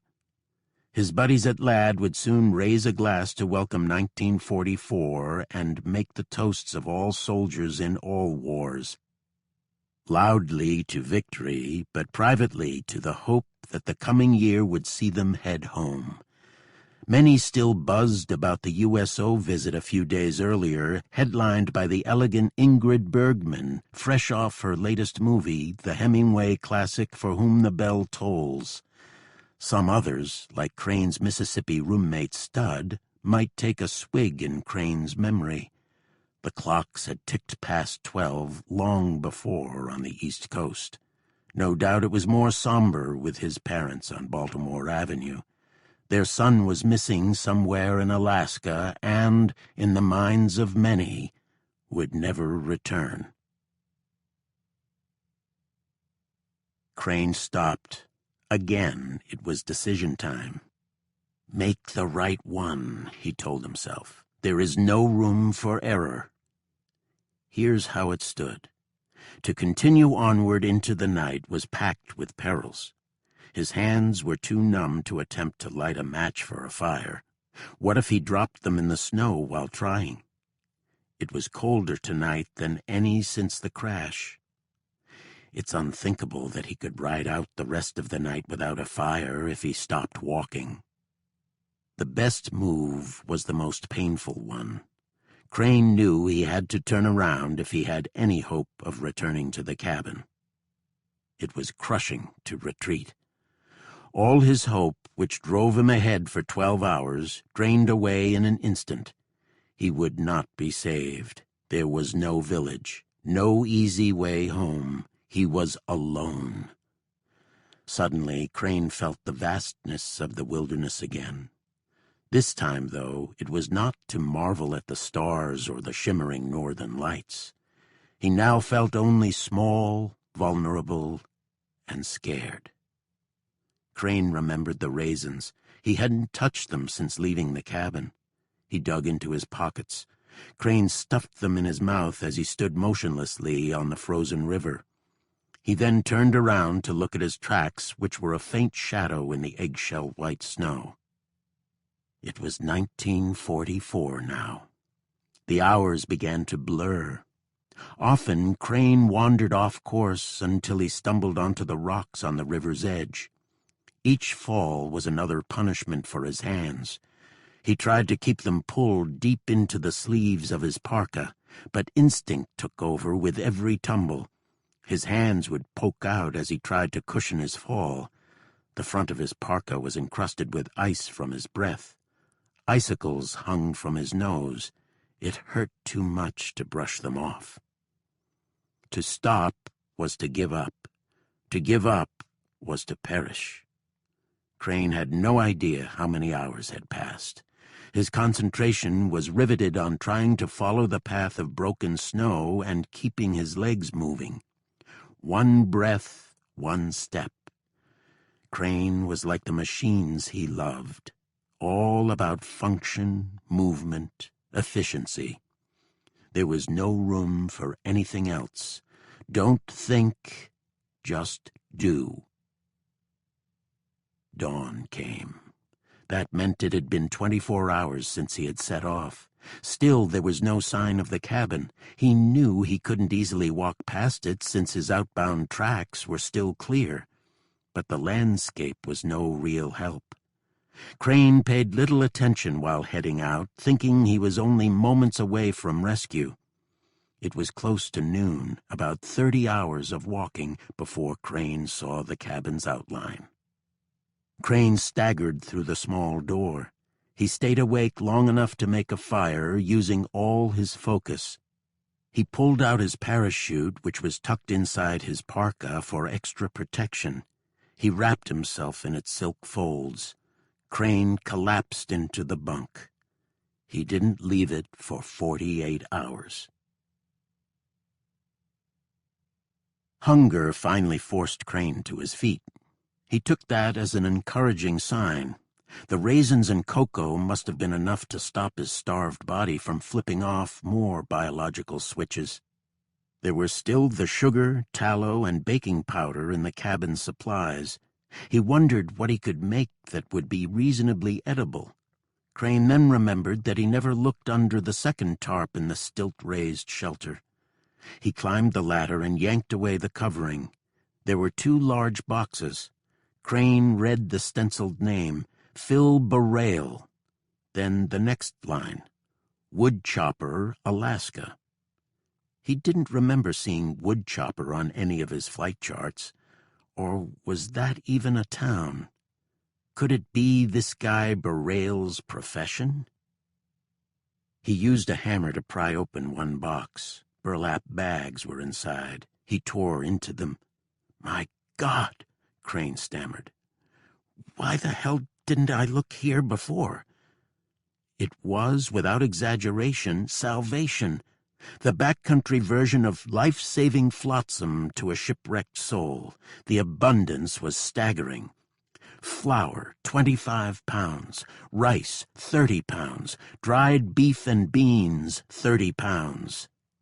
The next box was perhaps more generous: a bearskin, a wool blanket, 2 pairs of overalls, long underwear, 3 pairs of wool socks, 2 pairs of mucklucks, not the military-issue kind, Crane noted, but the superior traditional style. Snowshoes, a .22 caliber rifle with ammunition, candles, and more food: tea, dried eggs, powdered soup mix, dried onions, sugar, another can of cocoa. What's this? Crane pulled out the last item at the bottom of the box: moose hide mittens. Crane carefully lugged the supplies into the cabin. The bearskin, blanket, and clothes were piled on the bunk. The food was stacked near the stove. He then got down to making a meal. Tallow went first into the frying pan. He dumped in 2 handfuls of flour and some baking soda. In a second pot, he melted snow and brought it to a boil. He tossed in rice and sugar. Crane finished with hot cocoa. He finally made his New Year's toast. It went to a stranger named Barail.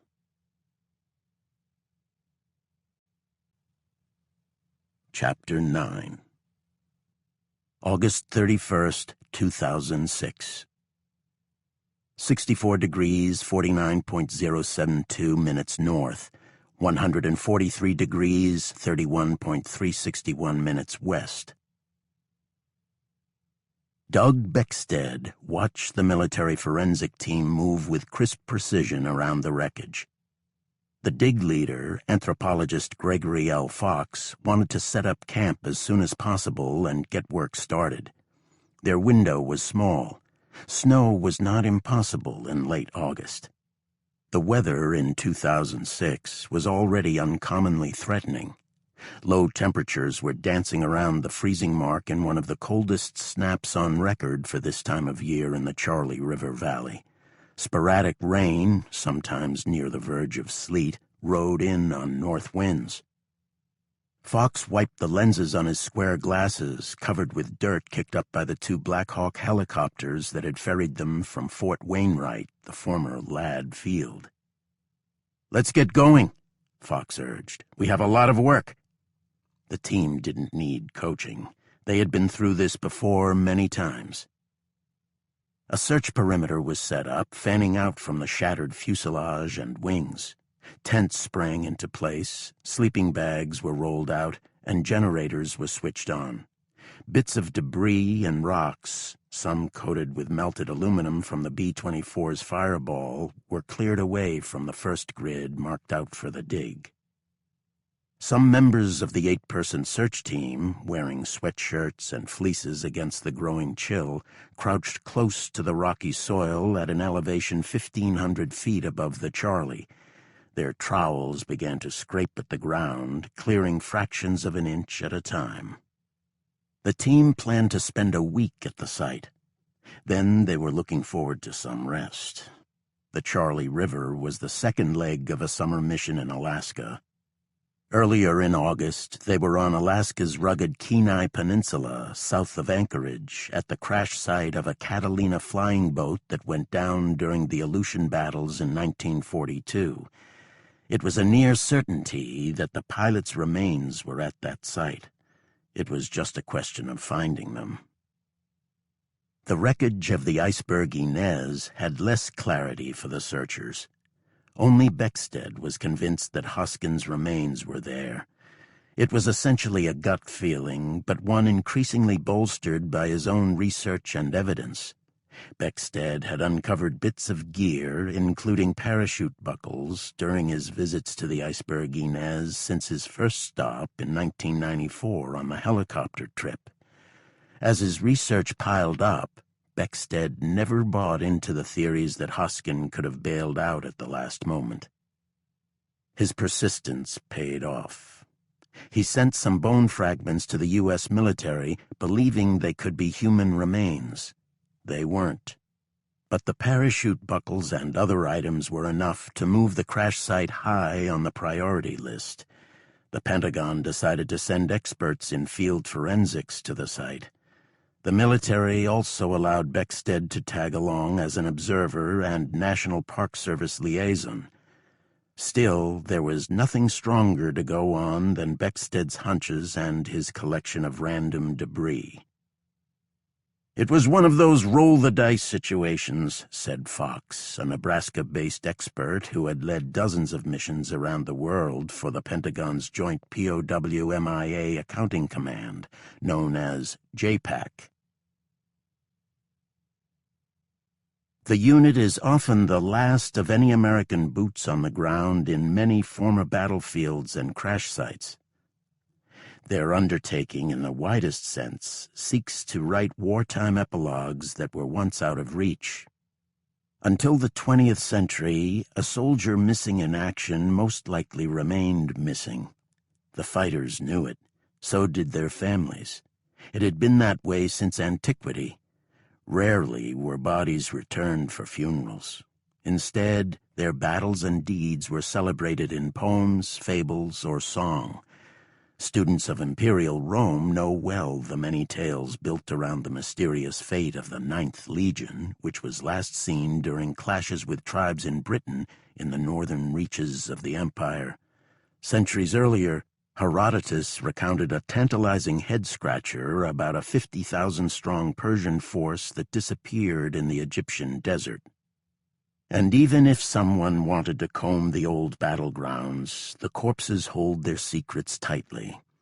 Few soldiers before World War I carried formal military identification, and the dead often ended up in mass graves or were left where they fell. Some soldiers during the Civil War made their own dog tags from wood or metal discs, but the lack of standardized ID made identification a sketchy proposition at best. Modern advances in post-mortem detection, such as dental records, offered new tools to give a name to the remains of someone missing in action. Vietnam was a turning point. The Pentagon opened an identification lab in Thailand in 1973, focusing on MIAs across Indochina. There had been previous labs following the Korean War, but the Thailand-based facility was a chance to employ new forensic techniques. The lab shifted to Hawaii 3 years later. Its mandate also expanded to cover cases from all conflicts involving U.S. personnel, including the Cold War. Various units merged in 2003 to form JPAC. Nearly all its cases are from World War II and conflicts since, but some reach back earlier. Just a few weeks after the JPAC mission to the Charlie River site, the remains of a World War I veteran, Francis Lupo, were interred at Arlington National Cemetery. In the casket were fragments of bone and teeth recovered from a French field. JPAC labs have also analyzed the remains of crew members from the Civil War ironclad warship USS Monitor, which sank in a storm off Cape Hatteras on the last day of 1862. The pieces of bone and teeth were studied after a lengthy process to desalinate the remains and remove ocean sediment. It was determined they belonged to 2 of the 16 seamen lost in the sinking, one likely in his late teens and the other in his 30s, but experts did not have enough evidence to pinpoint their identities. More than 83,000 U.S. military personnel are listed as missing in action or killed in action and not recovered since Pearl Harbor. The overwhelming majority, more than 73,000, were listed alongside Hoskin as veterans from World War II. Beckstead stayed to the side as the investigators moved ahead with their work. Dirt was sifted through quarter-inch metal mesh.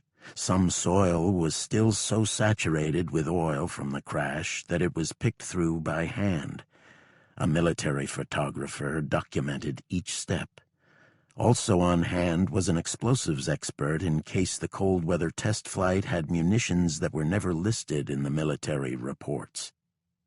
It was a moment of runaway emotion for Beckstead. Since his first impromptu visit in 1994, Beckstead had pored over any material he could find on the crash, including a detailed 1944 account in the American Magazine under Crane's byline, but crafted from an extensive interview by a celebrity journalist team of Gerald Frank and James D. Horan. Frank pioneered the As Told To biography, whose subjects included Judy Garland and Zsa Zsa Gabor, who once said she told Frank more than I would ever tell a psychiatrist. Horan was a prolific writer of historical nonfiction, including Wild West tales about desperados, lawmen, and Butch Cassidy and the Sundance Kid. Beckstead returned to the crash site several times, poking through the debris and crash-rippled metal. Hoskin was always on his mind. The pilot remained the biggest question mark from the crash. The crew chief Pompeo bailed out. No one doubted that. The fates of the two other airmen, the radio operator Wenz and the prop specialist Seibert, were known. A military investigation filed December 22, 1944, a year and a day after the B-24 plunged from the sky, concluded that Hoskin and Pompeo cannot be presumed to be living and recommended their status be changed from missing to deceased. It further dismissed the speculation that Crane may have seen Hoskins shoot. The pilot, the report said, would normally be the last to jump. He was still in the plane when Lieutenant Crane bailed out. Most of JPAC recovery efforts are still in the jungle highlands and tropical coasts of Southeast Asia, but cold climate missions occur with some regularity. In 2013, on a Greenland glacier, surveillance cameras probing 38 feet under the ice sheet spotted cables believed part of an amphibious Grumman duck aircraft that disappeared during a snowstorm in 1942, carrying 3 crew members. In June 2012, JPAC teams began work on an Alaskan glacier after a military helicopter spotted the wreckage of a C-124 cargo plane that went down in November 1952. 11 crew members died in the crash. In comparison, the site above the Charlie River was easy despite the weather. The sub-freezing chill was enough to keep away Alaska's dreaded summertime mosquitoes. Cold, wet, windy, recalled Fox. But there were advantages. The soil has relatively low acidity, which aids in the preservation of human remains. The fire that engulfed the B-24 also served to slightly harden the bone fragments that were not burned to cinders. One area of high interest for the forensic team was shielded by a bent strut from the fuselage. It acted as a bit of a canopy from the harshest weather and kept plants from taking root. Animals, too, were blocked from rummaging through the soil. Here, some of the most promising artifacts emerged. More than 102 square meters, about the footprint of a small home, were covered by the JPAC teams, digging to an average depth of about 10 centimeters, or nearly 4 inches. Clear plastic evidence bags began to fill. "Here's something!" one of the diggers shouted excitedly. The others rushed over to see. Dirt was brushed away from the object. It was the eagle insignia from the cap of an officer in the Army Air Forces.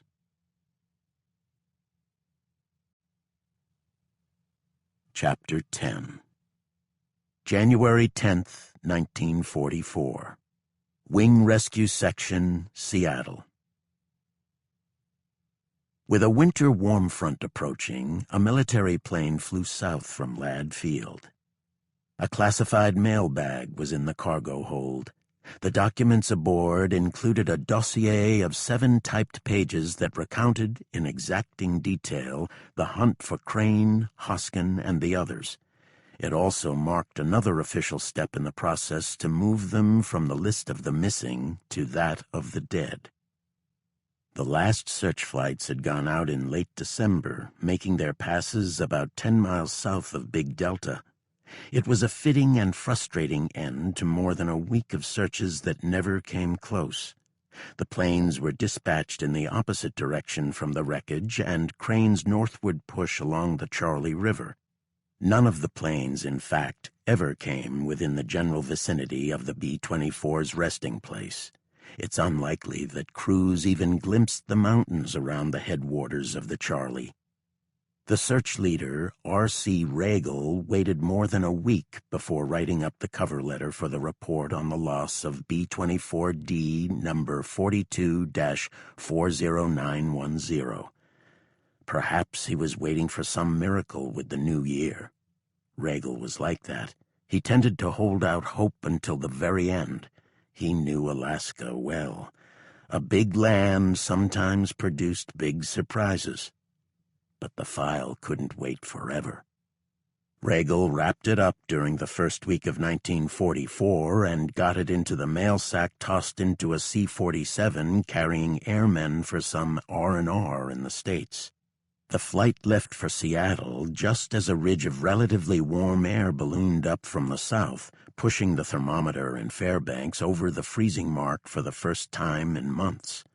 The report on the iceberg Inez was bound for the Army Air Forces Command in Washington via review stops in Seattle and Minneapolis. Regal made sure to document the scope of the search and, in a possible attempt to anticipate questions from the higher-ups, noted that the B-24 gave no indication of its heading after the last radio call.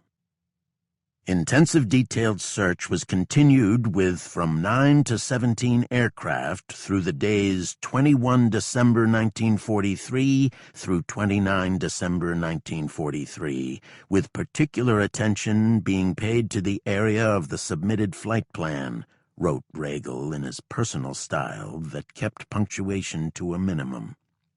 This area receiving coverage by each of not less than 5 separately assigned missions both day and night until no reasonable chance existed that further search would locate the missing aircraft.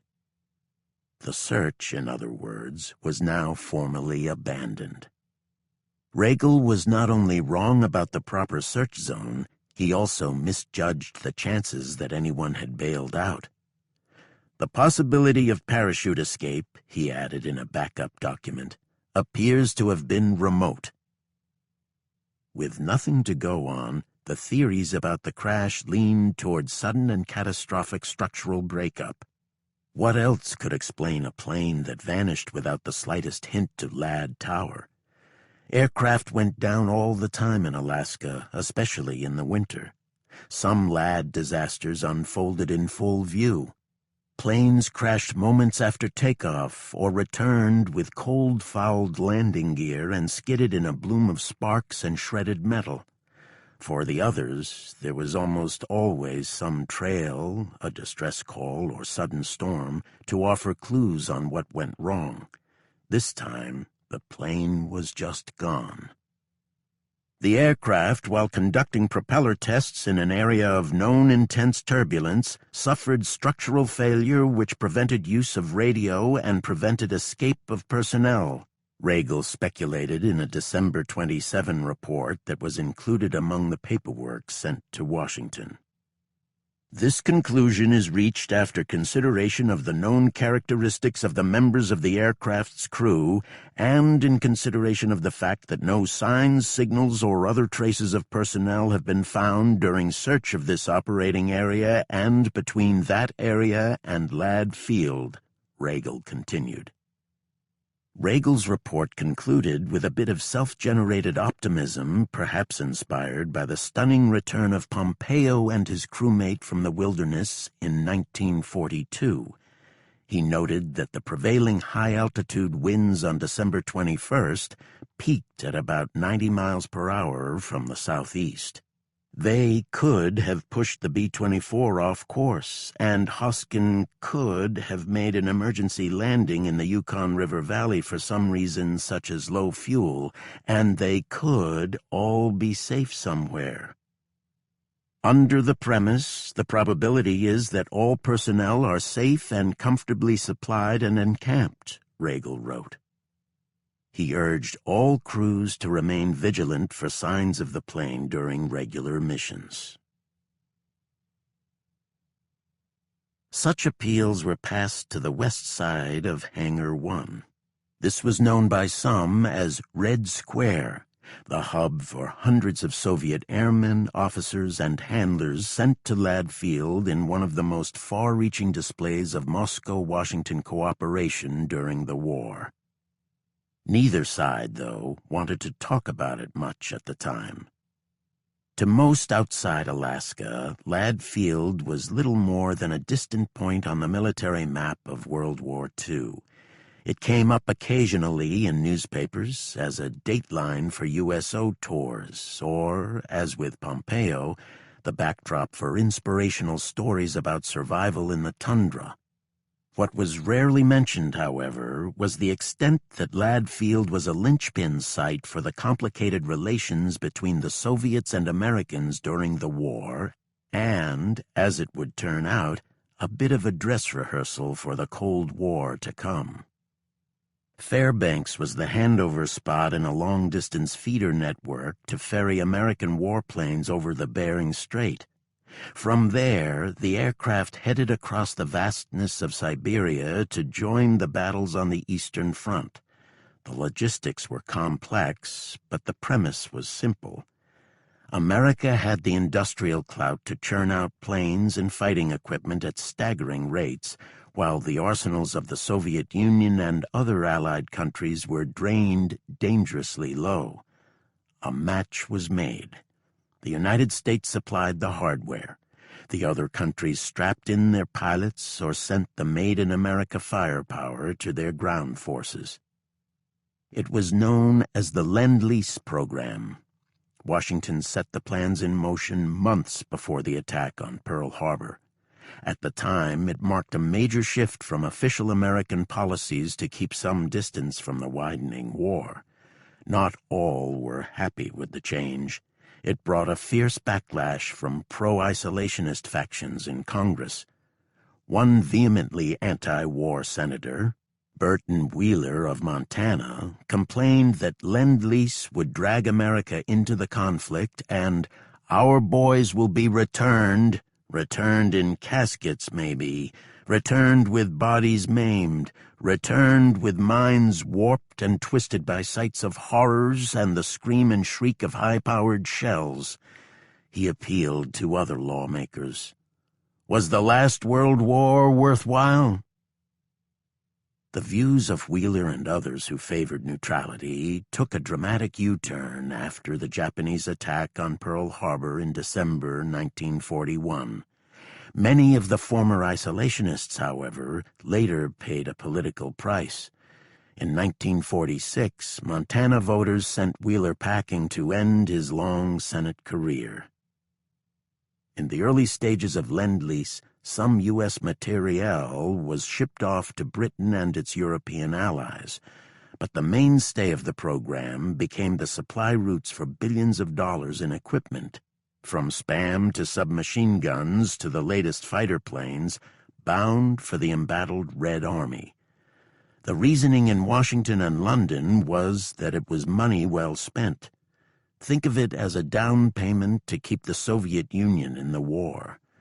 The most unsordid act in history, said a welcoming Churchill. Some shipments crossed over from Iran and through sea lanes to Soviet ports. The fastest and most storied transit was the Arctic Air Corridor. The U.S. planes began the journey in Great Falls, Montana, where a small Soviet advance team logged the departures and sent word back to Moscow about what was on the way. Sometimes the Soviet Red Star insignia would be painted over the stars and stripes before the trip got underway.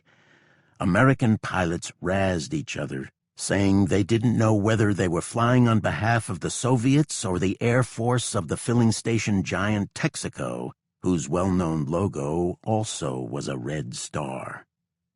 The aircraft then puddle-jumped across western Canada, bound for Alaska, which was bought from Russia for about 2 cents an acre fewer than 80 years before. In the winter, just getting to Ladd Field could be a harrowing feat. The last leg between Canada's Watson Lake and Ladd was dubbed the $1 Million Valley because of so many costly wrecks below. On one run in February 1943, the heater froze on Major George Racy Jordan's C-47 transport. The plane was 14,000 feet over the tundra after leaving Watson Lake.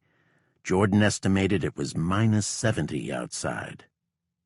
"I never knew a person could be so cold," Jordan wrote in his 1952 memoirs. "I nearly lost a couple of toes, and my heels are still sore. My nostrils cracked when I breathed, and the corners of my mouth hurt like a toothache. I shut my eyes because the eyeballs pained so.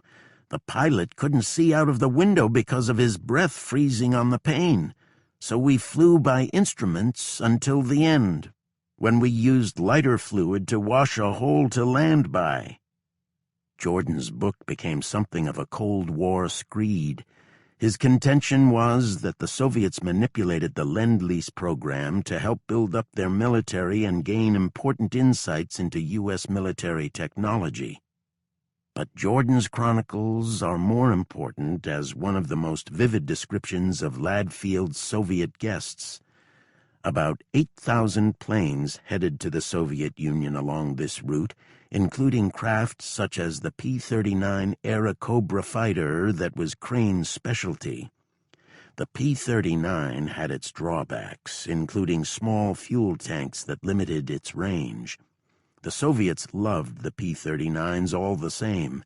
It was deemed so good at low-altitude combat that it was given the name Kobrastochkas, or Dear Little Cobras. Some planes, however, never finished the trip from Alaska. An estimated 140 Soviet airmen died in Siberia-bound crashes after taking over various aircraft. Still, many Soviet pilots, so confident in their war-honed abilities, barreled off the Ladd runway, sometimes with no more training than received when picking up a rental car.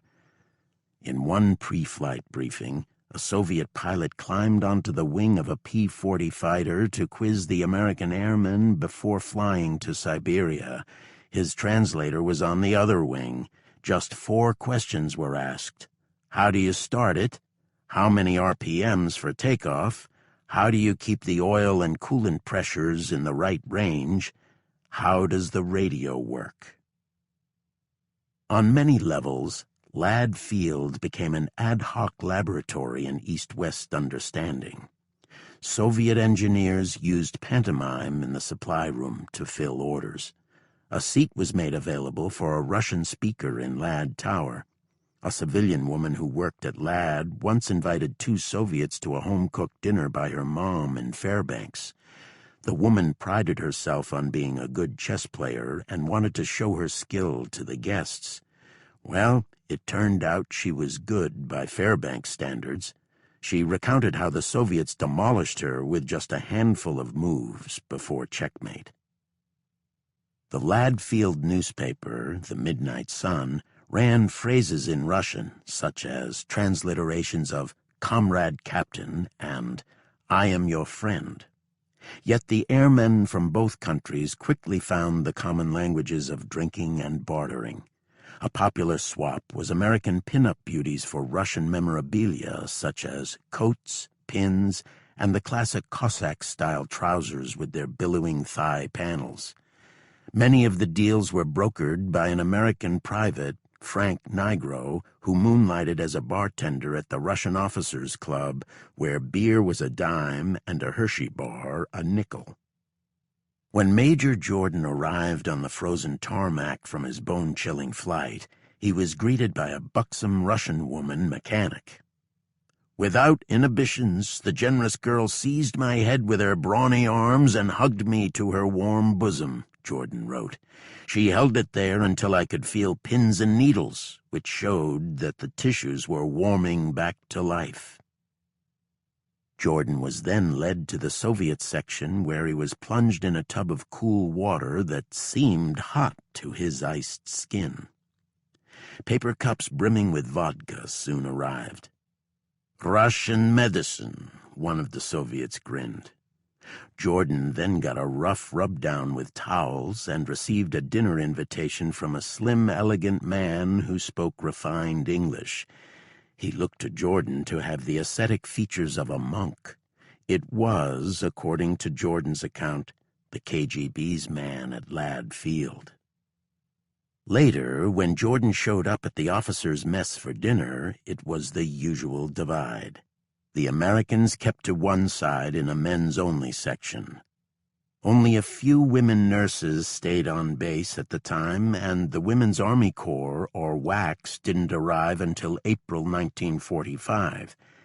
The Soviets were on the other side, sitting with young women who served as translators and, according to many winks and nods from the Americans, possibly more. One of the Cold Nose boys, Lieutenant Arthur Jordan of Maine, no relation to Major Jordan, waxed on in his diary about his flirtations with some of the girls in the Soviet entourage and how he got chummy with a Russian soldier who had a passion for singing American folk songs. His favorite was Stephen Foster's Beautiful Dreamer.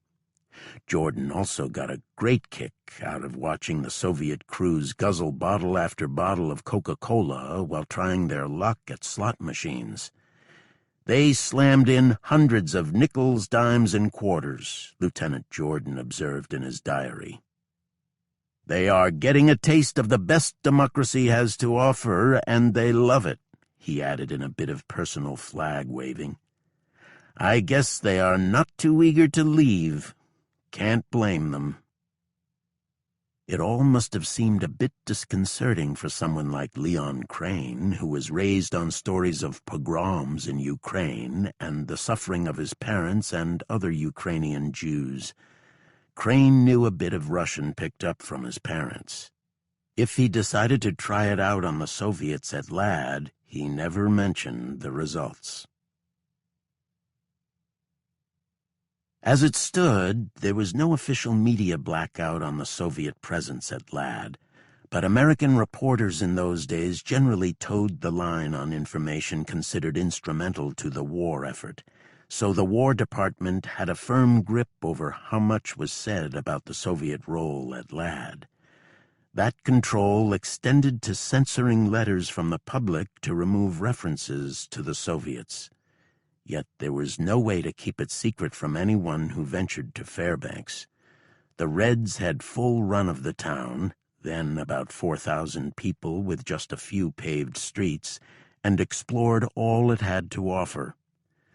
One well-known stop on the Footloose Trail was a rustic red-light district known as the Line, where the working girls would place a curtain over their front cabin window as a sign they were otherwise engaged with a client. The Line was surrounded by a 12-foot clapboard fence to protect, the town fathers said, the sensibilities of women and children. It was a bit of chivalrous overkill. In 1940s Fairbanks, just about every vice was in ample supply. It was hard to walk 100 feet without passing a saloon. Bets could be placed on just about anything, including the day's temperature. For a slightly less tawdry outing, the list of night spots included the Grelo Bar, with Fritz on the piano with old-time tunes, and Thelma and her accordion. The Soviets also received special attention. A longtime bush pilot, Jack Jefford, recalled how a representative for General Motors was sent to Fairbanks to keep in constant contact with the Soviets about their impressions of the P-39 engine, which was made by a GM division. The GM liaison knew his customers' tastes. He kept cases of Old Grandad whiskey on hand. His job was to keep the Russians happy as far as those engines were concerned, said Jefford. And there's nothing like a case of Grandad to keep a Russian happy. For the Soviet troops, however, the star attraction in Fairbanks was the shops. Here was eye-popping abundance compared to the state-regulated life back home. They gobbled up Fairbanks's fare at a voracious clip. Nylons, chocolate, lipstick for wives and girlfriends at home, and, the score of all scores, real denim jeans. Alaska, not being a state, was exempt from the wartime rations imposed elsewhere.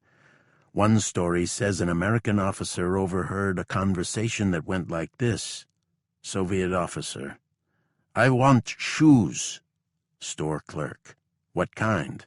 Soviet: "All kinds." Clerk: "What size?" Soviet: "All sizes." The merchants were more than happy to oblige. At a major Fairbanks department store called Gordon's, which stretched an entire block, it was hard to keep up with the consumerism of the communists. Silk stockings, dresses, lingerie, skirts, it all went fast. One group wasn't so happy. The Fairbanks ladies. They groused constantly about the siphon-style shopping of the Soviets. Irene Noyes, who worked at Ladd, went into a store for a pair of shoes. The saleslady looked at me and said, "Are you kidding? We've sold everything," she recalled. "It is no strange sight," wrote a Ladd captain, Richard L. Neuberger, "to see a stoic Russian pilot who has downed his share of Nazis over Rostov or Smolensk, lapping up a marshmallow sundae with chocolate ice cream and chopped nuts at a Fairbanks drugstore." The Soviet cadre in Alaska also stirred all manner of cloak-and-dagger theories, including speculation of efforts to steal details of the U.S. nuclear bomb program. Such tradecraft conspiracies fail to mention the huge improbability of Manhattan Project secrets trickling all the way to Alaska or Montana. But one incident opened some genuine intrigue. It involved a U.S. private named John White, who was assigned as a driver for the Soviet officers. One day in July 1943, he took 2 Soviet officers on a tour of Fairbanks with a stop at the radio station KFAR. At the time, the station had a back room used to send secret military communiques by the then cutting-edge technology of primitive fax machines. The tour ended at Baleine Lake outside Fairbanks. The Soviets said they went into the woods to pick wild flowers. When they returned, they claimed White had vanished. Later, investigators found White's uniform folded neatly near the water's edge. Authorities drained the lake and found his body. The Soviets who accompanied White were believed to be intelligence agents, but they never faced intense questioning from U.S. authorities because of the international sensitivities and the desire not to disrupt the Lend-Lease flow. The cause of death was ruled drowning, and the case was quickly closed, even though White's friends said he was afraid of the water and would have never voluntarily gone for a dip. To this day, the case remains riddled with questions. After sending off the reports on the B-24 crash, Regal went home to his tidy 4-bedroom log house on Cowell Street, separated from Weeks Field by a culvert. For the first time in months, it wasn't necessary to light a fire in the big fireplace made of river stones. The brief push into the low 30s felt downright balmy. Regal, though, was not in the best of moods. He hated to be beaten by Alaska's backcountry. The iceberg Inez was out there, and Regal was responsible for finding it. He wasn't at all pleased about writing an inconclusive report. At least his family offered him some domestic downtime away from the base and its pressures. While airmen and crews were playing poker or chasing the local women, Regal was tending to the routine of all families: homework, bills, meals. And there was also the constant home upkeep of varnishing the peeled logs and replacing the oakum caulking. His young son and daughter returned from Colorado after the Japanese were driven from the Aleutians. The family now had a third child and a collection of dogs, including a white Siberian husky with glacier blue eyes. The den featured a wall for the family's firearms, including shotguns, .30 caliber rifles, and the favorites of eldest son John, a .22 Mossberg and Savage lever-action rifle.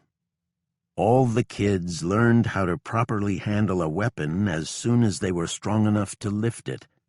Ragel's mania about drilling in the commandments of gun safety had a personal history. About 30 years earlier, Ragel's uncle was accidentally shot and killed when a hunting partner fired on a rustling bush, thinking it was a deer. Regel told the kids, "A gun is always considered loaded until you have checked 3 times to make sure it is not, and then you still treat it as if it's loaded."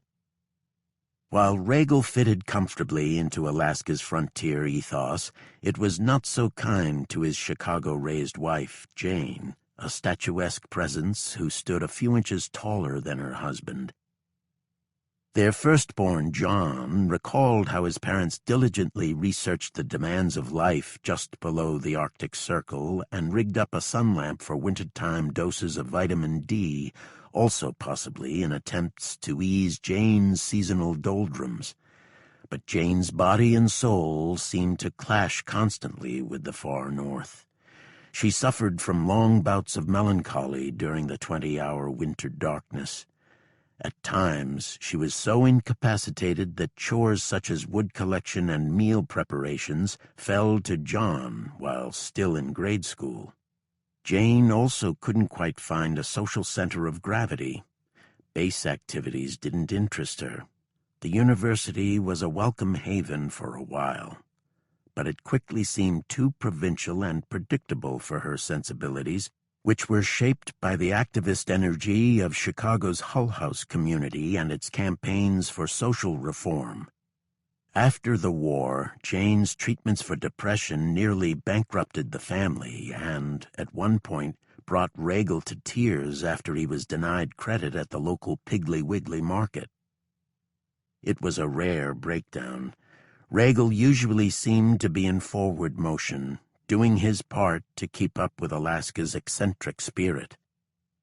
It's a kind of Alaskan palimpsest, the non-stop waves of adventurers, visionaries, and misfits. They bring renewal that overlays, but never fully erases, the past.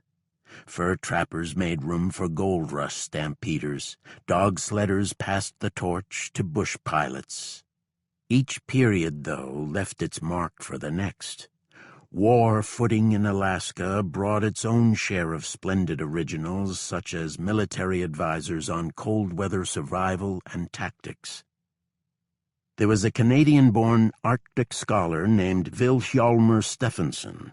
He avidly backed proposals to establish a Jewish republic in the Soviet Far East and once encouraged a small expedition to colonize a Siberian island. The only survivors were a gnome seamstress known as Ada Blackjack and the team's cat, Vic. Stephenson's former Arctic exploration companion, Australian adventurer and polymath Hubert Wilkins, also found his way into the ranks of the U.S. advisors.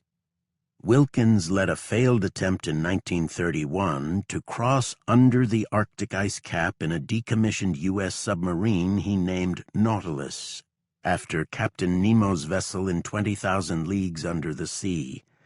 In January 1943, Wilkins boldly, or maybe recklessly, wore a light coat and no hat while posing for photos around military personnel bundled up against the subzero. Meanwhile, out on the Aleutians, a group of soldier journalists was preparing the first edition of a base newspaper. The newsroom of the Adakian at the garrison on Adak Island was led by another singular personality brought north by the war, the dean of the hard-boiled detective novel, Dashiell Hammett. Hammett's best creative years were already a decade behind, with The Maltese Falcon, The Glass Key, and The Thin Man coming in a literary burst in the 1930s. After that, he drifted along in socialist political currents, which carried him into the American Communist Party and, for a time, as a leading proponent of keeping the United States out of the war.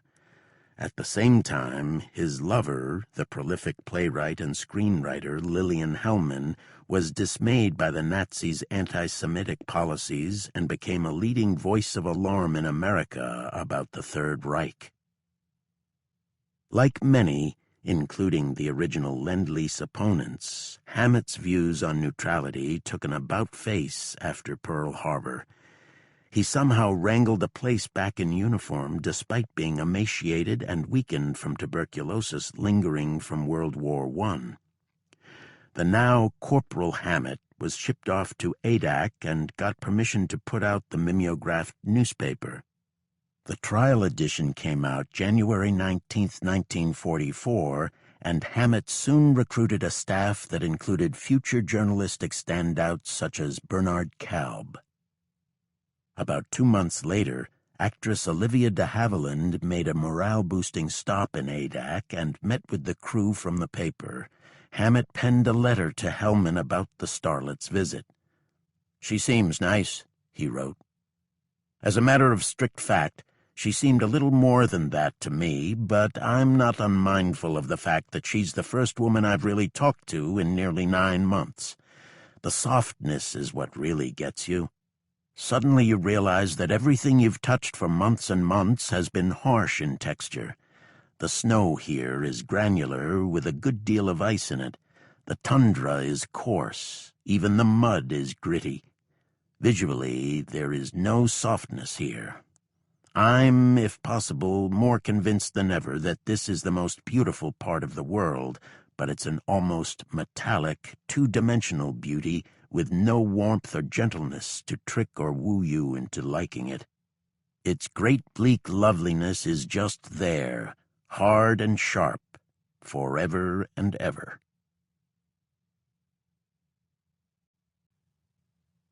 Chapter 11. January 19th, 1944. Charlie River. For a full day, Crane watched the wind spin heavy snowflakes into a veil of white. He drank cocoa, tended the fire in the stove, and stayed within the cabin's walls. By the door, he leaned a makeshift rucksack.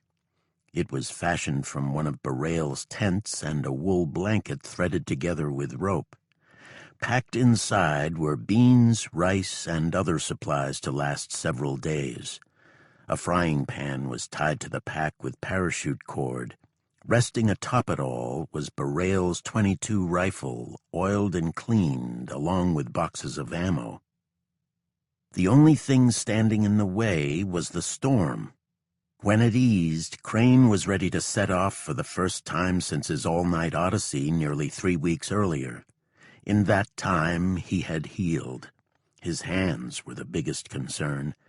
Crane first tried to massage them with warm tallow, but its oils stung the cuts and scrapes. Instead, he devised an ingenious remedy. Crane melted candle wax onto his palm and spread it like a lotion until it encrusted both hands. He then tucked them into Barail's moose-hide mittens. For 6 days, he kept at it. Gradually, color and movement returned to his fingers. Meanwhile, he slept nearly 18 hours a day. His body seemed to crave the warmth of the bearskin. When he woke, he feasted on all manner of pancakes, sometimes with soup vegetables stirred in the batter or fortified with strands of chewy jerky. Barail did not leave a mirror. Crane used his revived fingers to assess his condition. He felt the inward sag of his cheeks and the sharpness of his jawline, but he could also sense he was putting some weight back on and regaining strength. He felt strong enough to begin exploring the river. Crane planned to hike downstream for a day or two until he reached the midway point of his supplies. Then he'd head back to Barail's cabin. The idea was to get a better sense of the terrain and, possibly, a clearer fix on his location without taking any unnecessary risks with the weather. No doubt it was far easier to stay put. Crane felt the instinctive hesitation when he thought about facing the wilds again. He pushed back, forcing himself to pack and prepare for the scouting run. 15 years earlier, an ethnographer named Cornelius Osgood grappled with a similar inner struggle during a winter of research spent in far northern Canada. The inertia of the season set in. It seemed natural to stay put and hibernate. Why fight the elements? Why not just hole up in his cabin until the weather broke as long as the supplies held out? Osgood felt himself foundering deeper in his hermitage, with chores left unattended and cooking pans unwashed. I would say to myself, for God's sake, do something. Hour after hour I would stay in the little room from which I could not see, alternately dreaming and hating myself, he wrote. Osgood climbed out of the funk with a time-tested method of survival. Narrow your goals. Concentrate on one specific thing, darning a sock, fixing a broken clasp. That helps keep the psychological gremlins at bay. Osgood called them the little things, perhaps the unimportant things, the predicaments in the process of learning to stay alive. Crane had always been a quick study. He intuitively deduced that it was crucial to stay busy and focused, yet he still fought constantly against the urges to simply conserve his supplies and allow the days to pass. Crane found a 1938 calendar along with some old magazines in one of the cabin's many cubbyholes and crannies. It was remarkable to think that perhaps no one had been inside the cabin in more than 5 years. Crane started a daily routine of punching a nail through each day on the calendar to keep track of his own time. In this way, too, he could calculate the date since the crash. One morning, the calendar slipped from the wall. Crane noticed a simple map of Alaska printed on the other side. There was Woodchopper. Of course, Crane thought. It's a town, not Barail's job. The settlement was on Woodchopper Creek, just south of the Yukon River. That at least validated his suspicions that the river outside flowed into the Yukon. But was he on Woodchopper Creek or the bigger Charlie River to the east? Regardless, Crane figured it meant that Woodchopper couldn't be too far. The map was useful but crude. There were no suggestions of topography, and only the most prominent features were marked. Still, Crane thought, the river valley had seemed to widen during his near-disastrous trek on New Year's Eve. Crane had enough grasp of Alaska to know that the Yukon River cut a wide floodplain, and the land on approach would flatten out. The planning for his next trip downriver weighed every contingency. Crane's out-and-back New Year's struggle underscored how just one miscalculation, one overreach, can level a heavy price. This time, however, Crane was healthier and exceedingly better equipped. He'd become a rather good shot with Barail's rifle. His main target was the Arctic ptarmigan, a melon-sized grouse whose feathers had molted from summer brown to winter white.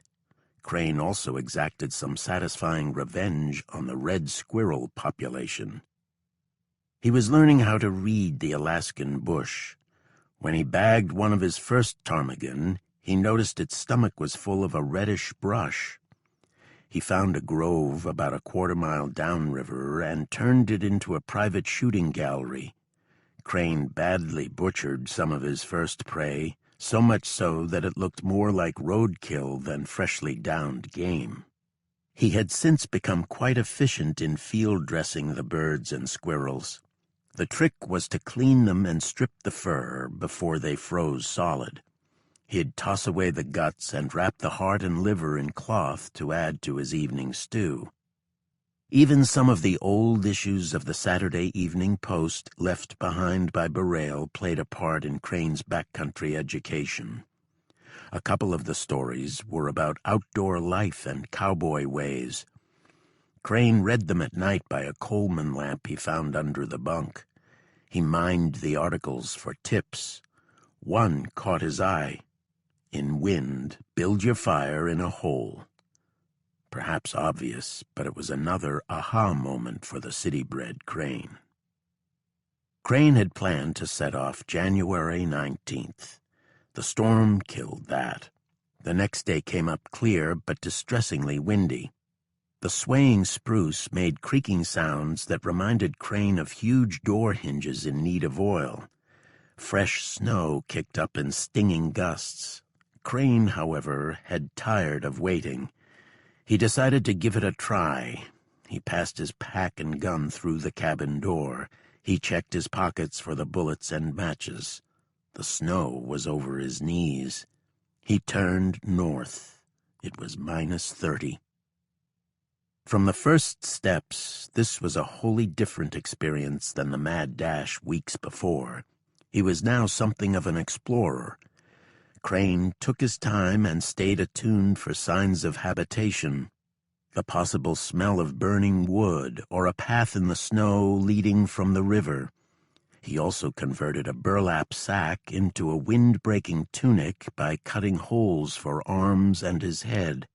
He congratulated himself on the idea. The first day out was uneventful. He watched for places that attracted ptarmigan and noted elk tracks, mentally filing away the details in case they were needed later. On the second day, about 5 miles downriver from Burrell's cabin, he came across another log shelter. In his last journey, he walked right past this place. It was in far worse shape than Burrell's and was not brimming with supplies. But inside, Crane came across a heart-soaring find, a sleeping bag, musty and worn, yet still very serviceable. Outside was a canoe whose shell had been eaten away by the elements. Its metal ribs were still sound, though. This brought more forward planning. If he was stuck until the spring thaw, he might try to repair the canoe with canvas and bark and attempt to paddle out. The Charlie is something of an orphan. Once the first flakes of gold were found in eastern Alaska, just after the turn of the century, the floodgates reopened. It was the Klondike Stampede all over again, with miners, assayers, and lonesome panners looking for pay dirt. The mania was spurred by a banner headline in Dawson City's Yukon Sun on January 17, 1903. About 17 months after Barnett and his wife were unceremoniously offloaded from the sternwheeler. "Rich strike made in the Tanana," it trumpeted. The story, with breathless embellishments, was based on accounts from a Japanese-born Renaissance man, Jujiro Wada, whose Alaskan incarnations included cook, elite dog musher, ultra-marathoner in prize races, and one of the surveyors who mapped out the famous Iditarod Trail. During the boom years, the Charlie certainly had its share of prospectors on the watch for color, meaning the telltale hint of gold in the riverbed. Nothing made them linger too long on the Charlie. There simply were easier and more potentially profitable streams nearby to try to strike it rich. One was Coal Creek, which roughly parallels the Charlie River about 15 miles to the west. Coal Creek never coughed up major riches with the small-scale prospectors, but later was the site for a new big dig method to look for gold. The change started in 1933, when a Canadian industrialist and World War I general named Alexander McRae called the Alaska Agricultural College and School of Mines in Fairbanks. He had a proposition for the dean, Ernest Newton Paddy. "Help me find some promising gold mining spots," McRae asked. In return, you'll be a partner and maybe get rich in the process." Soon they picked Coal Creek and began to buy up the claims of the old-timers who were scratching out a living with a combination of gold dust, fur pelts, and dried fish. Their frontier-style days were coming to an end. The new concept was a dredge, basically the marriage of a steam shovel and a washing machine. It scoops up the riverbed and then sprays, tumbles, and filters the haul until, fingers crossed, bits of gold are captured by sticking to blobs of mercury introduced into the process. There was just one complication for McCrae and Patty. There was no such machine around these parts. The partners ordered one from California for the then princely sum of $156,000 and had it shipped in pieces to Canada. The crates then came down the Yukon River by steamer. While it was on the way, Paddy left academia to turn his attention full-time to mining. He began traveling the backcountry, sampling the rough-edged charms of the Alaskan roadhouses, a bit like the bush version of a B&B. Sometimes they would offer a welcome touch of refinement, such as clean glasses and mattresses. Others could be little more than a hovel with bare bunks and meals of whatever grub landed on your plate.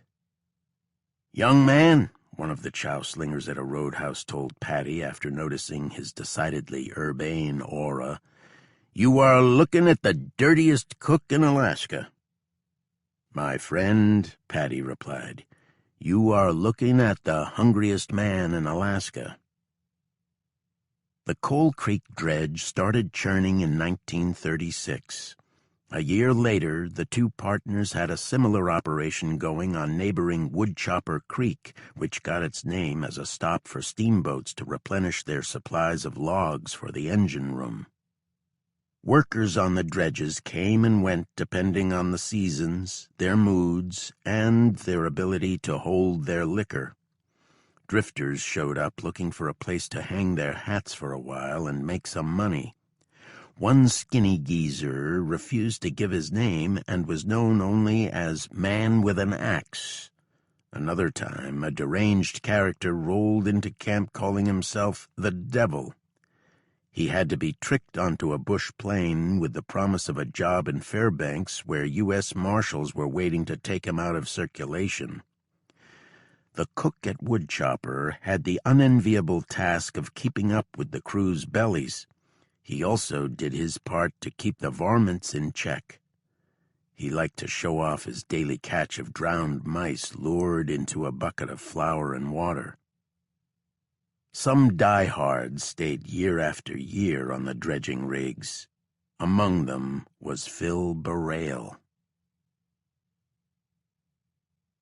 The third day out from Burrell's cabin, Crane found another hut. This one was little more than a ruin. Its ceiling had caved in. There was nothing but empty tins scattered about. Crane had no complaints. Just finding two more signs of life was hugely uplifting. Others had been here, and others presumably had made it out alive. Crane checked his supplies. About half were gone. It was time to turn back. The trip was a major success in Crane's mind. He returned to Burrell's cabin with a sleeping bag, the location of a canoe frame, and, most important, a newfound optimism that he would find his way home. For the next week, Crane struggled over his next move. His food and ammo wouldn't hold out until the end of the winter. Any fresh attempt to hike out depended on having enough supplies and the ability to hunt. But again that question, why give up the security of the cabin for the perils of the open? Two overriding reasons were Louis and Sonia Crane back on Baltimore Avenue. The image of them mourning his death weighed heavily. His daily routines kept his mind engaged for a while, but his thoughts always circled back to his parents. How, Crane thought, can I wait out the season when my parents have emotionally buried their son? Then there were his two brothers in the service. What if they were gone? Could his parents bear it? Crane's health was nearly restored, his stomach was full, and his hands were as good as when he left Ladd. If he made another push downstream, it would be for his parents, and, to a lesser degree, the war. It had been so all-consuming before the crash. Like everyone, Crane pored over the reports of battles won and lost. He joined his friends in endless strategizing about what Hitler or Churchill or Stalin or Tojo had up their sleeves. It now seemed increasingly abstract.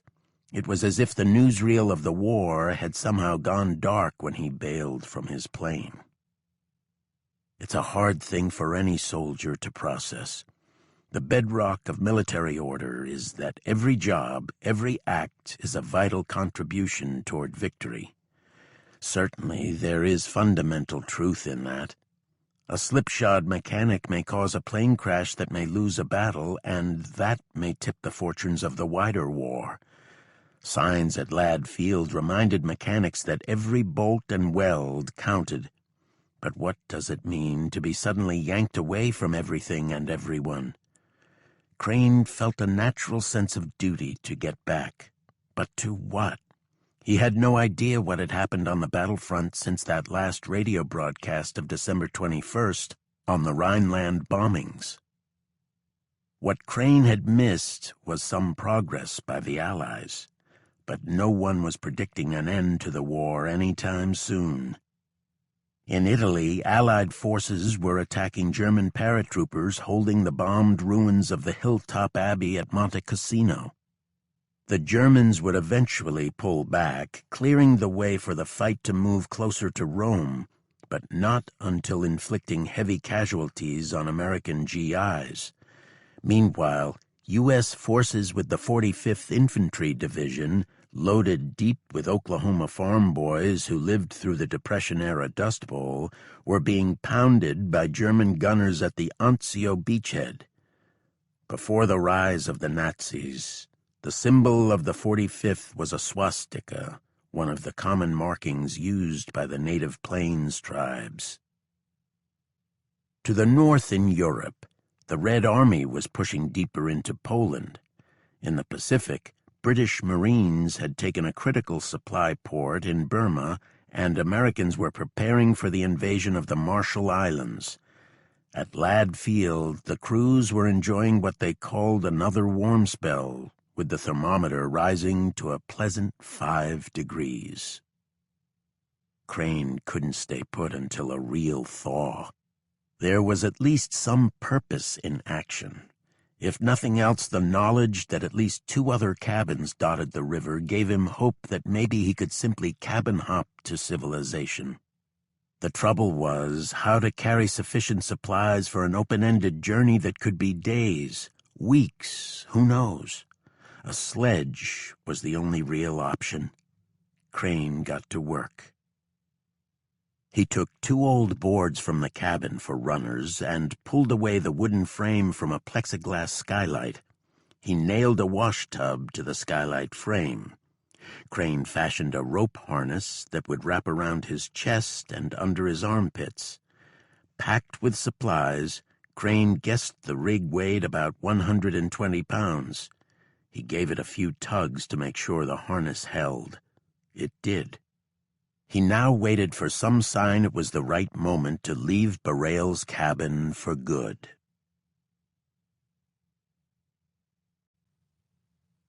Chapter 12. February 10th, 1944. Charlie River. Crane was jolted awake.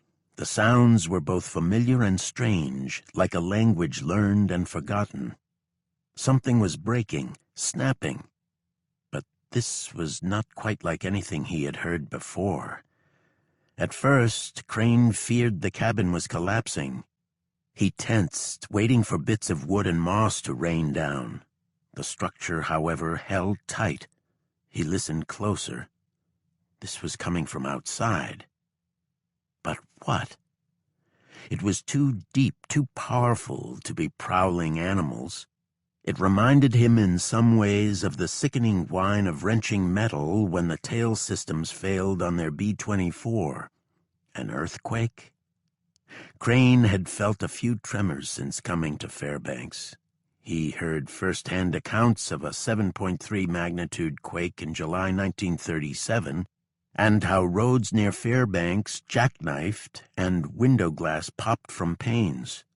But the ground wasn't shaking now. Then it came to him.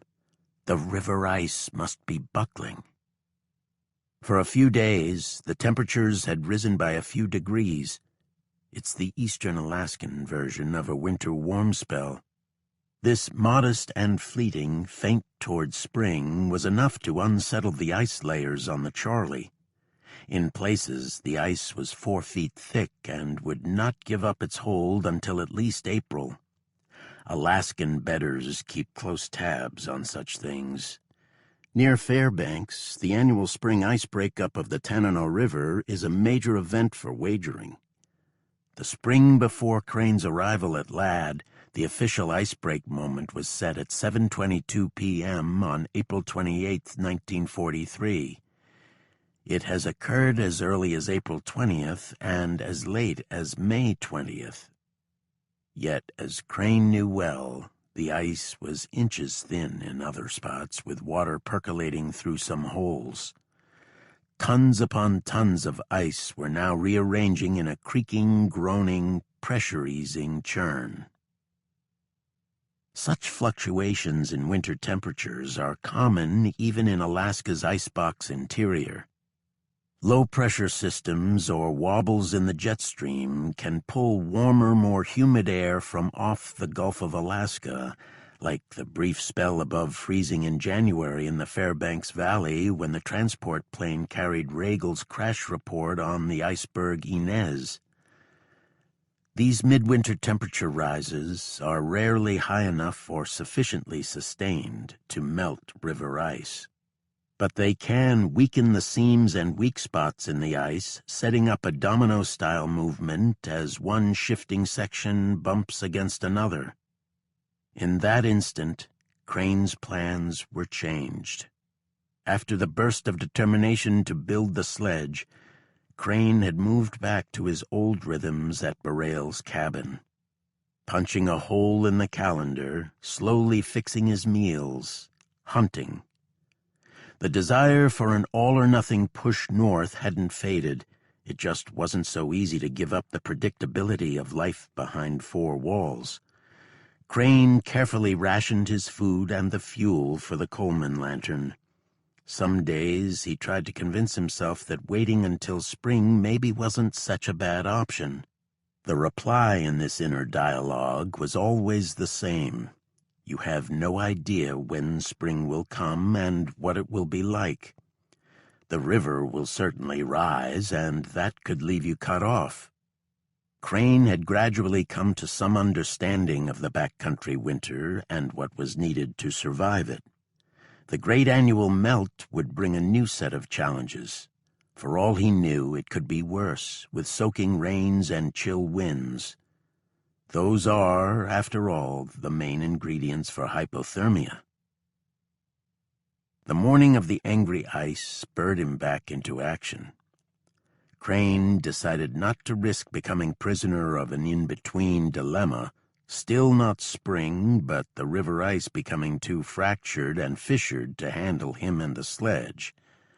Now was the time to leave. Crane began to pack the sledge.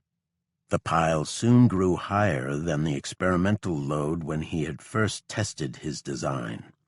Every bit of gear, every morsel of food suddenly seemed indispensable. Crane rationalized the extra weight. It was, he decided, an acceptable price for the security of being prepared. He knew the temperatures would sink back into minus double digits. And how could he be sure there were any cabins beyond the ones he found on his January scouting expedition? Crane filled the wash basin that served as a cargo holder on the sledge, A sack of flour, beans, cans of dried eggs, 2 frying pans, soup pot, tent canvas, the sleeping bag, an axe, and more. Crane planned to mush with the snowshoes found in Berail's boxes. Yet he could make no sense of the shoes' ties, which were caribou hide straps that wrap around the toe and heel. The design is simple and effective, but not obvious to the uninitiated. In frustration, he slashed off the binds and made loops of rope. That left the snowshoes without a toe anchor. They twisted in all directions with each step. Crane pitched over like a drunk. Forget it, he thought. I'll trudge along in the mucklucks.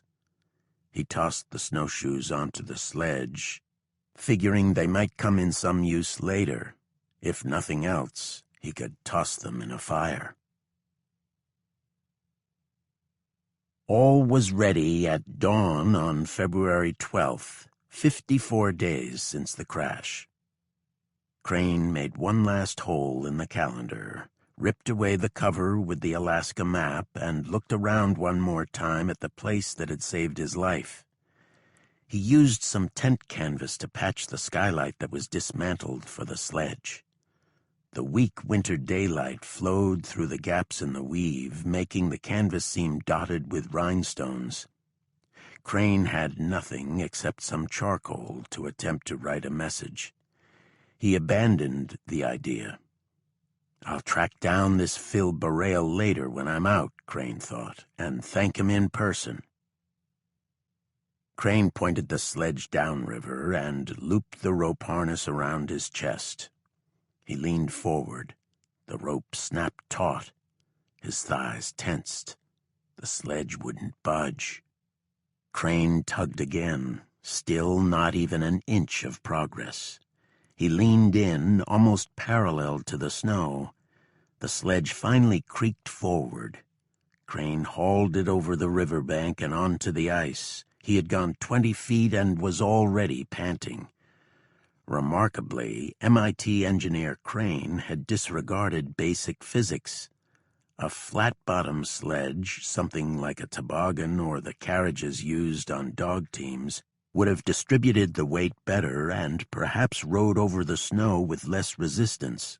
His addition of sledge runners would keep it on a straighter line, but at the cost of more struggle and exertion. He pulled. The sledge dropped onto the frozen river. It was little easier going in places where the snow was blown off the ice, but these clear patches were tucked between drifts that could run waist-deep. There was no way around. Crane had to muscle through and hope the sledge would do its part and hold together. He glanced back just before Berail's cabin disappeared from view around the bend. He knew if he ever saw it again, it would be because he had failed. Before the first hour was out, the agony of Crane's choice was clear. In the snow, the sledge's runners would sink as if in quicksand. It took leg-burning steps to keep it moving. The harness dug into his chest. He was making maybe 1 mile an hour. He refused, however, to ponder an alternative. The sledge's contents could never fit into a pack. It was either stick with the sledge or grab the essentials and make a headlong trek as long as he could hold out. For now, the sledge would stay. It also became evident that the mini-thaw had reordered the ice sheet. Pressure bumps and jumbled blocks were everywhere. This definitely meant no travel at night. Snowfall, too, was as much an enemy as the darkness. Even a small coating could cover the patches of weak ice and turn them into traps that would swallow Crane or, perhaps even worse, claim the sledge and leave him alone with nothing. He learned to listen closely to cues from the ice. It gnashed and grumbled like some restless thing. There were other sounds as well. Crane's time in the wilderness had retuned his senses, tapping into instincts long plastered over by city noises and city life. What he first thought sounded like a distant plane engine was, he learned, the communal clamor of wolf packs. They kept a distance for now. The closest brush was some paw prints in the snow Crane noticed while hunting far from Borrell's cabin. It always made him rush back toward shelter. It's unlikely that Crane knew the risks of wolves attacking a person were extremely low, but even if he did, it's not so easy to take solace in statistics. Fear is fear. The biggest threat is from wolves made aggressive and erratic by rabies. In May 1943, a rabid wolf fatally mauled a 10-year-old boy in the northern coastal outpost of Wainwright. The previous year, more than 200 miles to the south, a rabid wolf attacked a native hunter near Norvik. The man later died of rabies. Yet attacks by apparently healthy wolves do occur around the world. In Alaska, wolves killed a 32-year-old woman in the Southwest Peninsula in March 2010 and fed on her body. An investigation concluded the wolves were not rabid. For Crane, it gave some measure of comfort to keep the rifle and axe lashed to the top of the sledge and handy to grab. For 2 days, he trudged northward. He was well behind the pace he had made in his out-and-back mission a month earlier. He remembered this stretch of river. The hills around the river were lower. To the west, they climbed gradually toward the base of the more-than-mile-high Twin Mountain and the rugged land beyond. Winds moved fast and steady across this valley, pushing the snow into formidable drifts. More than the cold, the wind tested Crane's spirits. He had somewhat made peace with the sub-zero temperatures after finding the additional provisions at Borrell's cabin. It was the wind, even at modest levels, that was hard to battle. It found its way through every faulty stitch or paper-thin gap in his hood. Crane dipped his head low, like every wind-buffeted traveler through the ages, and tried to muscle on. It was so with the Lewis and Clark expedition, where the relentless winds on the prairies became a challenge to their stamina and sanity. A future Norwegian immigrant to the same flatlands, Ola Rolvag, used the winds in his novels as a metaphor for the puny struggles of man against the boundless powers of nature. Ahead of Crane was another fin of snow. The sledge, without a curled-back bow to ride over the snow, became a bulldozer in the drifts. It piled up snow in front until it sometimes forced Crane to a full stop. He would then slip out of the rope harness and clear away a path. Crane had been lucky so far. In a few places, the ice snapped in protest at the combined weight of man and sledge, but he never felt in danger of its giving way. Crane leaned forward to build up some momentum to push through. He stepped into the snow. His foot kept going. He could hear ice cracking. His right foot dropped through with a sickening, bottomless sensation. Crane's reflexes were fast, but not fast enough. His muckluck was soaked. Instantly, ice began forming. The thermometer had fallen back. It was at least -20. At this temperature, wet material can freeze in seconds. Crane batted off the ice with his axe and waited, his heart pounding, to see whether he could feel any seepage into his socks. Seconds passed, then a minute. The water didn't penetrate. Of all Crane's near misses so far, this one shook him the most. He would have to be more careful. The next time it might be far worse. It was the same thought that ethnologist Osgood mused over years before as he navigated frozen Canadian rivers. In the sub-zero weather, I revolted from the sight of deep-flowing water as from a horrible and deathly trap, he wrote. To burn in molten metal would be preferable to the torture of slipping into that rippling steel-blue torrent. For 2 more days, Crane marched. His neck cramped badly from the harness. The sledge, to his surprise, held together rather well, but it was not built for speed. It fought back at each step. At least the strain took his mind off the cold, which stayed well below zero. His breath turned his now shaggy beard and mustache into an ice muzzle that melted off only at night before the fire.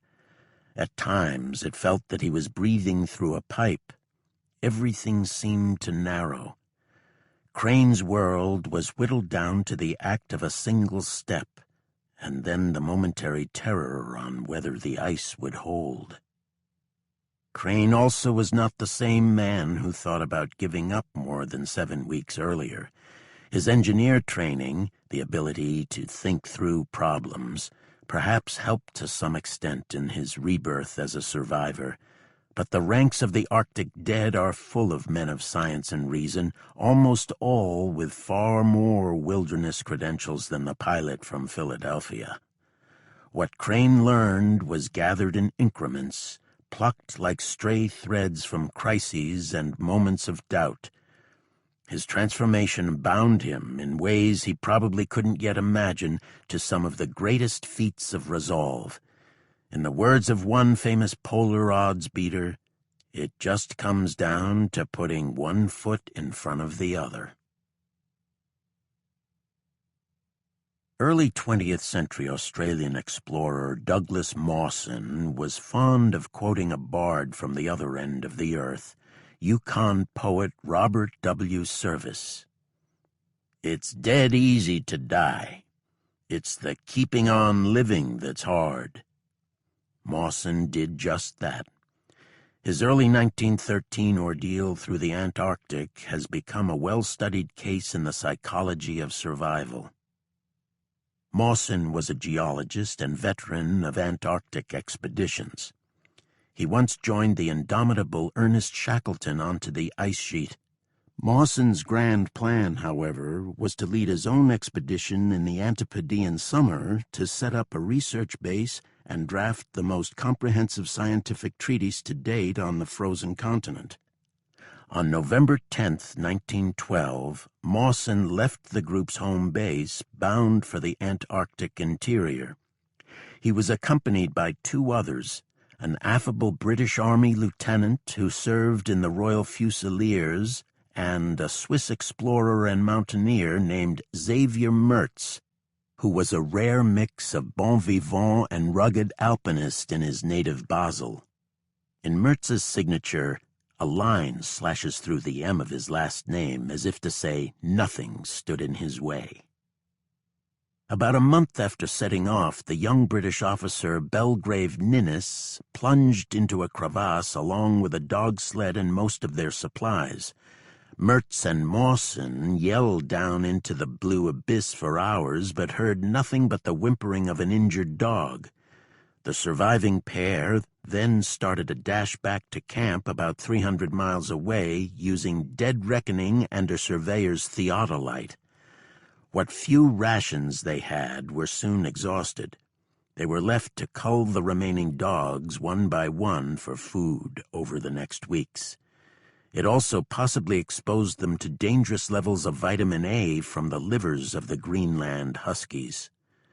The dogs' names paid homage to the greats of their fields, including Shackleton, Franklin after the lost in the Arctic commander John Franklin, and Pavlova after the Russian prima ballerina Anna Pavlova, who gave Ninnis a dancer doll as a good luck token. Mertz soon became disoriented and delirious, symptoms consistent with extreme amounts of vitamin A flooding the body, according to a 1969 study by the Medical Journal of Australia. Others cast doubt on the theory, suggesting Mertz had simply pushed himself beyond the limits of endurance. Either way, he couldn't go on. He had to be strapped to a sledge and hauled, like Crane's rig, by a human harness for several days. Mertz died about 100 miles from base on January 8th. Mawson, too, was suffering badly from possible vitamin A poisoning, and his body was ravaged by the cold. His hair fell out in clumps, and his skin dropped off in sheets from his legs and hands. Some accounts say the soles of his feet became detached in -20 temperatures, and Mawson was forced to secure on the flapping flesh with cloth wrappings just to keep walking.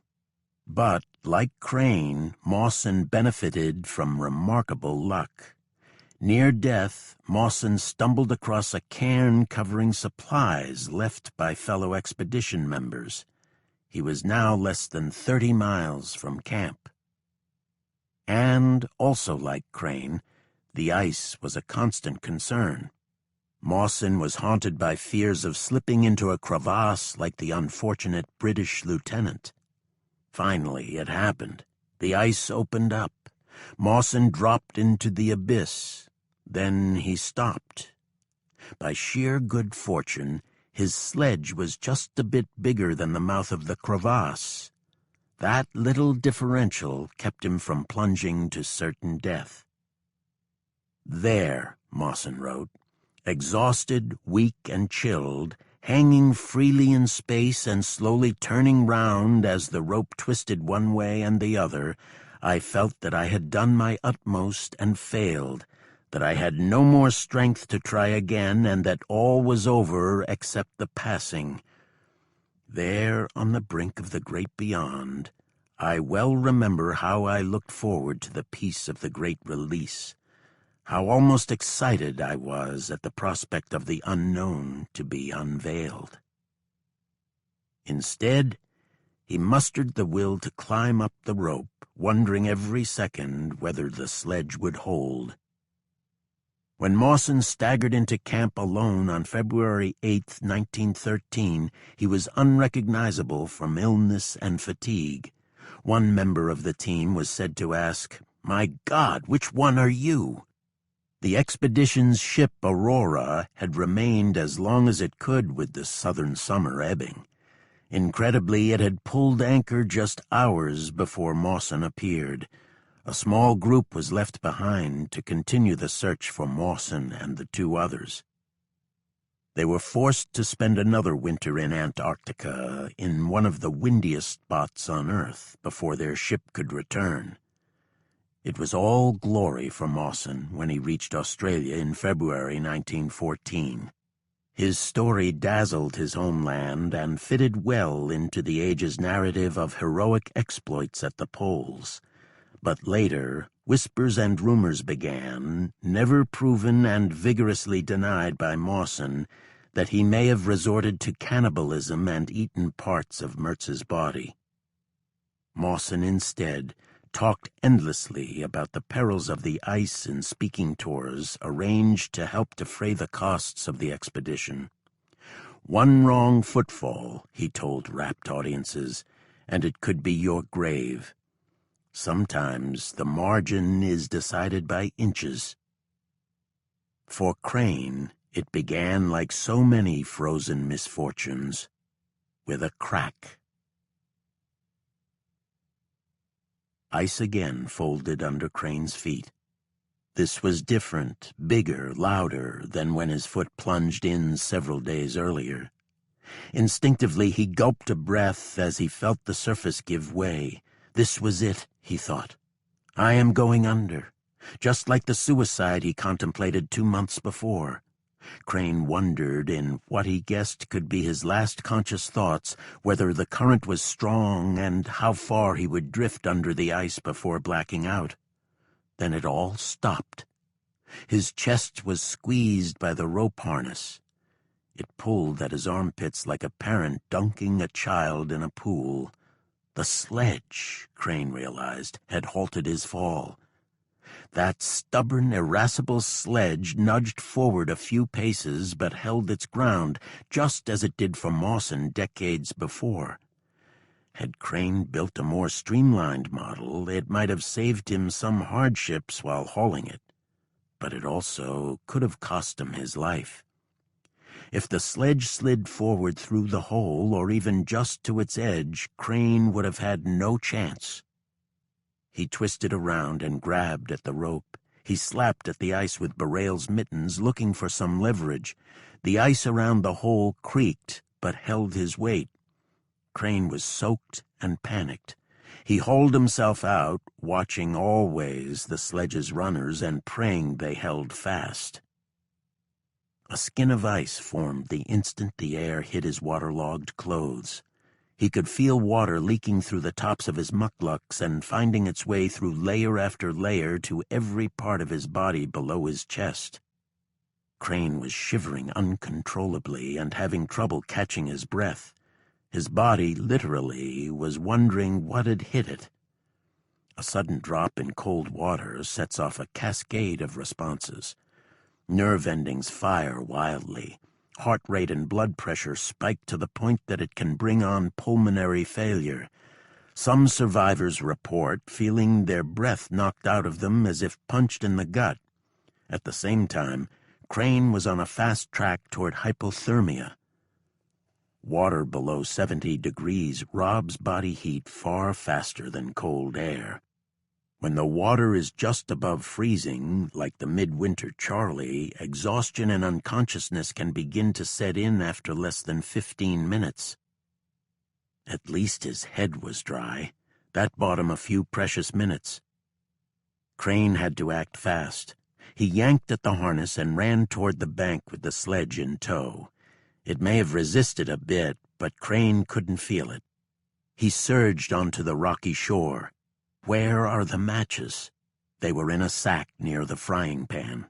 Thankfully, there were dry pine needles and small branches scattered at the base of the trees. Crane was shaking so much he could barely strike the match. It caught. Soon he had a fire. Each movement broke away bits of the ice film forming on his clothes. He was careful not to let them fall into the fire. Now a rope. Crane yanked it free from the sledge and strung it between two trees near the fire. Where's the tent? He was having trouble thinking clearly. He forced himself to concentrate. There it was. The tent was right on top of the sledge pile.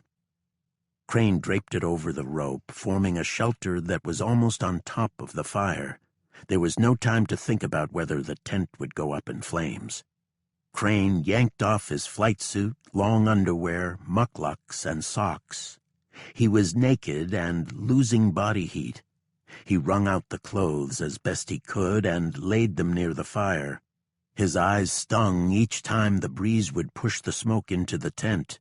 For 10 minutes or so, until he could see the moisture evaporating away in silky swirls off his clothes, Crane cowered naked, his knees drawn up to his chest. He let the warmth of the fire slow his shivering. Crane was never an overtly spiritual man. He attended synagogue sporadically, and apparently without much enthusiasm, after his bar mitzvah as a young teen. But it's not unreasonable to imagine that Leon Crane, in that primitive tableau of flesh and fire along the Charlie River, wondered whether there could be higher powers at work protecting him and helping him survive. By rights, he shouldn't have lasted that first night. His father's letter and matches grabbed on the run gave him a chance. Then came the life-saving supplies and shelter of Barail's cabin. And now the sledge. Crane would have been excused if, for just a while, he put aside his prized logic and surrendered to the idea that something he couldn't explain wanted him to make it home. It's often said that most of the Arctic languages don't have a word similar to the concept of luck. The closest they come is what an English speaker might call fate, destiny, kismet. Death is in store for you at that moment, or it's not. Tears rolled down Crane's cheeks from the smoke. They froze as soon as he turned away from the fire. Crane's clothes were still damp, but somewhat warmed by the fire. Crane dressed and hastily arranged his camp. He pushed himself deep into the sleeping bag and thought about the sinkhole in the ice. It was -30 at least. A fresh crust of ice would soon cover the break and the side-by-side gashes where the rope held him from sliding under.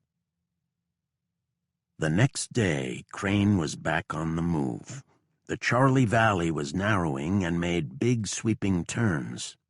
The land rose sharper from the banks, and the lines of frozen feeder creeks cut the landscape like scars. Still, there was no sign of the Yukon River. Just before sunset, he shot a squirrel and roasted it until the meat was crispy and the tiny bones gave a satisfying crunch. A week passed. Crane managed no more than 4 miles each day. He knew the sledge must be growing lighter as he ate through his supplies, but he couldn't feel the difference. It seemed the same exhausting weight that pulled on his shoulders and forced him to bend forward to keep his balance. Crane's legs kept moving, but the steps would shorten to a near shuffle. It took only about an hour of pulling now before he needed rest. At times he would stop for long stretches and just stare at the river. Was there any change in the landscape from the day before? If so, he could not recognize it. Without a landmark, a visible goal, Crane saw only sameness. More hills, more bends in the river, another subzero day, and even colder night. He could now see how mountaineers muster the superhuman effort to keep going. The summit was closer with each foothold. The monotony of the river brought the reverse effect. It seemed to drain him. It was maybe as much a burden as the piles of gear and food on the sledge. Crane had read stories of shipwreck survivors tipped toward madness by the sharp horizons of the sea in every direction. At least, he thought, they didn't have to walk. Every time Crane stopped to rest, it was harder to rise again, strap on the harness, and push toward the next turn in the river.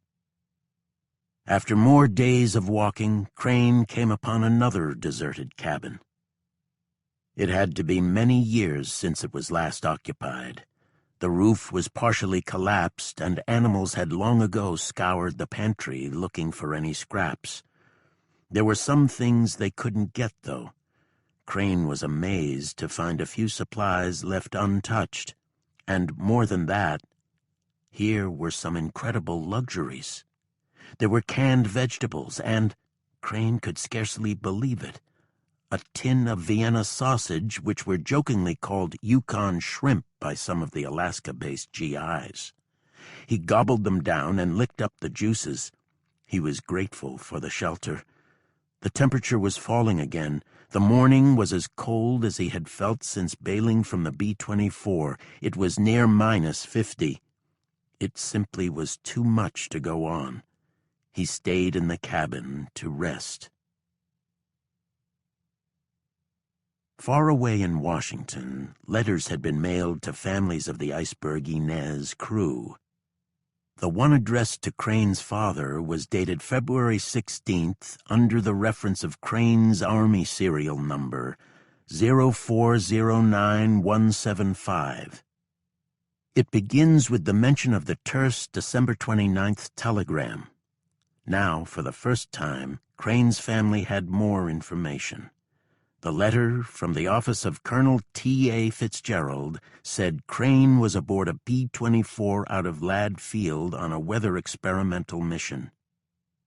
"Full details are not available," continued Fitzgerald, whose lavishly looping signature seemed out of place on the thousands of bad news letters during his 5 months at the Air Adjutant General Office. "The report states that your son's plane was last seen when it took off from its base." Fitzgerald noted the last radio contact shortly after 11 in the morning. "It has not been seen or contacted since then," he added. Fitzgerald repeated Ragel's Keep Hope Alive theory that fierce winds may have blown the B-24 off course and the plane was forced down somewhere in the Yukon Valley. The letter, however, closed with a grim reality check about the search.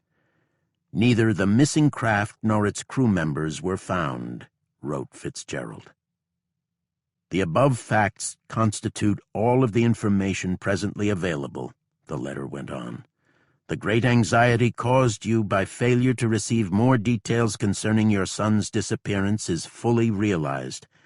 Please be assured that any additional information received will be conveyed immediately to you." Fitzgerald added the names and addresses of the next of kin of the others on Crane's plane: Wenz, Seibert, Pompeo, and Hoskin.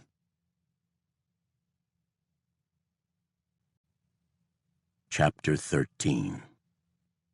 September 15th, 2006.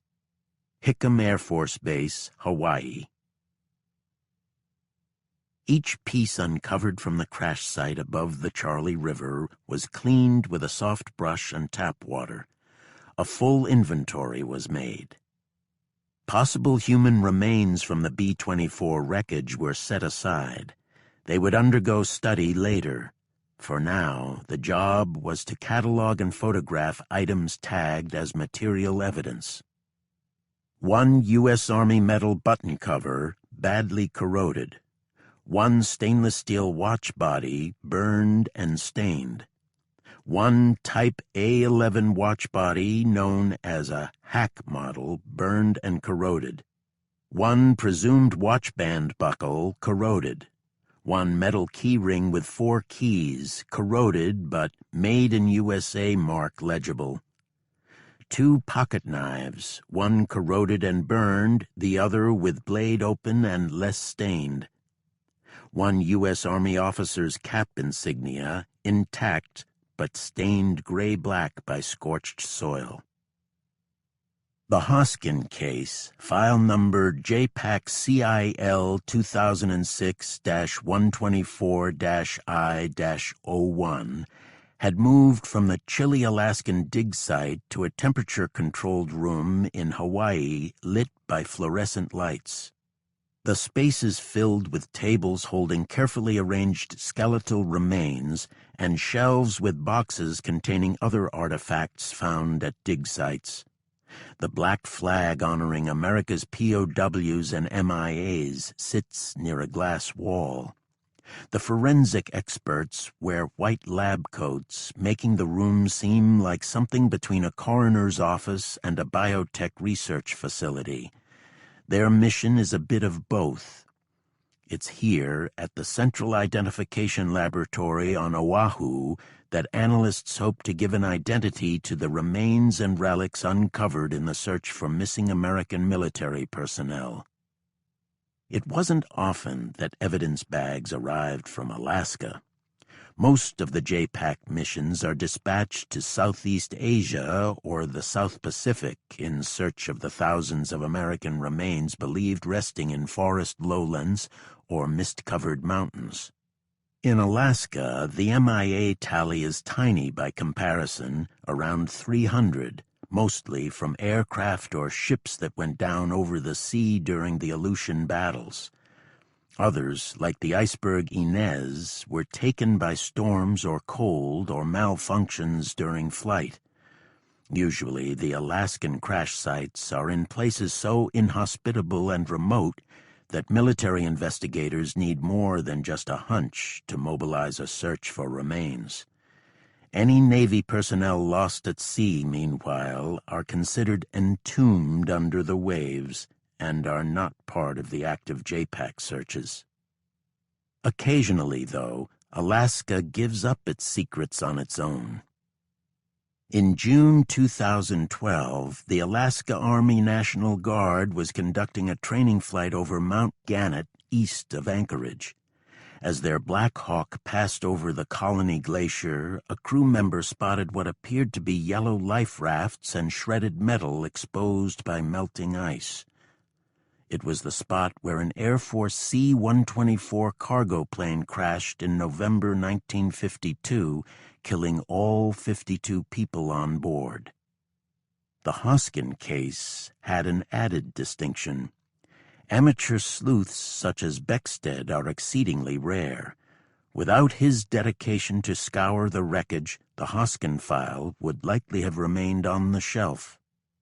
When the evidence from the Charlie River dig reached Hawaii, it was put in the hands of analysts and anthropologists who had no knowledge of Hoskin or the background of the case. JPAC calls it working blind. All the lead investigators at that stage are allowed to know is the approximate area and era of the site in question. The protocol is designed to prevent any subconscious bias from influencing the analysis. In other words, if they were told they were looking for the remains of Harold Hoskin, a tall, young airman, there might be an inclination to favor evidence supporting that conclusion. Instead, the pieces from the Charlie River site were examined for details such as whether they could point to a specific rank or were consistent with gear issued during World War II. If they added up, the case shifted to the next stage. Anything tied to a World War II veteran carried special significance at Hickam Air Force Base, which in 2010 would merge with nearby Pearl Harbor as part of Pentagon base consolidations. Japanese planes bombed and strafed Hickam in a rearguard attack during the Pearl Harbor Blitz. The Japanese sought to keep Hickam warplanes from joining the fight or chasing down the Imperial Navy's aircraft carriers. Some of the buildings at Hickam still carry the bullet holes and shrapnel scars. It was not the first time that Hawaii was part of the Hoskin family story. In late February 1944, Harold Hoskin's kid brother John stepped off a transport plane from San Francisco and into the humid island night. John was a newly commissioned officer, but that gave him no additional access to information about his brother. He knew only what everyone else did. Harold was missing in Alaska, and the search had come up empty.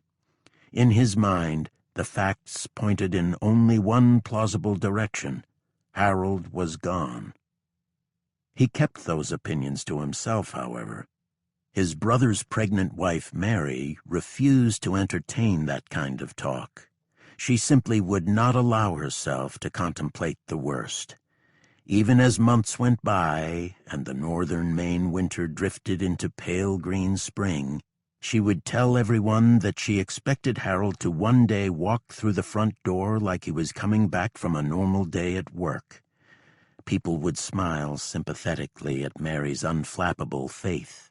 Then, when Mary was out of earshot, they would shake their heads and wonder when she would come off her cloud and deal with reality. That wasn't so easy. Mary seemed to have a charmed romance with Harold. Everyone in town knew it since high school. They just fit. Mary couldn't imagine it could all be over so soon, so abruptly. Let's not forget, she'd tell herself, that sometimes good fortune has a way of shining through even amid tragedies. The story of her father and the insurance salesman was a case in point. Her dad was a potato farmer imbued with a healthy dose of Yankee crustiness. The insurance man had an equal measure of perseverance. He tried to pitch life insurance to Mary's dad, but was sent packing. He came back some months later with the same result. On the third visit, somehow the salesman got through. Mary's dad signed the insurance papers. A few days later, he was kicked by a bull and died. The insurance payout helped keep the family afloat. So this is a lesson, Mary would say. The plane was missing, but her Hal could be fine and just trying to get back to her. It just may take some time. I have to keep faith, she told herself. Don't give up on Hal. While Mary kept up her brave front, Harold's parents veered off on other emotional tangents. His mother accepted the news of the lost B-24 with quiet resignation. If she had hopes that Harold survived, she kept them to herself. Hoskin's father, on the other hand, was not at all satisfied with the meager details from the military. Every few weeks his frustration would boil over. He'd get out his pen and paper and set up near the old Franklin wood stove, the warmest place in the drafty house at 5 Columbia Street in Holton, just miles from the border with New Brunswick. In letter after angry letter, he demanded more information from the Army. But something Harold told the family during his last visit stuck with them all. He had just received his Army wings in December 1942 and had a few days free. Everyone gathered in the living room to hear Harold's stories of life in the Army Air Forces and what it was like to be in control of the big B-24s. Some fresh logs were tossed into the Franklin stove. Younger brother John listened with perhaps the most interest. He was home for the holiday from college in Massachusetts. He wasn't going back, though. He had received his draft notice and had to report in a few weeks. Harold began talking in more detail about the B-24 Liberator. "Thing is," Harold told his family, "if there's a problem on the plane, I'm not getting out." "What do you mean?" they gasped. He said either the parachutes for the pilot and co-pilot were stashed behind the seat, or often they were sitting on them without them being fully hitched up. "There's probably not going to be time to put it on and get out," he told the family. Then he shrugged it off with a joke. This was always his way. Keep it light. "I'll be fine," he assured his family. "I'll be back in one piece. Don't worry about that." Harold left a few days later. John, meanwhile, had been selected for Officer Candidate School, which picked enlisted personnel for intensive 12-week courses that ended with promotion to second lieutenant. John got into a new branch training medical administrative officers who would assist in field hospitals and help run the military's vast healthcare networks. Harold planned to come to John's graduation from officer school outside Abilene at Camp Barkley. The camp is smack in the middle of Texas and, to the chagrin of the military, sported an extra vowel in its name. The site was named for a World War I hero named Barkley, but a clerical error is believed to have revised the name. Harold couldn't make it to the graduation, however. He was already in motion to be shipped to Alaska. "We'll see each other soon," he promised John. John bounced around the West Coast for a few months until he got orders for Hawaii. All during 1944, soldiers were streaming into the islands. The military commanders were not saying much, but it didn't take a genius in strategy to figure it out. Word began to circulate about preparations for an amphibious assault on Japan, an attack bigger than D-Day, intended to end the war in one crushing offensive. The cost, however, would likely be unprecedented casualties on the Allied side. The prediction was that Germany's surrender was imminent. It finally came in May 1945. And all resources would then be thrown into a ground campaign aimed at the industrial heartland in Japan. The planned assault was to begin with the Olympic Front on the southern island of Kyushu. John Hoskin was part of this group. The intent was to divert Japanese ground forces before a second wave a few months later to storm Honshu and battle toward Tokyo. As the date for Olympic neared, John Hoskin and his unit practiced beach landings on Oahu. Seasick soldiers puked on their boots. They tripped over each other in the waves, and they all knew, just like with Normandy, they would be splashing ashore amid intense enemy fire. For some reason, John wasn't too worried. This was a chance to finally end this war, get back to Maine, and, hopefully, find his brother waiting for him. "I was 21, he said 7 decades later. "Who thinks at 21 they're going to die, even in a war? I'm going to swim in the ocean. I'm not going to be eaten by sharks." It was that kind of thinking. John was making another training run on the landing craft when word came down of something that seemed hard to believe at first. There was a huge explosion in Hiroshima. It was more than huge. It was a bomb like no other. They were calling it an atomic blast. The soldiers spent the next days fixed on the radio reports and devouring every word in the papers. Then it happened again in Nagasaki. Days later, the war was over. Japan had surrendered. John Hoskin celebrated the end of the war under the coconut palms and Hawaiian hibiscus. But John was still bound for Japan. He stepped ashore as part of the occupation force in Osaka. John's unit was billeted in a 4-story girls' school. Perhaps because of his training in medical administration, John was now part of the U.S. military's drug enforcement patrols. The job was a window into the inner workings of Japan's military. It was well known that Japan had directed an extensive trade in opium, heroin, and other drugs for decades. The profits helped bankroll its military expansion and costly hold on Manchuria and other parts of China. This was not an entirely novel strategy. The British East India Company and other European colonizers in the 19th century made mountains of cash by controlling the opium flow into China. Japan reworked it into a military doctrine. It even opened clandestine plots seeking to get Chinese commanders hooked in attempts to dull their fighting spirit. But Japan's own forces were not immune to the lure of easy drugs. Opium and heroin use became an increasing problem. It reached such worrisome levels that a Japanese military manual included a jingoistic rant.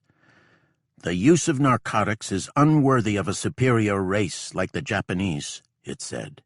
"Only inferior races, races that are decadent like the Chinese, Europeans, and the East Indians are addicted to the use of narcotics. This is why they are destined to become our servants." At one point, an odd little man speaking English approached the school where John Hoskin was based. John was the ranking officer, so he was called to meet the curious visitor who called himself Dr. Yoshi.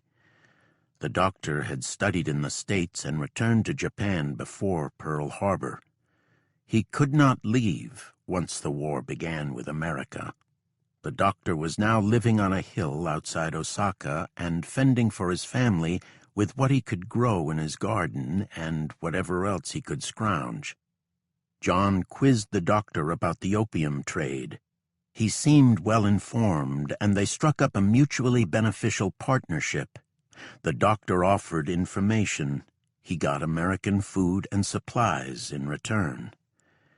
As a bonus, John and some soldiers scared up a turkey on Thanksgiving 1945 and had their meal with Yoshi and his family. Back in Maine, Harold's wife was now a single mom living in her childhood home. The baby was called Joanne, the name they picked just in case their intuition about a boy was wrong. They had been so sure of a son that Harold and Mary started calling the baby-in-waiting Dick. Mary Roberta McIntosh was a year ahead of Harold at Holton High School, where he was the yearbook editor and played trumpet in the band. Harold was considered quite the catch.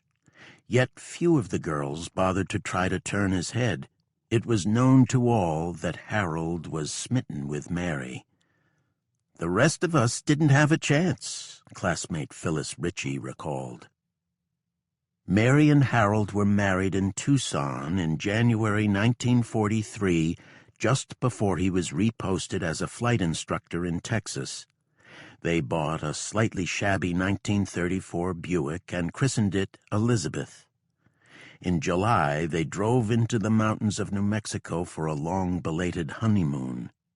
A newlywed photo shows Mary in a floral dress with her curly chestnut hair styled back in a pleasant tumble. Harold looks sharp in his uniform, green jacket and tan trousers, with a mix of maturity and innocence that brought comparisons with the budding screen idol and fellow New Englander, Van Johnson. By the fall, Harold was off to Alaska, and Mary was going in the other direction, to Maine. Mary wrote letters to Harold about town life and the anecdotes about her pregnancy, such as feeling that first kick. Harold, or Hal as Mary called him, described life at Ladd and some of his nights out in Fairbanks. He seemed conflicted, though, about being so far from the front lines. He wanted action, but he also was full of warm and fuzzy thoughts about returning home safely to Mary, the expected baby he still called Dick, and his medical studies at Bates College in Maine. "It looks as though Dick will see his proud papa because there is no combat involved in this job," he wrote on November 6, 1943. "Hal seems to be getting some of the breaks in this war, doesn't he? Will you be ashamed of me, Mary, if I never get to combat?" The letter, though, takes a darker turn near the end. Hoskin, like everyone assigned at Ladd, knew that the weather can be just as worthy a foe as any Japanese Zero. "If I don't come back, I wouldn't have lived in vain nor wasted my life because I had known you," he wrote. "The two greatest privileges a man can have is fighting for his wife and family in what he believes is a just cause, regardless of the outcome to himself." It was one of the last letters Mary received from Harold. She wrote one December 19th with her baby bump starting to show. That arrived in Alaska days after the crash. In the months to come, she groped for any explanation of his disappearance. The only one she refused to consider was the scenario in which Harold would never return. Could he be in a hospital somewhere, unable to write? Perhaps he was rescued in the wilderness but couldn't make it back until spring. The image of him suffering haunted her. It was not so different from the anguish felt by Crane imagining his parents' grief at the news of their missing son and their unfulfilled yearning to know more. Strolling in town with baby Joanne, Mary would sometimes see trucks pass by with German POWs who were shipped to this far-off corner of Maine.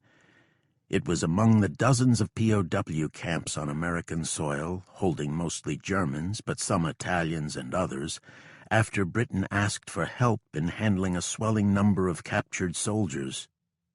They were the lucky ones, Mary thought. They were safe even if their families didn't know it. The Maine prisoners were, in fact, better off than many. Conditions were easy and food plentiful, not at all like the bleak POW camps in Europe or some hellhole under the control of the Soviets. A U.S. Army airfield in Holton began receiving German prisoners the summer after Hoskin's crash. German volunteers had the chance to work picking peas and potatoes or cutting wood for the equivalent of 80 cents a day in chits to be redeemed at the camp canteen. It went a long way. Cigarettes were 13 cents a pack, beer a nickel. A German private named Hans Kruger was captured by the D-Day invasion forces and eventually sent to Maine. He recalled how the prisoners would wink at the passing young Holton cuties from the back of an open-back truck with just one guard. Security was so relaxed, Kruger said, that sometimes they would throw pebbles at the guard tower. It could take 10 minutes to wake up the sentry. On foggy mornings, you could have marched out the entire company before anyone would notice.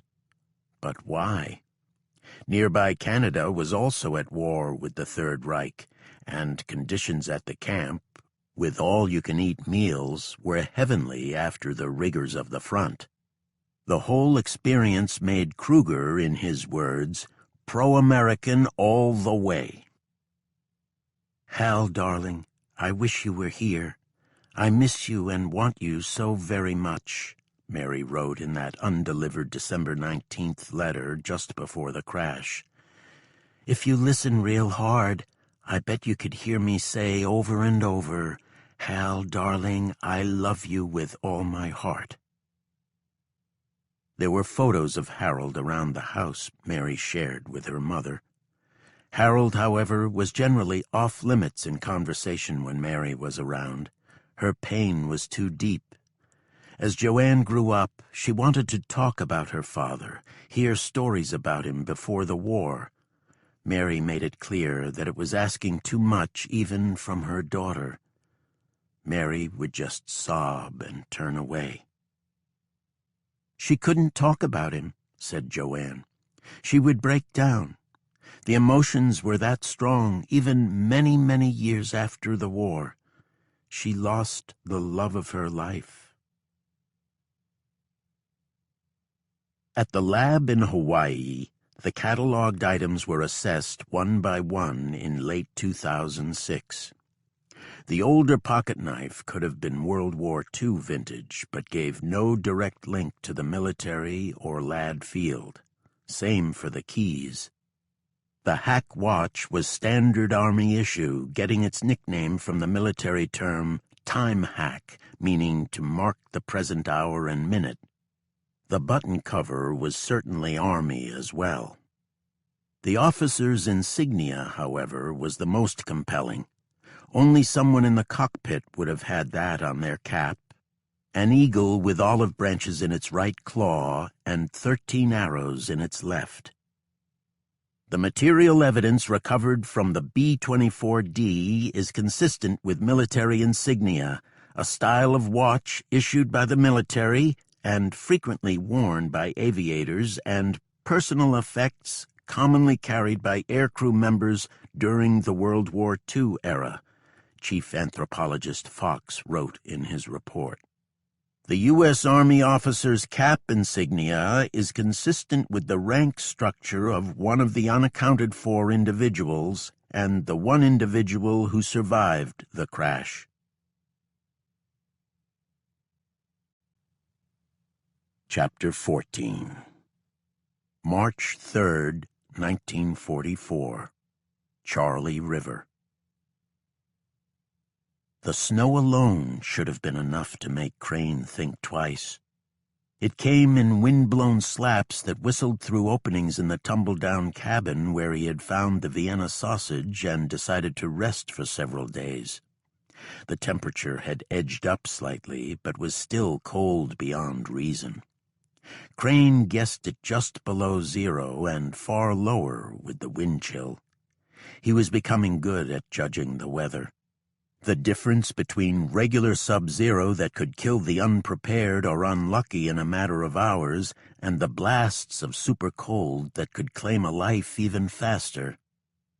If Crane had followed his own rules of no unnecessary chances, he would have spent a fourth day inside the cabin eating cornmeal pancakes and waiting for the snow to let up.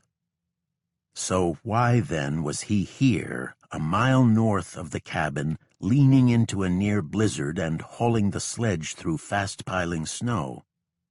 Whatever insecurities drove Crane from the cabin that day, he was dangerously close to recklessness.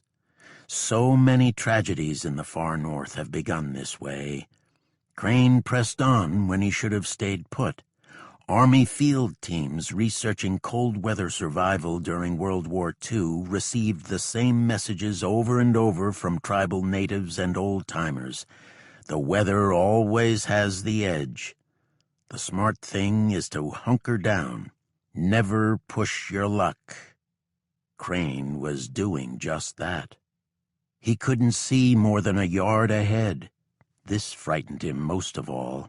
He could walk directly onto a weak point in the ice, and, with the heavy snow, there was little chance of making a fire even if he managed to pull himself free. The last plunge through the ice shook Crane deeply. He began thinking that the longer he stayed on the river, the more opportunities for disaster. Clearly, it made no sense to march off into a snowstorm.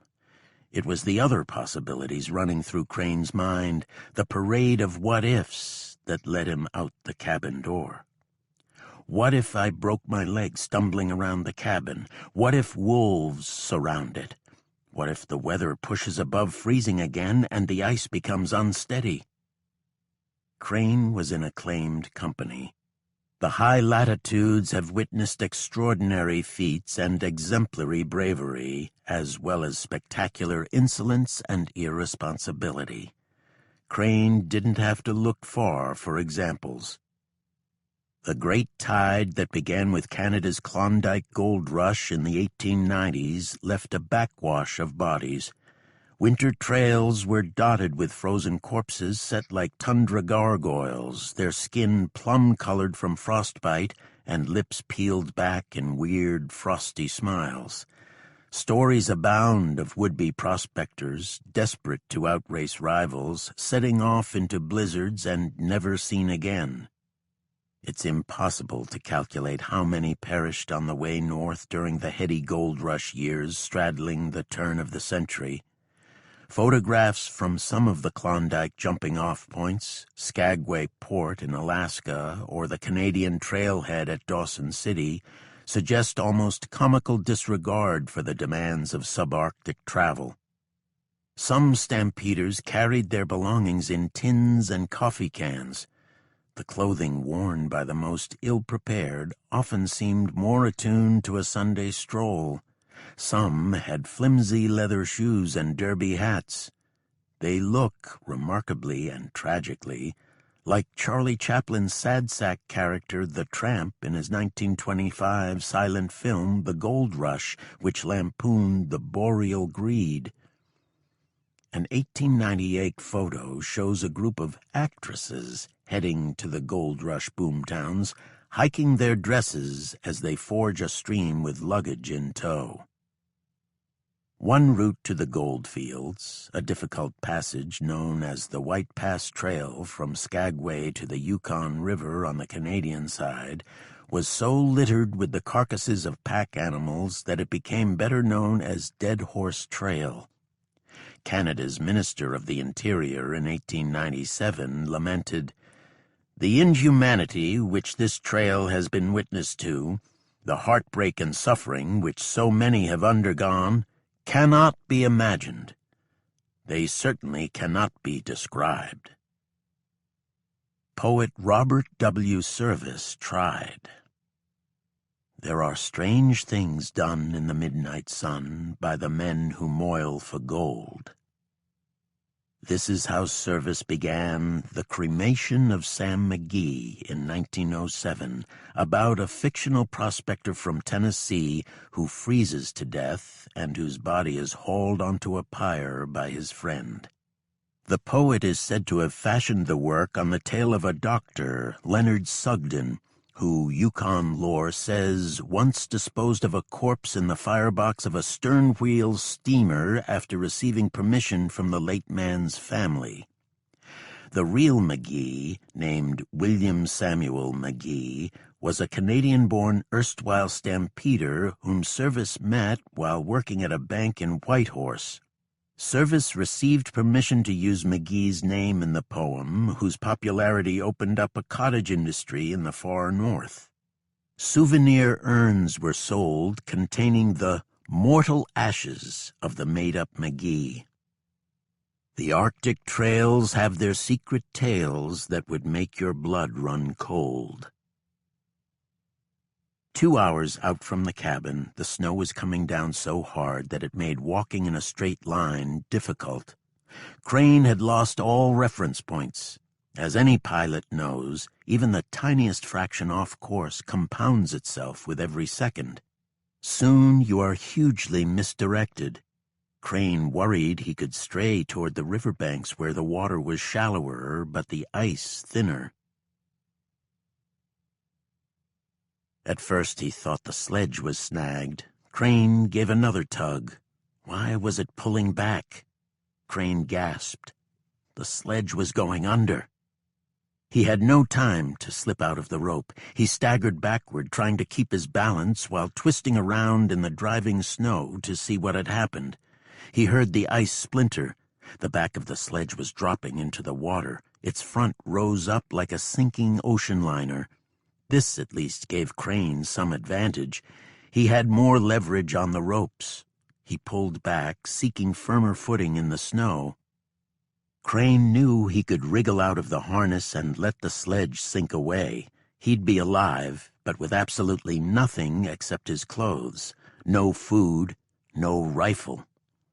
Crane dropped to his side, seeking more purchase on the snow and ice.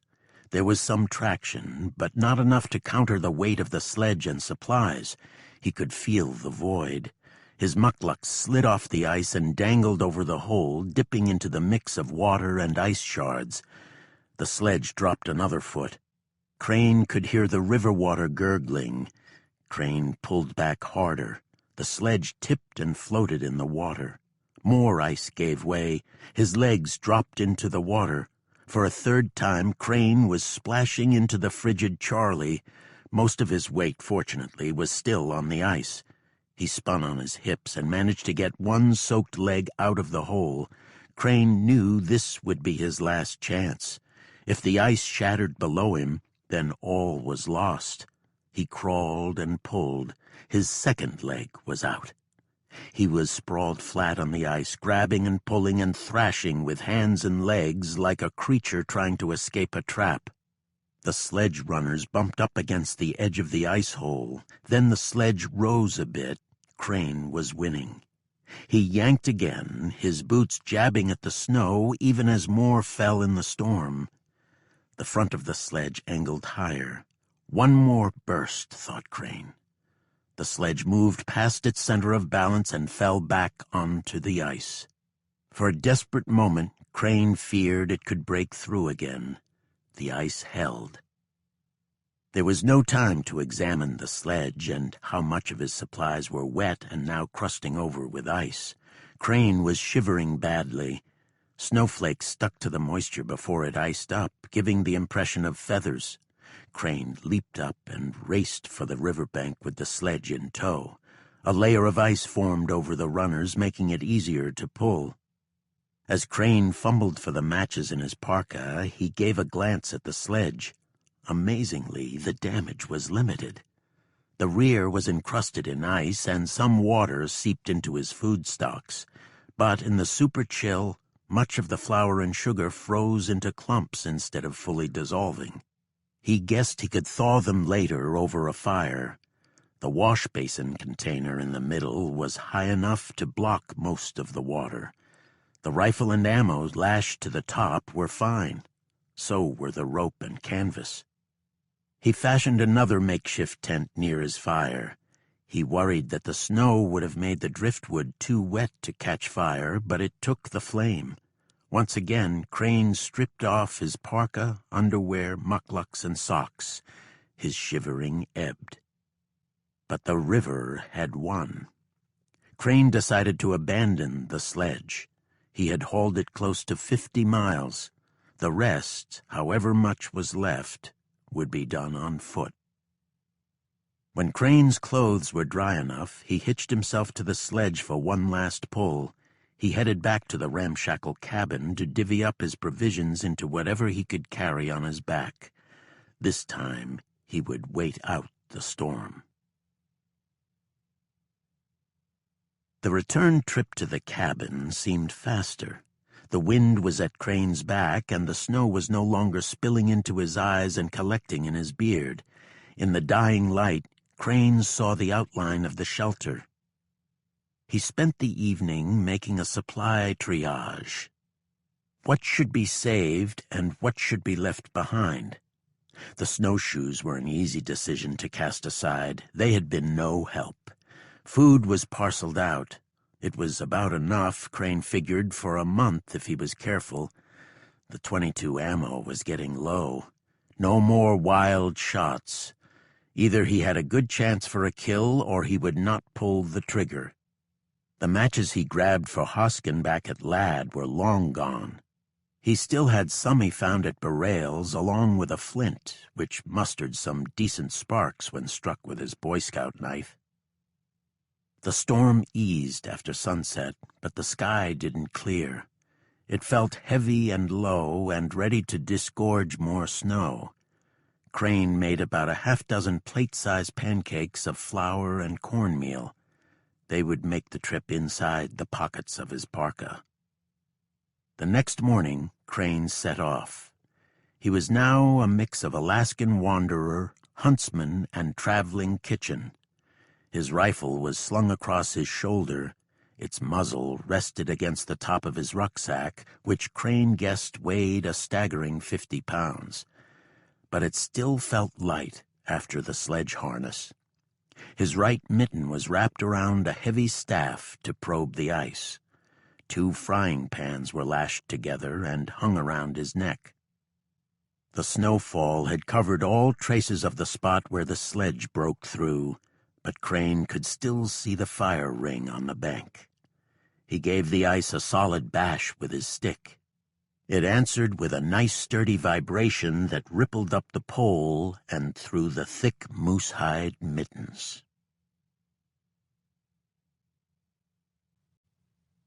Chapter 15. March 9th, 1944, Charlie River.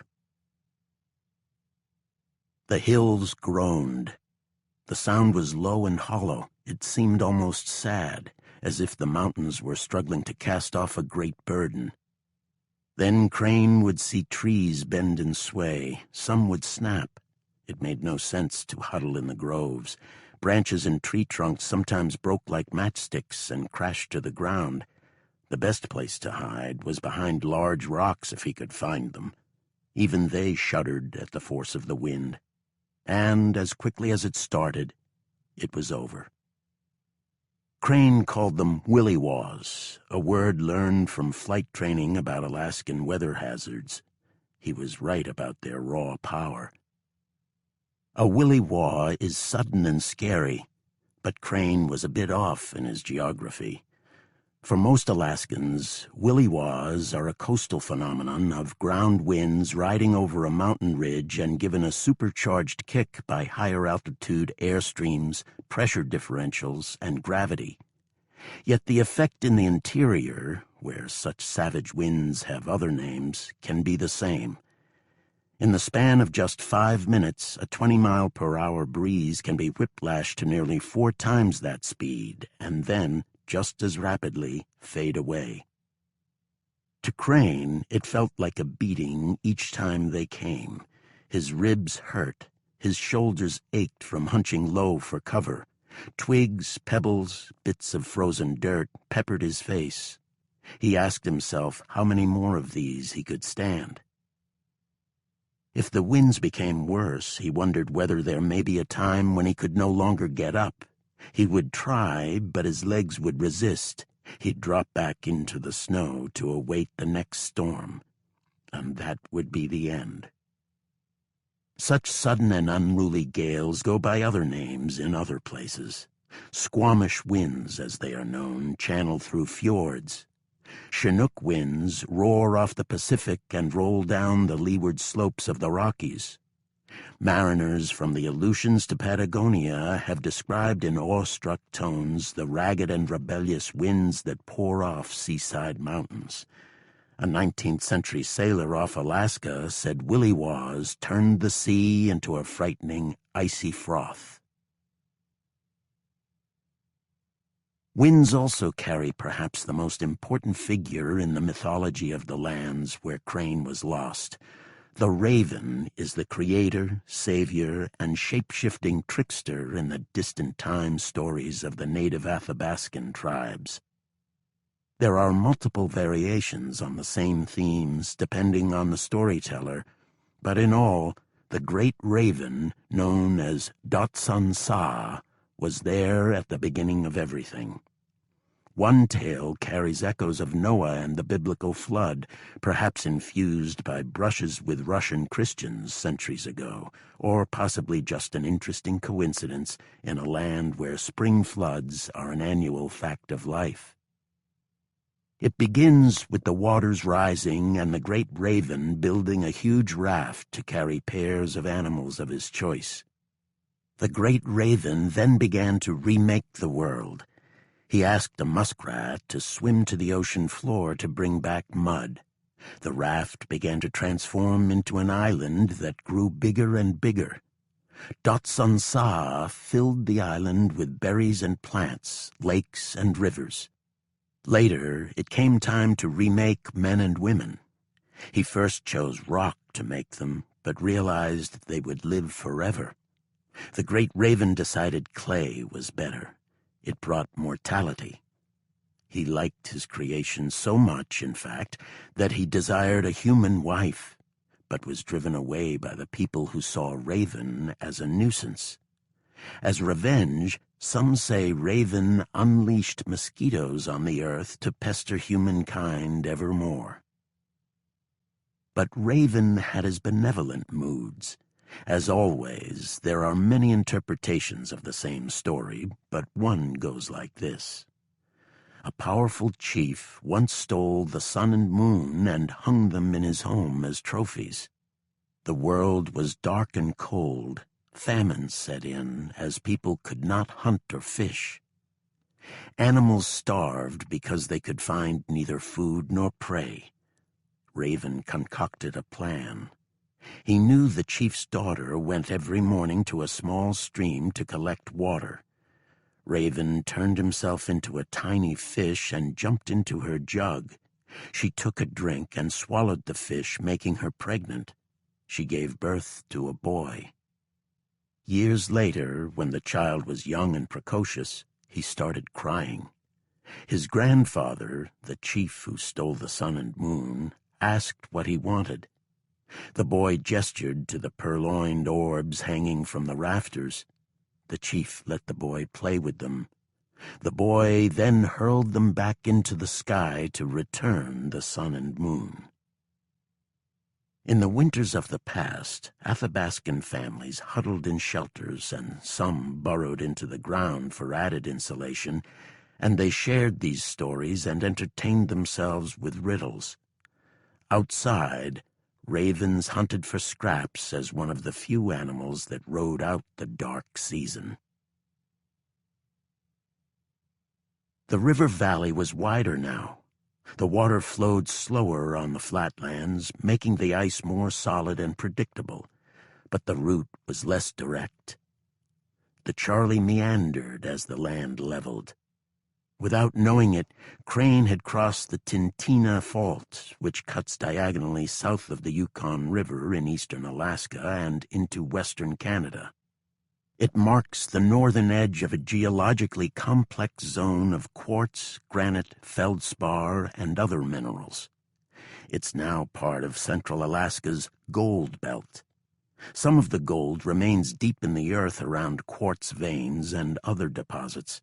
But the easier target, and the cause of eureka moments that touched off gold rushes, is the gold that has been washed down into creeks and rivers over the ages. Gold is far heavier than most sediment and sits at the bottom of the waterways. For Crane, more was changing than the scenery. The days, too, were significantly longer as the earth shifted toward the spring equinox. There were more than 11 hours of daylight now, and it grew by about 6 minutes each day. Crane started to make considerable distance with the longer days and ever lighter pack. Crane had experienced the subarctic nights from their deepest point. He couldn't quite picture the flip side, the near-endless summer days. His friends at Ladd told him about the 1 a.m. cookouts and the annual midnight baseball game on June 21st. In the 1943 edition, months before Crane's arrival, the Ladd quartermasters beat Fairbanks 6-2. The winning pitcher was a soldier named Treskovich, whose ethnic roots were enough to bring out a handful of Russians curious to see this peculiar American pastime. Crane guessed his food would last a few more weeks, probably until early April. He had fewer than 24 bullets. The hills moaned again. Crane watched the treetops fold over. He had maybe half a minute until the winds hit. There were times when he regretted giving up the sledge. This was one of them. It would have offered perfect protection. He did the only thing he could, turn his back to the winds and cower low. He covered his face with his mittens. All he could hear was the howl of the wind and the flapping of his fraying parka. From a distance, Crane might not appear like a man at all. He could be another dark outcrop on the river, waiting to be covered by the blowing snow. If the weather turned worse, he wondered how long he could last. Crane rose. He always checked his rifle first after each wind blast. The fear was that some blowing debris could jam the bolt or clog the trigger. That would be an easy fix in normal circumstances, but Crane had no tools to disassemble the weapon. Even if he could, he dreaded fumbling a rifle piece onto the ground and turning the .22 into nothing more than a fancy club. A few times, bullets slipped from Crane's fingers and were lost in the snow. He now made sure to roll out his sleeping bag as a catch-cloth whenever he was handling the ammo. At this point, it might be better to lose a finger than a bullet. After another bend and another disappointment of seeing nothing but more wilderness, Crane decided to look for a place to set up camp. His tent needed a rope spine to hold it up. There was no choice but to spend the night among the trees and hope the winds were kind. There were still a few hours of daylight. Crane took the rifle and scanned the grove. Here was some welcome luck. There was a plump ptarmigan foraging in the open. Crane steadied the rifle and used his training. Aim, exhale slowly, pulled the trigger. It was a direct hit. He cleaned the bird and then left his pack and started walking up the riverbank with his rifle ready. Where there was one ptarmigan, there were often more. Around the next bend, Crane stopped dead. Parallel rows of spruce branches were arranged on the frozen river. Circling them was a path of packed snow. It had to be from a toboggan or something dragged in the snow. Nothing natural could have made this. It wasn't fresh, though. Snowfall and blown drifts had filled some of the tracks. But this was definitely recent and could have only one meaning: the markings for a landing strip used by bush pilots. It was growing too dark to investigate further. Crane headed back to camp and excitedly plucked and gutted the ptarmigan, running a stick through its center as a cooking skewer. It browned quickly over the fire. Crane feasted, eating everything, including the brittle bird bones. He tallied up the time since the crash. Counting the day they left, that's 11 in December, plus 31 in January. That's 42. February was a leap year, so that's 29. That brings it to 71. He knew it was into March, but was no longer certain of the date. Let's say it's March 9th. That's about right. So what's that? 80 days. At first light, Crane left his pack leaning against a tree. He wanted to travel as light as possible. During the previous night, he had moments of insecurity that the spruce-edged landing strip was some kind of hallucination or another source of false hope like Burrell's cabin. Crane went around the river bend. There it was, the same as the day before. Crane stepped on the trail of packed snow. It was firm and easy walking. The track dipped away from the river. Then, in a long loop, it headed back toward the ice. Crane followed for 2 hours. The track never seemed to falter or weaken. Oddly, though, he didn't notice other footprints. He guessed it was from a dog sled, which would cover up most of the paw marks as it dragged over the snow. Fresh snow would do the rest. He thought about his own crude sledge. How long would its traces stay on the river until snow and wind covered over any sign that he had passed that way? They were already gone, most likely. The track took a sharp turn toward the riverbank, slipping between some large rocks. On the other side was a cabin. From this distance, it looked not too much different from the others. Don't get your hopes up, Crane told himself. But if nothing else, he was out of the weather and could stay here for a while. Crane hurried across the frozen river. He saw animal tracks. Wolves? Be careful, he thought. Then came barking. Unmistakably, gloriously, a dog's barking.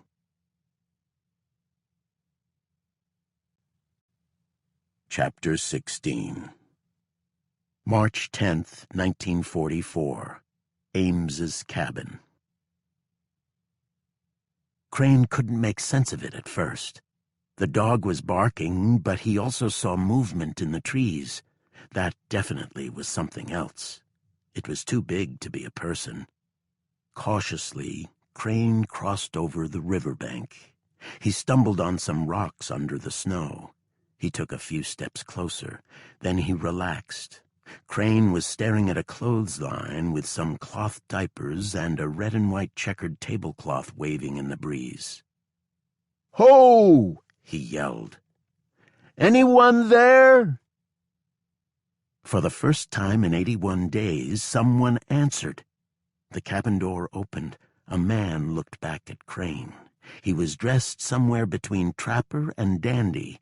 Old-style riding breeches that flared out above the knee and decorated with 6 stripes around the ankles, a wide leather belt, dark wool shirt, and heavy socks. A hand-rolled cigarette smoldered in his right hand. Crane was having trouble taking it all in. Finally, he blurted, "I'm Lieutenant Crane of the United States Army Air Forces. I've had a little trouble. Boy, am I glad to see you." Air Forces? Said the man. You crash? Yes, I mean, my ship went down a while ago. Near here? I didn't hear anything. No, I've been walking. You see, I've been walking for a while. The plane went down December 21st, a B-24. What day is today? December 21st? You sure about that? Today is March 10th. That's what I thought. No mistake. I've been walking. Well, I found a cabin and stayed for a while. I apologize. I just haven't spoken with anyone in a long time. The man slipped on some low-cut boots and walked out onto the packed snow. He draped his arm around Crane's shoulders, leading him back to the cabin. Okay, it's all right. We gotta get you inside. What did you say your name was again? Leon Crane, First Lieutenant. I'm from Philadelphia. Originally, I mean. I'm out of Ladd Field. Well, you're not close to either, he said, extending his hand. I'm Albert Ames. They crossed into the cabin. Ames pulled the door shut with its oversized brass knob. The first thing Crane noticed was the smell of coffee. A native woman, whom Crane correctly figured to be Ames's wife, stood to the side holding a baby. She was quiet and did not come directly to greet him. The cabin was warmed by a big wood-fed stove that made wheezing sounds when it was going full blast. It was warm enough that the woman wore only a cotton dress and slippers. There were 2 other children, a girl and a boy, who ducked behind their mother at the sight of Crane and his tattered and stained flight suit. This is Nina, Ames said, introducing the woman. Nina, Ames continued, looking over at his wife, we better fix some food for our guest. You hungry, Lieutenant? I ate some pancakes this morning. I shot a ptarmigan last night, but I could definitely eat more. If you don't mind, I'd really love some coffee. Sure thing, said Ames, putting the cup down in front of Crane while Nina stoked the fire in the stove. The two kids crept closer. Crane learned the girl's name was Molly. Her brother, whose name was Daniel Lee Ames, was simply called Big Boy. The infant, Albert Norman, was Little Boy. "December 21st, you say?" Ames said, holding out his hands as if trying to weigh the distance between then and now. "That's a long time. Now, tell us again. How the hell did you get here?" "First," Crane said, "I have to find out where I am. What river is this?" "My friend, you are really lost. This is the Charlie," he said. "You're about a mile south of the Yukon River." "The Charlie? I thought that might be right. I wasn't sure, but that's what made most sense. So that means Woodchopper is off to the west, right?" Crane asked, remembering the map from Borrell's cabin. "That's right. Now, tell us, where exactly did your plane go down? And why do you care about Woodchopper?" Crane began the story, letting it unfold slowly and in full from the beginning.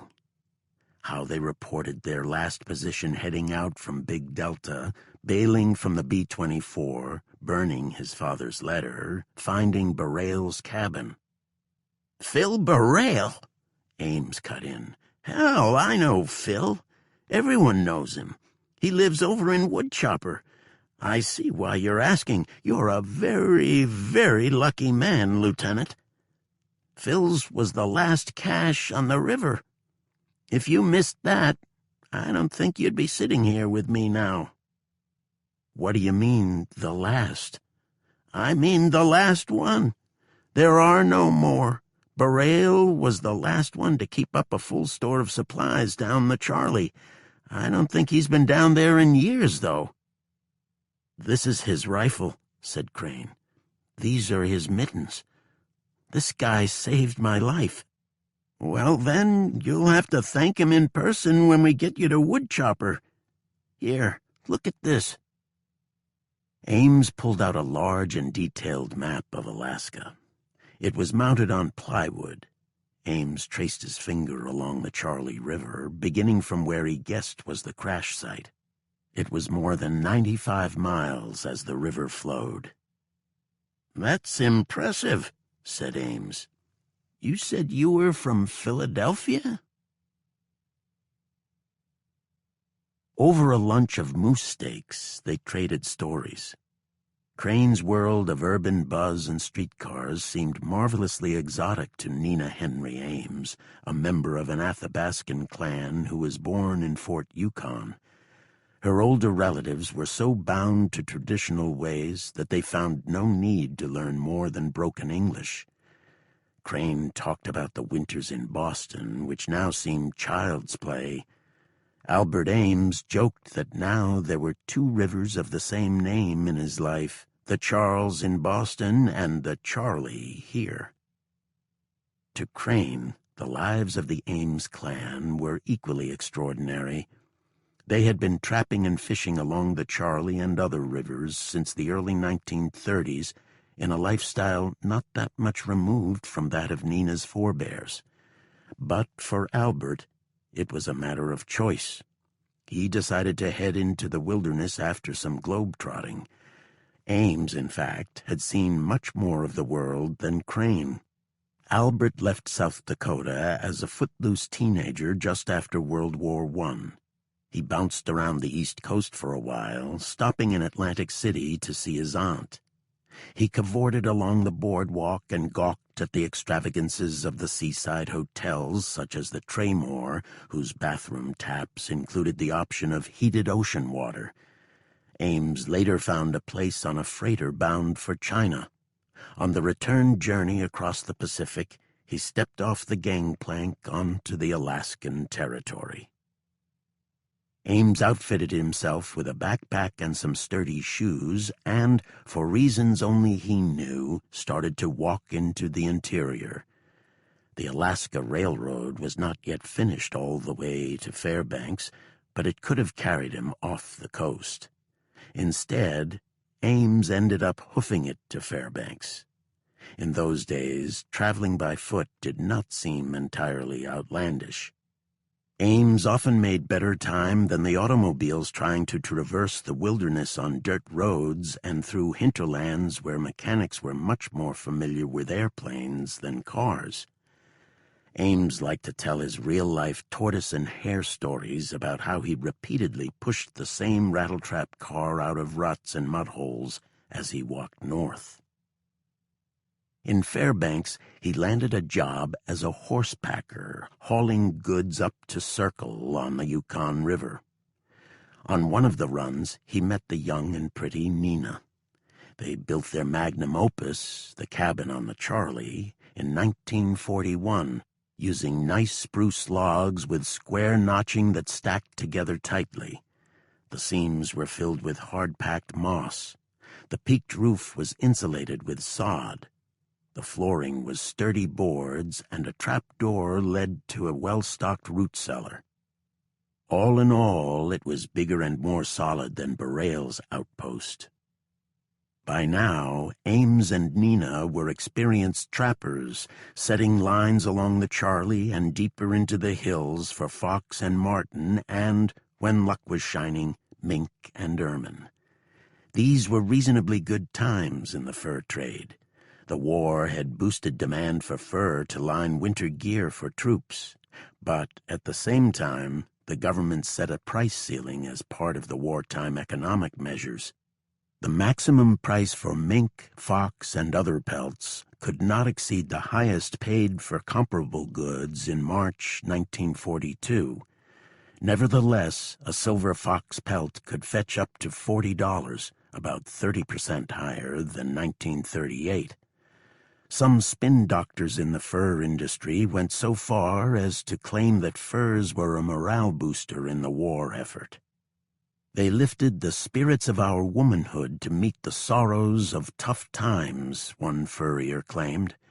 In the summer, the Ames family operated a fish wheel, a floating rig that spins like a Ferris wheel from the current and scoops up spawning salmon. Crane was right about the branch-line strip on the frozen Charlie. It was a winter runway for the occasional supply plane operated by Wien, Alaska, which was the gold standard of bushplane operations at the time. The airline was an ambitious family-run affair. Its founder, Noel Wien, flew into Fairbanks in 1924 in an open-cockpit biplane.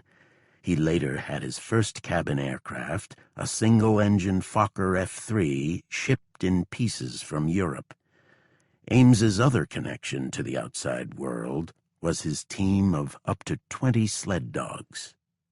Suddenly, Crane asked, "You have a mirror?" "Was waiting for you to ask," laughed Ames. "I'm guessing you haven't seen yourself in a while." "Not a good look since the crash." Nina pointed the way to a mirror in the back of the cabin. She giggled. "Well," said Crane, "I see what you mean." He ran his fingers through his 2-inch beard and matted hair, pulling out a few twigs and spruce needles in the process. Crane thought he looked like a Hollywood version of a sourdough, the local term for an Alaskan who has seen it all and decided to stay. The name is believed to come from the bread fixings carried by many of the gold rush prospectors. "I must say, Lieutenant," said Ames, walking up behind him, "you look pretty good otherwise. I'm not certain I would have fared so well out there with just the supplies you had, and I'm used to this kind of winter." "Luck," Crane shrugged. "Damn good luck," said Ames. Nina got out her scissors after lunch was cleared away. She planned to give Crane a haircut. "Wait a minute," said Ames. "We need photos." He dug out the old box camera. "Nina," he said, "we should take a photo outside. Can you do it?" She nodded. Crane and Ames posed side by side in the snow. Crane squinted a bit. His parka was half-zipped over his flight suit, which in places was held together by crude stitches and rope. Ames stood to Crane's left. Ames had a cigarette in his right hand and had the other in the pocket of his Alaskan jodhpurs.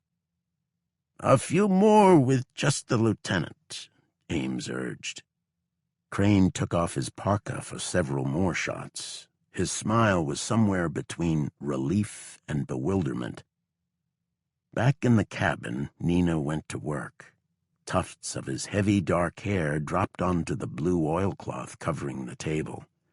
Nina trimmed the sides closely, but left more of Crane's curls on top.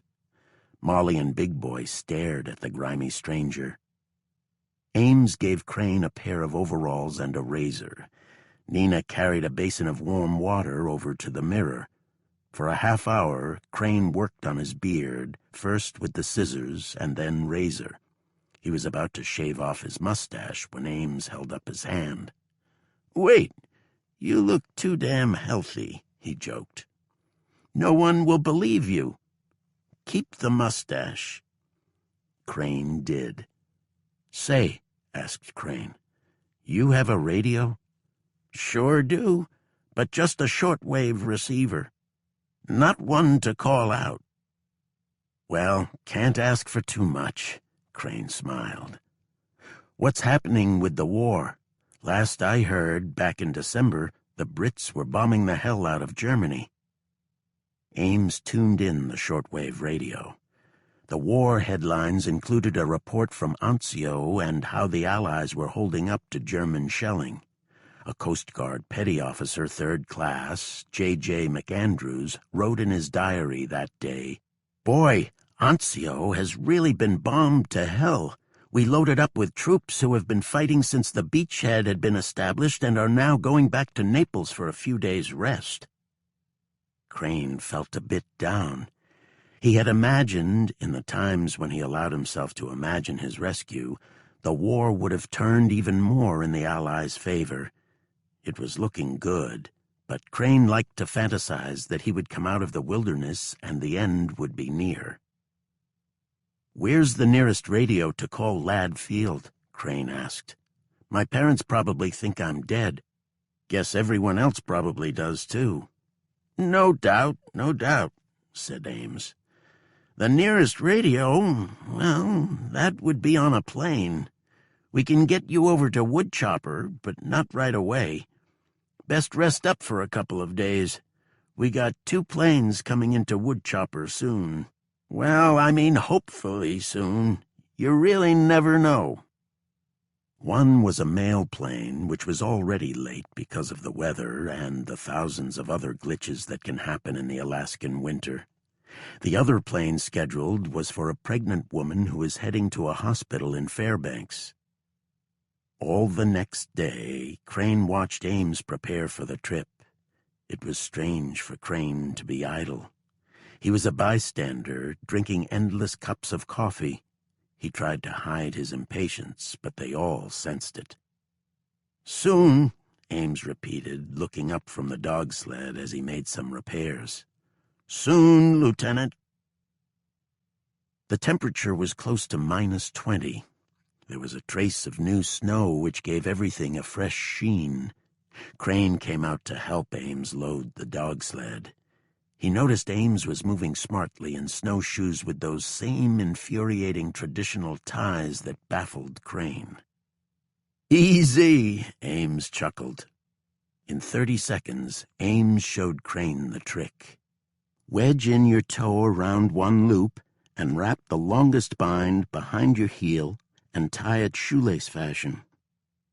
"That's it," Crane clucked. "If I had figured that out, I could have made the trip in 1/3 the time." "Either way," said Ames, "you made it."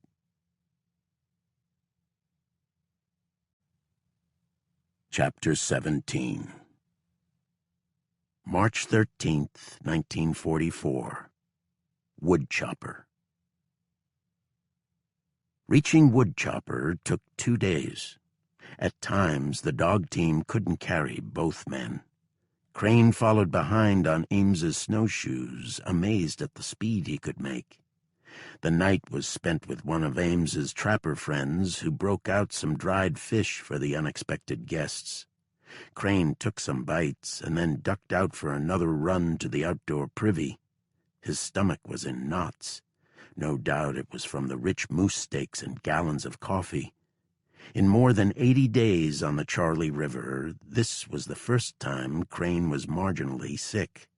He imagined how devastating any illness would have been out there. "You okay to travel, Lieutenant?" Ames asked the next morning.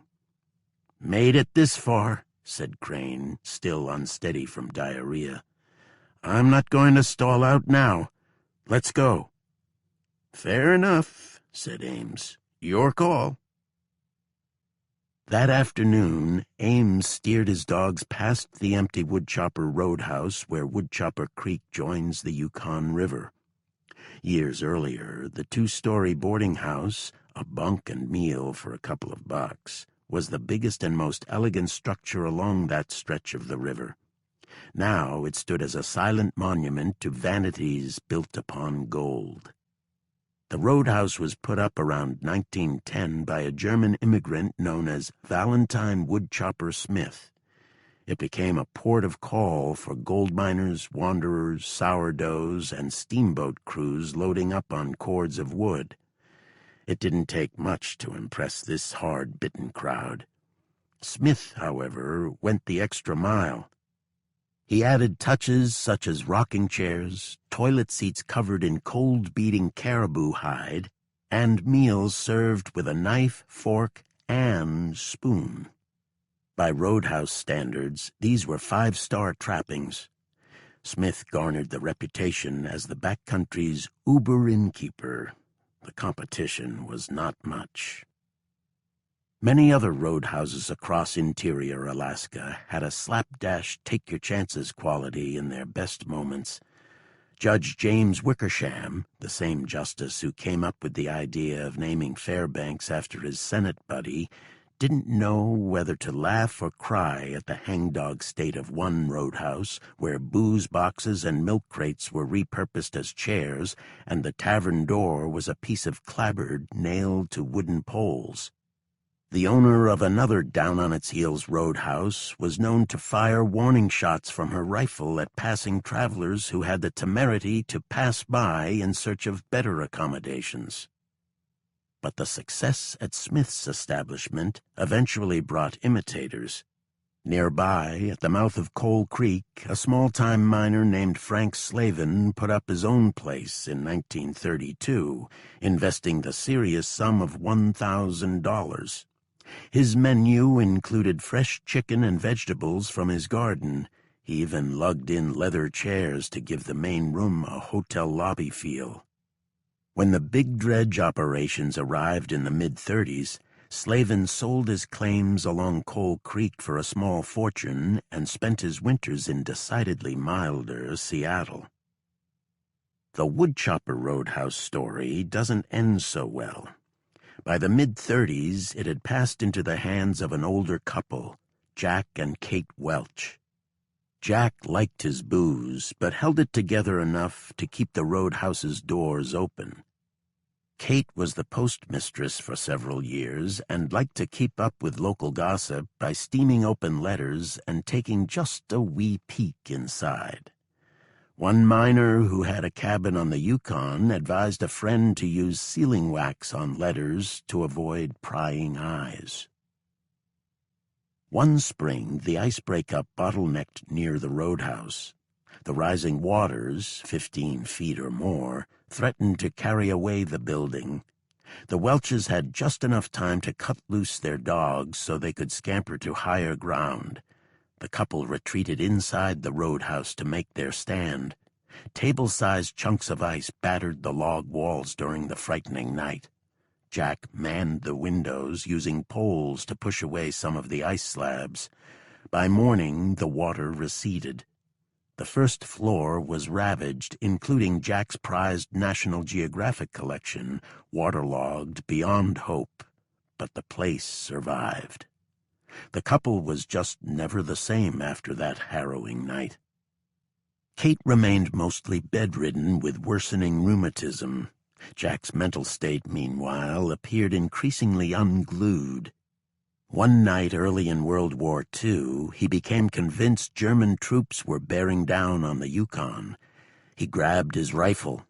In either a slip or suicide attempt, Jack ended up shooting himself in the side. Their nearest neighbor, the same man who urged for the wax-sealed letters, raced the couple to the nearby woodchopper mining camp on a dog sled. The winter watchman radioed for a plane to take Jack to a Fairbanks hospital. It was all too much for Kate. She died while her husband recovered. Jack's already precarious psyche then went off the edge. He simply couldn't accept the news that he was a widower. He became convinced Kate was hiding from him. He returned to the now idle roadhouse, a broken man, wandering around and asking if anyone had seen his missing wife. One day someone noticed that Jack's skiff was missing. Soon there were reports from villages along the Yukon River of a mysterious quiet man in a small boat riding the currents. Jack was never found, but local lore says he was last seen at the mouth of the Yukon, floating out to the Bering Sea. By the time Crane and Ames passed by, the woodchopper roadhouse was empty. Storms had knocked out windows, and animals were finding places to call home. Remnants of the roadhouse's former glories, such as fabric wallpaper, fluttered in the wind. Ames pointed his sled upstream. They soon mushed into the mining outpost of Woodchopper. Here, too, was a place with its best days behind it. The war had effectively halted the two big dredges on Woodchopper and Coal Creeks, cutting off the main flow of cash and steady jobs. Gold was not a priority for Washington, which had wartime sway over what factories and mines produced and where equipment was allocated. Gold production across Alaska dropped more than 85% during the war years. At the twin dredges on Coal and Woodchopper, it was a serious blow. Since the mid-30s, they had pulled up more than $3 million of gold based on a price at the time which hovered near $34 an ounce.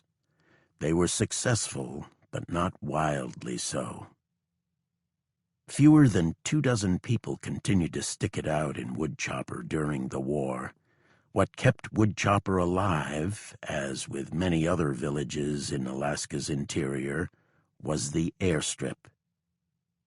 After Ames fed his dogs, he learned their timing was good. A wean plane was scheduled to arrive the next day for the very pregnant Evelyn Berglund, who was due in less than 2 weeks. She was one half of an interesting backcountry duo with her husband, Willard Grinnell. They later divorced, and Evelyn went on to write a memoir, Born on Snowshoes, that recounts her upbringing in a cabin nearly astride the Arctic Circle and her later years trapping and hunting with her 2 sisters. She was 11 years old when she saw her first bush plane, which seemed to her like it came from another world. She was 15 when the family got a radio, which worked fine except when it rained. Ames led Crane over the frozen mud paths of Woodchopper. Crane asked about a place to eat. "First, there is someone you have to meet," said Ames, knocking on the door of a simple log cabin. "Lieutenant Leon Crane," Ames said with exaggerated formality.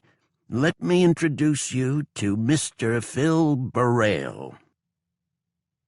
Word had already reached Burrell that his cash had saved Crane's life. A story like that, once Ames told the first person in Woodchopper, took only a few minutes to make the rounds.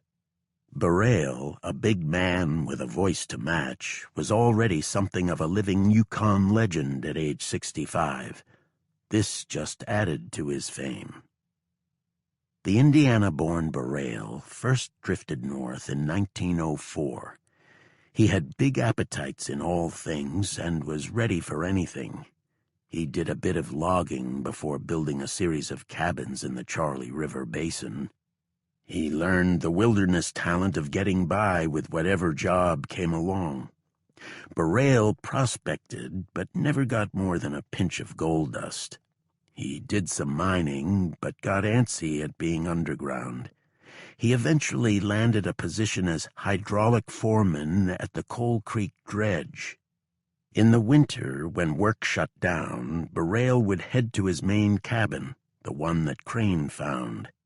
Once in a while, he would rig up the dog sled to make a week-long run to check on how the Coal Creek facilities were weathering the cold. Burrell seemed cut from an earlier age. Modern ways often grated at him like sand in his soup. When Burrell learned that the dredge had to deduct Social Security payments, he was appalled. "What's this Social Security monkey shine?" he asked the dredge chief, Ernest Patty. Patty explained the new law. Burrell stormed out, grumbling about how America was turning into a nation of softies. "He always reminded me of a figure straight out of some northern myth," wrote Patty years later. But what struck everyone, and was the source of endless story swapping, was Burrell's almost scary tolerance for discomfort or pain. Nothing seemed to make him wince. One day he came into the dredge office holding an oil-stained cloth. Inside was part of a finger severed on a machine. He refused to be put on a plane to Fairbanks for treatment. Instead, he said he would wrap the stump in a clean rag he had back at his cabin. His only concession was allowing some antiseptic and a real bandage. Another time, Burrell broke his arm. Again, he refused an airlift to Fairbanks. He went home and made his own sling. The injury, to no one's surprise, never healed properly. Burrell had to hold his coffee cup with two hands after that. Ernest Patty's son Dale once said Burrell must have had all his nerves disconnected. Another old Yukon hand, Gordon Bertison, affectionately described Burrell as a skookum, a multi-purpose word in Pacific Northwest jargon that can describe extraordinary toughness. "He could walk for hundreds of miles, that guy, if he wanted to," said Bertison. "Tough, tough." "I don't know what to say except thank you," Crane said to Burrell. "I wouldn't be here if I didn't come across your cabin. I owe you my life." "Bah! Think nothing of it," said Burrell, holding up his hand with the missing finger. "This is why it's there. By the way, how did the place look? Everything holding up?" "To me, it looked like paradise," said Crane. "But yeah, everything was perfect. I did, however, knock out the skylight frame to use on a sledge." "You had dogs?" "Nope. Pulled it myself." Burrell shook his head. "And people think I'm tough," he must have thought. The idea of a city boy pilot walking out of the wild would be talked about for years in Woodchopper. Drinks, meals, whatever Crane wanted were on the house. He was the hero of the moment. His money was no good. This was convenient because he had none. "Glad that old cabin was of use to someone," said Burrell. "I'm not sure I'll ever get back that way anyway. Getting on in years a bit, I guess." Ames cut in. He wanted to get moving to Circle, the next big town downstream on the Yukon River. Crane handed Ames 2 handwritten notes for the radio transmitter in Circle, operated by the Army Signal Corps. The messages were relayed to Canada and then sent as telegrams. They probably wouldn't make it out for days at best, but Crane couldn't pass up the chance. Who knew what could happen between Woodchopper and Ladd Field? One telegram was to his family. "Am safe, stop. Heading back, stop. Call soon, stop. Love, Leon stop. The other went to Colonel Russell Keeler, one of the commanding officers at Ladd, or at least he was the last time Crane was there. Crane stayed in Woodchopper as a guest of Burrell. They talked into the night. Crane's gut was still out of whack, but it couldn't easily beg out of Burrell's hospitality. For such an occasion, Burrell broke out his beloved 180-proof rum, which he used to have shipped in by Yukon River steamer. He made sure to order enough for the winter before the first freeze. Nowadays, he put in orders with Ween pilots who weren't supposed to transport alcohol, but made an exception for Burrell. The next morning, a single-prop Stinson V-77, outfitted with skis, whined out of the clouds and onto the snow-covered airstrip in Woodchopper. At the commands was veteran bush pilot Bob Rice, who had joined up with Ween, Alaska, after years of freelance flying to any place with a flat patch to put down a plane. Sometimes it was so cold on an overnight stop that Rice resorted to an old bush pilot trick. Drain the plane's oil and take out its battery to keep warm indoors. "You the missing pilot?" Rice asked Crane. "Not anymore." "Ha, right," said Rice. "Well, we'll be on our way soon." Nearly everyone in Woodchopper, including Burrell, watched the Stinson leave with Crane sitting alongside Willard Grinnell, the pregnant Evelyn, and their 2-year-old son, Dick. Halfway to Ladd Field, Rice flicked on the radio to the Ween frequency. He asked the operator to call the base. "They will care about this," said Rice when questioned by the Ween operator. "I got a passenger I think Ladd Field will be very interested in."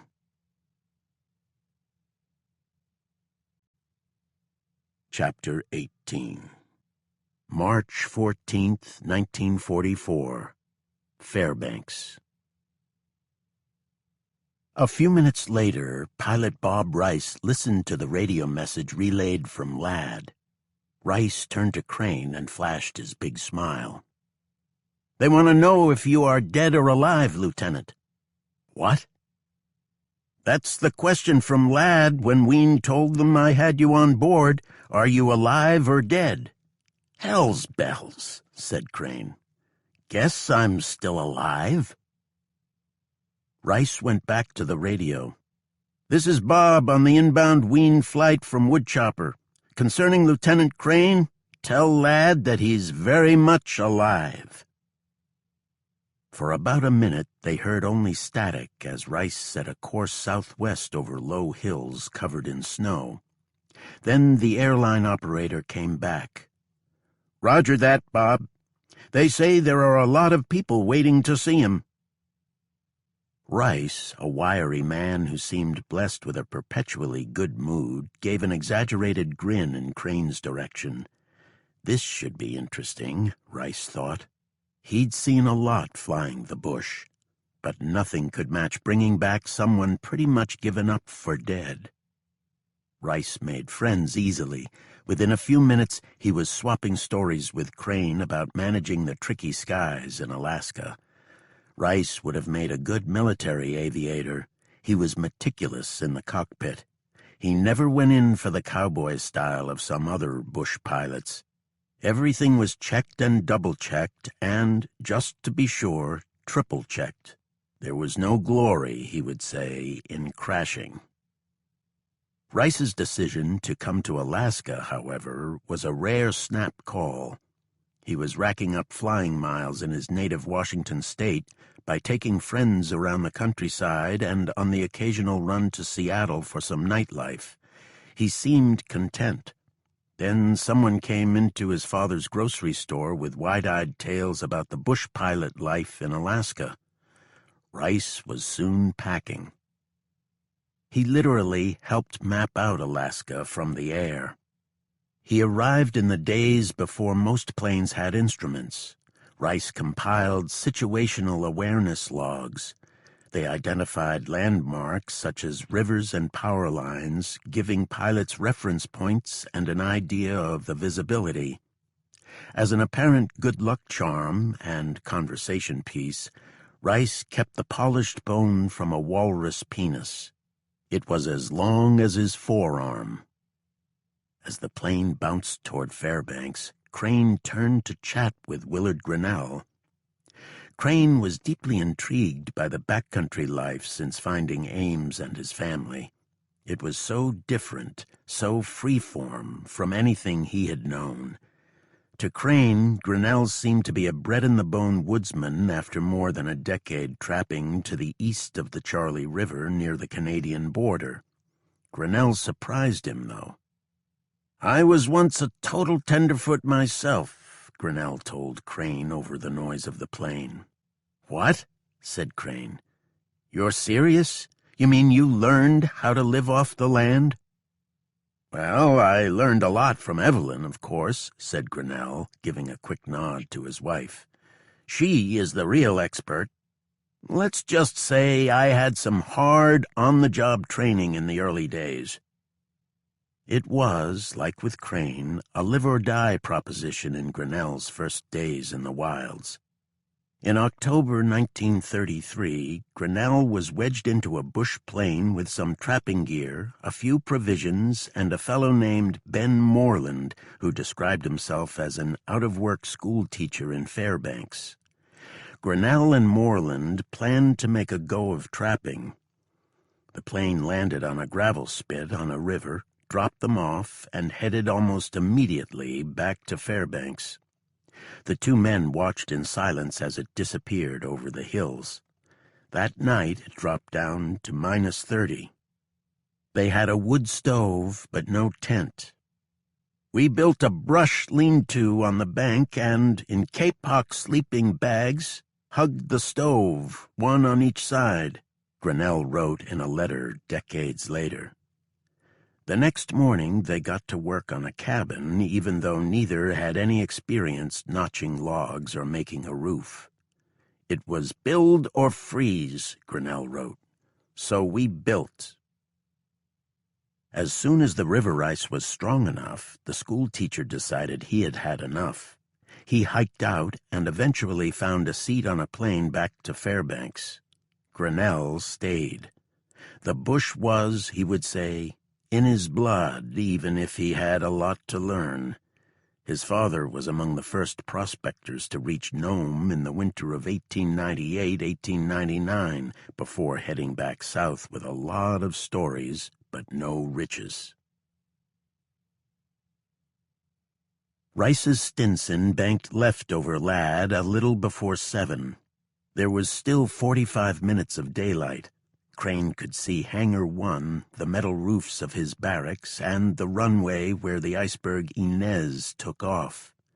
At the same time, cars were racing toward Weeks Field, where Rice was instructed to land. It was within sight of Ragel's house. An ambulance and staff car were waiting.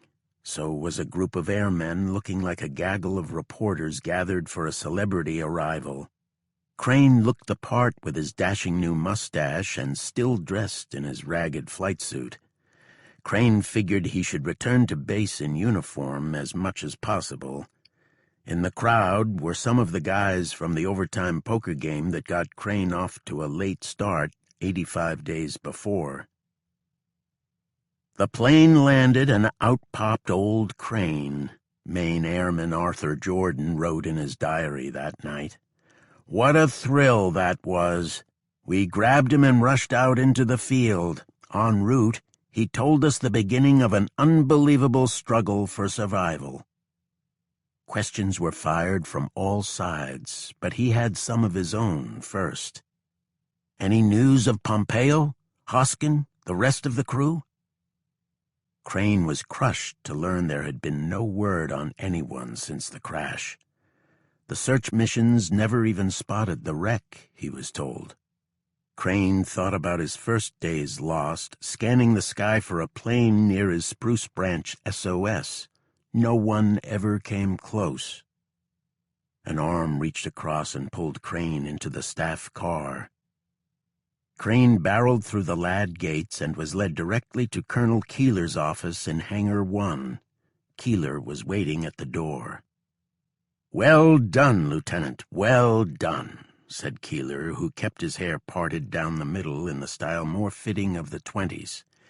He gave Crane a long handshake, and, in a scene that would be fodder for gossip at Ladd, the colonel started to weep. "We have a lot to ask you. But first, is there anyone you want to call?" "My parents, sir. I'd like to call my parents in Philadelphia." Crane gave Keeler the West Philadelphia Exchange, SH for Sherwood, and the rest of the 5 digits.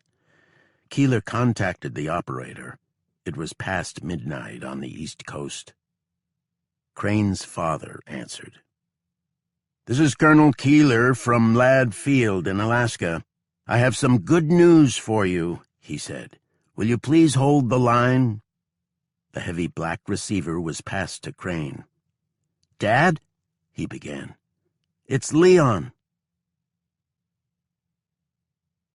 Crane sidestepped the breathless questions from his parents. It was too soon to tell the whole story. Crane could barely grasp it all.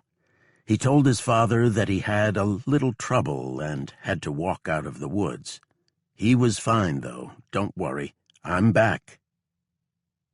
Crane had an appointment at the hospital for a full checkup. First, though, he wanted to eat and get a hot shower.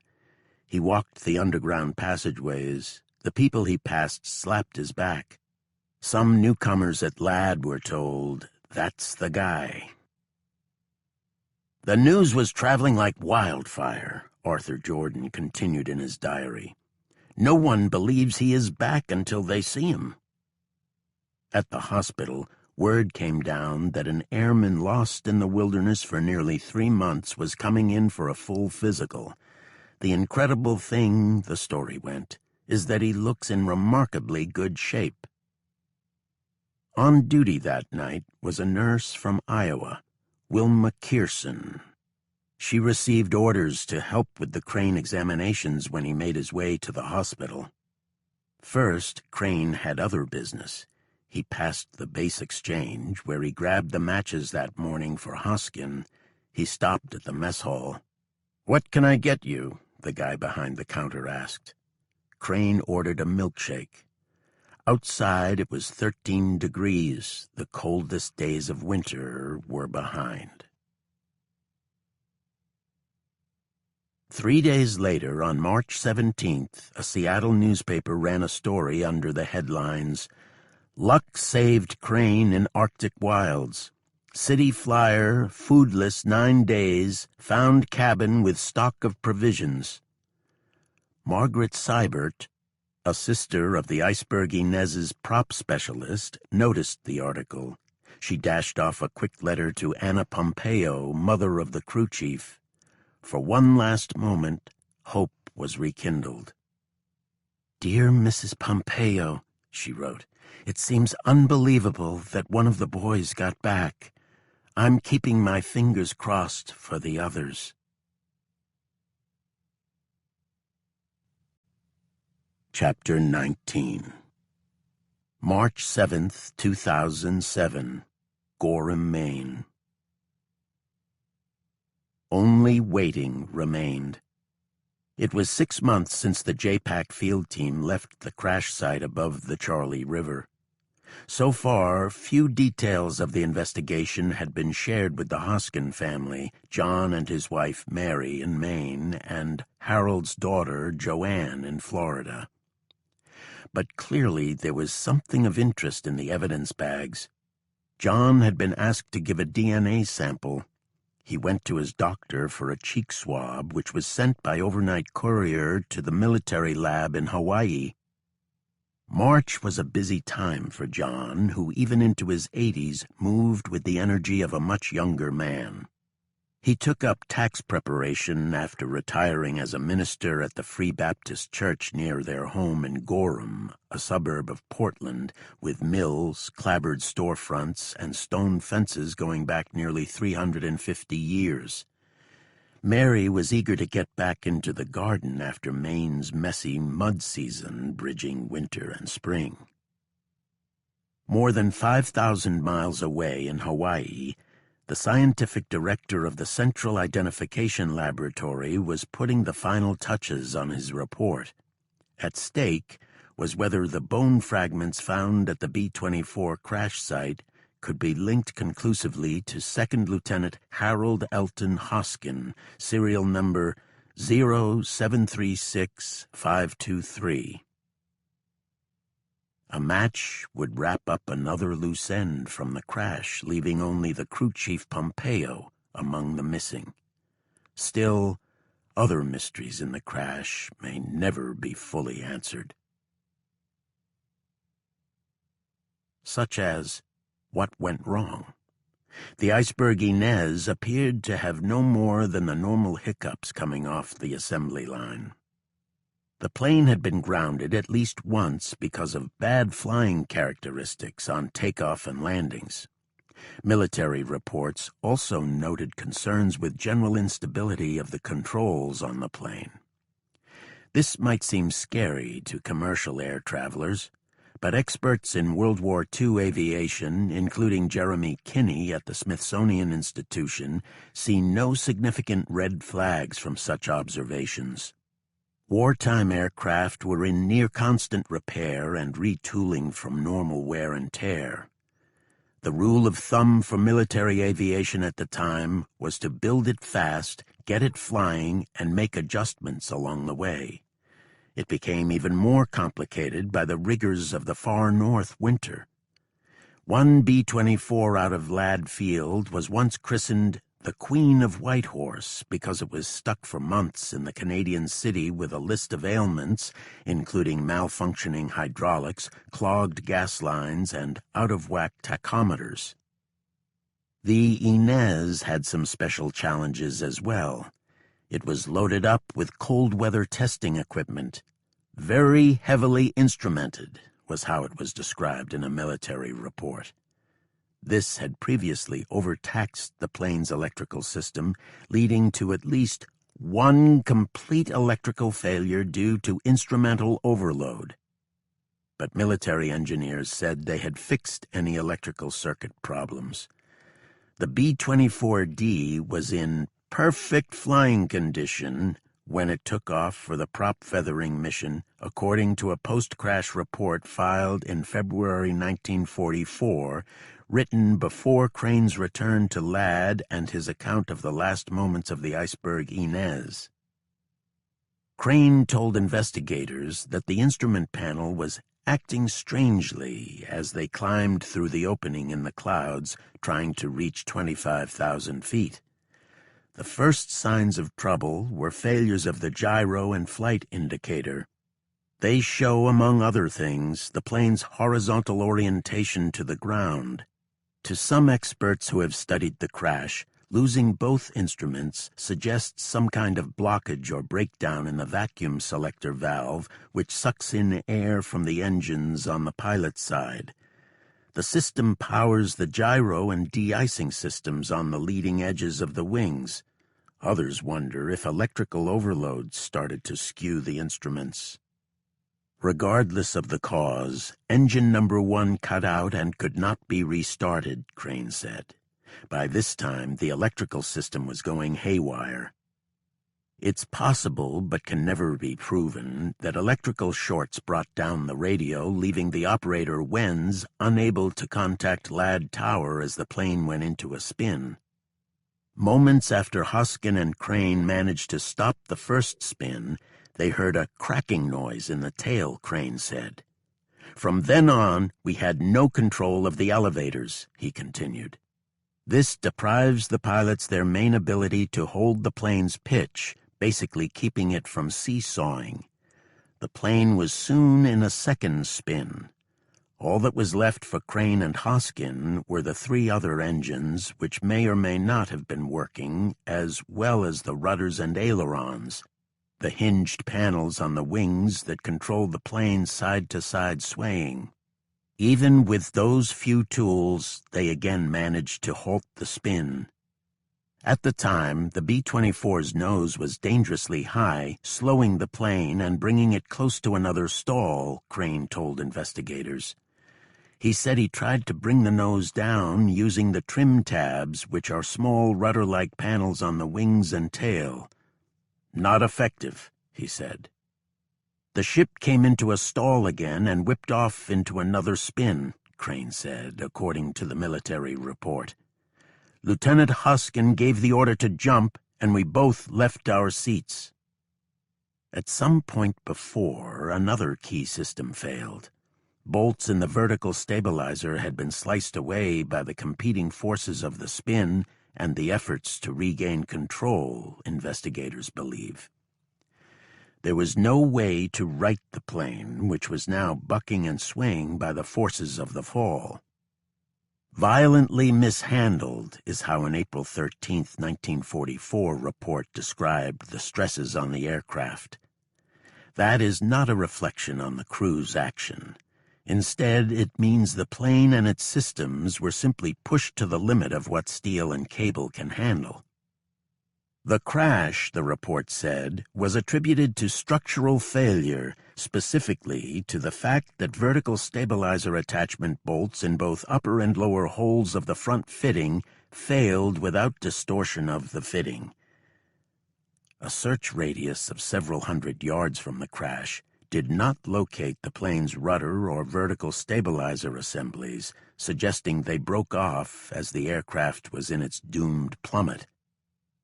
In one posthumous legacy of the crash, the report recommended that the attachment bolts for the vertical stabilizers be made bigger and undergo heat treatment to strengthen against brittleness.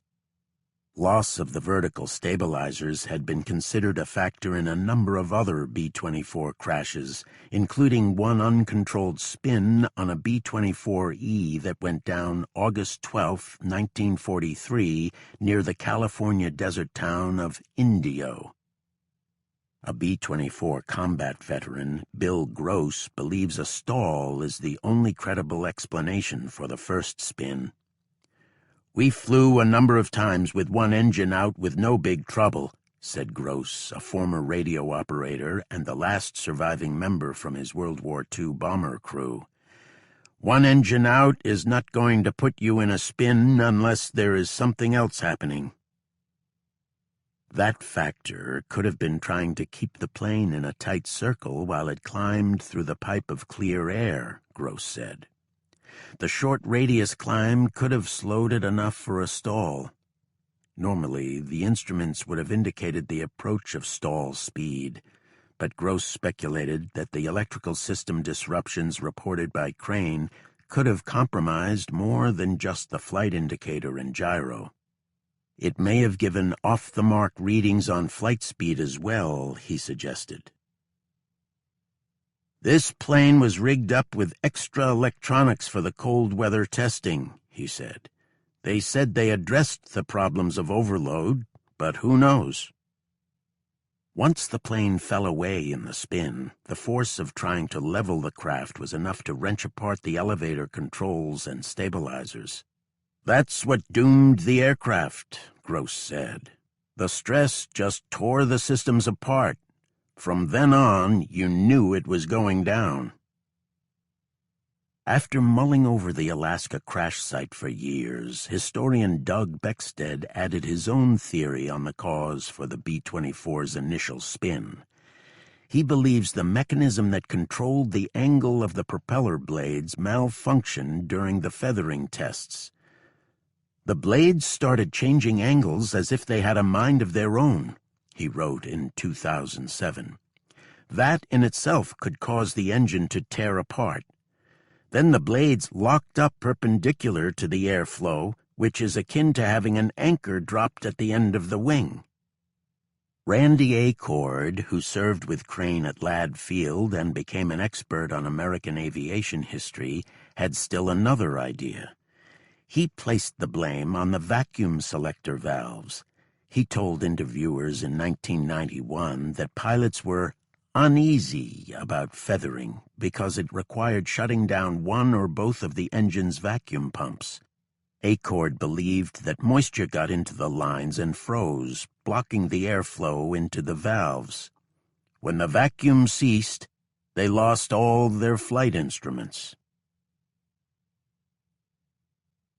Figuring out whether Hoskin went down with the plane rested with a handful of remains, 4 tooth fragments and shards of bone, none bigger than 3 centimeters. The teeth were compared against Hoskin's military file from November 1942. There was just not enough physical evidence to make a definite connection. The analysis then turned to the pieces of shattered skeleton, bits of skull, vertebrae, femur, and other splinters. First, it was determined that the remains were from one individual. "No duplication of skeletal remains," wrote the lead anthropologist. This was an important first hurdle. The lab technicians then went through their checklist. Gender: probably male. The right distal humerus, the section of arm bone just above the elbow, was shaped in ways characteristic of men in more than 90% of cases in some studies. It was the same for the estimated size of the cranial cavity and the size of the third metacarpal, the middle finger. Age of deceased: 20 to 30 years old, most likely under 24. The conclusion was based on the degree of fusion within the bones. One portion of rib recovered carried the size and appearance common in men in their early 20s. Hoskin was 22 years and 8 months on that last flight. Stature: indeterminate. Not enough skeleton was found to make a judgment. Race: indeterminate. Trauma: fire and blunt force impact. Portions of bone displayed apparent fractures and charring consistent with high-temperature burning. Length of time remains were at location. Unclear. Small plant roots, sediment, and a green moss-like material on the bones suggest some undefined period. Anthropologist Elias J. Contanis finished the report with a nod toward Hoskin, but still not enough for a confirmed match. "There is a general biological agreement between the remains and Hoskin's physical characteristics," he wrote. All that was left was the magic bullet for modern investigators: DNA matching. 3 pieces of bone were chosen in December 2006 for the analysis: the right humerus and 2 leg fragments, the left fibula and tibia. With the Hoskin case, experts also had at their disposal one of the powerful tools in DNA forensics: mitochondrial DNA. The mitochondrial sequence is passed by the mother. Generally, offspring from the same maternal line have a common mitochondrial DNA map with some unique and naturally occurring mutations with each generation. It's this mix of shared DNA sequence and the various anomalies that allow geneticists to trace family lines from children to mother to grandmother to great-grandmother and so on. It's theoretically possible that non-relatives could have the same mitochondrial or mtDNA sequence, which means it cannot stand alone as irrefutable evidence. But the chances of an outside-the-family match are extremely remote, and it's a generally accepted marker of a person's ancestral line. The mtDNA is a sort of battery pack. Among its central roles is either to produce or to synthesize proteins. The military analysts looked at more than 680 strands or bases from the mtDNA in the bone fragments. This was compared against 1,124 bases from John Hoskin's sample. The connection came back consistent and compelling. The bases were the same, so were the mutations. The findings moved up the chain to the scientific director of the Central Identification Laboratory, Thomas D. Holland, who has been involved in military forensics across Asia and the Middle East. In his spare time, he created a fictional alter ego in a novel, One Drop of Blood, whose plot includes seeking to identify 40-year-old remains. On March 7, 2007, Holland wrote his conclusions. In my opinion, the results of laboratory analysis and the totality of the circumstantial evidence made available to me establish the remains as those of Second Lieutenant Harold E. Hoskin. A few days later, a call was placed to Gorham, Maine from the Army's Service Casualty Office in Kentucky. Mary Hoskin picked up the phone in their kitchen. "John," she called out, "there's someone here who wants to speak to you about Harold."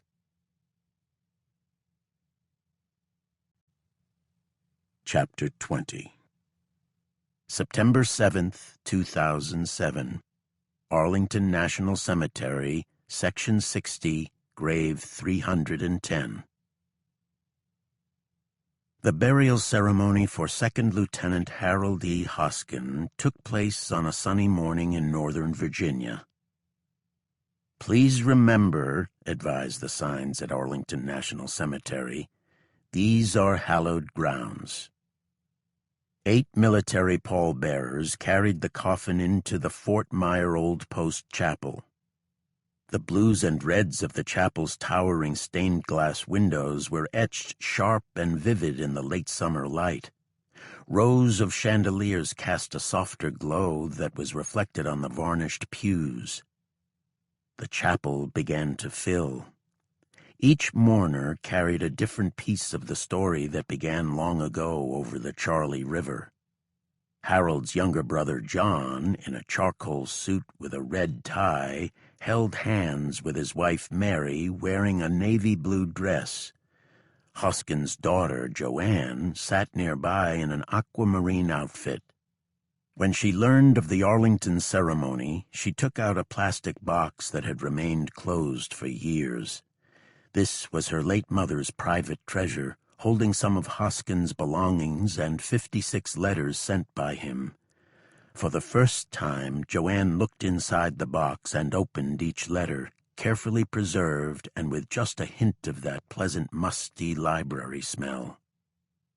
Page by page, she discovered her father, the details of a love affair cut short, and, to her bemusement, their playful exchanges about their predictions of the baby boy Dick due in the spring. Some of Harold's first letters from Alaska were written on tourist-style stationery decorated with drawings of Alaskan scenes, including one with a raised storage platform similar to Burrell's cache that saved Crane's life. The letters then were dashed off on plain white paper in Hoskin's slanting script. One of the last he wrote to Mary, dated December 7th at 8 p.m. Alaska wartime, was different from the others. This one was full of remembrance, as if looking back on a life lived, rather than the normal hopeful banter about their plans once he was home. For whatever reason, Harold retold stories that Mary knew by heart, including a reference to the car they nicknamed Elizabeth. Joanne read. It almost seemed like a letter to her. Ladd Field, 12/7/43, 2000 AWT. Mary, darling, it's just 2 years ago today that the Japs hit Pearl Harbor. A lot has happened, hasn't it? I can't help but reminisce a bit, presumably because I've been a lot of places and done a lot. I was sitting in the zoology lab at Bates with some classmates, and we were all listening to a radio. We couldn't believe what the announcers said about Pearl Harbor. The next day at dinner, we moved a big radio in the mess hall, and all of us listened to the president declare war. There were a lot of very serious men afterward. A lot of us soon left school. I left at the end of January and stayed around home until the middle of April. I was sworn in the Army on the 13th of April and arrived in Santa Ana on the 25th. Flying school came and went, and on the 1st of January this year I got my wings. On the 9th of August in 42, I called you up and asked you to take me as your husband. You agreed, and I started to become the happiest man alive. My commission made moving a sure thing. You came out to Tucson, and on the 19th of January at 2100 MWT, we were married. I carried you across the threshold of 145 North Main Street into our first apartment, $100 per. We were happy, but not too sure of ourselves. Remember how I left to fly at midnight and didn't fly? Boy, was I mad because I didn't call up first so I wouldn't have to leave. And then, when we were sitting in the movies, I sent you home because I had a pain in my stomach. The next morning, I had my appendix out, and in a couple of weeks we were home, in Maine. Then the long trip back to Tucson, and me finally starting to fly again. We moved to Greenfields to save $50 a month. Soon we went to El Paso, and I nearly lost you because I didn't know where you were, and you couldn't reach me at the officers' club. Our honeymoon at Ruidoso, something neither of us will ever forget. Buying Elizabeth, finding out about Dick, and then my alert planning ahead for after. Gosh, what a lot has happened in 2 years. I've been in the Army 19 months out of 24. Well, hun, I've got a hard day ahead, so I guess I'll hit the sack. All my love to my dearest wife. Your husband, Hal. Joanne cried then. She cried now, sitting in the chapel, waiting to hear words of remembrance for a father she never knew. When Joanne was a young girl in Maine, she used to imagine, in that quicksilver time just on the cusp of sleep, that she would hear a knock on the door and her father would be there. Other times, she would think of her father standing on a snowy hill bathed in sunlight and telling her, "I'm happy here." Farther back in the chapel, one of Richard Pompeo's sisters, Ethel Myers, leaned heavily on a cane and was helped into her seat by son David, a retired Air Force and Pennsylvania Air National Guard airborne electronic systems operator who flew about 200 combat missions from Vietnam to Afghanistan. Pompeo was now the only unaccounted-for crew member from the B-24. Doug Beckstead traveled from Alaska and basked in praise from the military brass over his dedication in searching the crash site and refusing to believe that Hoskin was forever lost. He took his seat near the front. The Bible reading was from 1 Thessalonians chapter 4. "For the Lord himself will come down from heaven with a loud command, with the voice of the archangel, and with the trumpet call of God, and the dead in Christ will rise first," it ends. "After that, we who are still alive and are left will be caught up together with them in the clouds to meet the Lord in the air, and so we will be with the Lord forever. Therefore, encourage each other with these words." Not far from the chapel, a section of the old parade ground at Fort Myer is surrounded by groves of beech and hickory trees that abut Arlington National Cemetery. In September 1908, thousands of spectators gathered at the spot for a spectacle that promised to be more astonishing than anything they had witnessed before, more wondrous than their first glimpse of electric lights, more spellbinding than moving pictures or gramophones. One of the famous Wright brothers was on hand with an honest-to-God airplane for tests with the military that would stretch for more than a week. The crowds got to see not only new flight records, set day after day, but also one of the sad firsts in military aviation.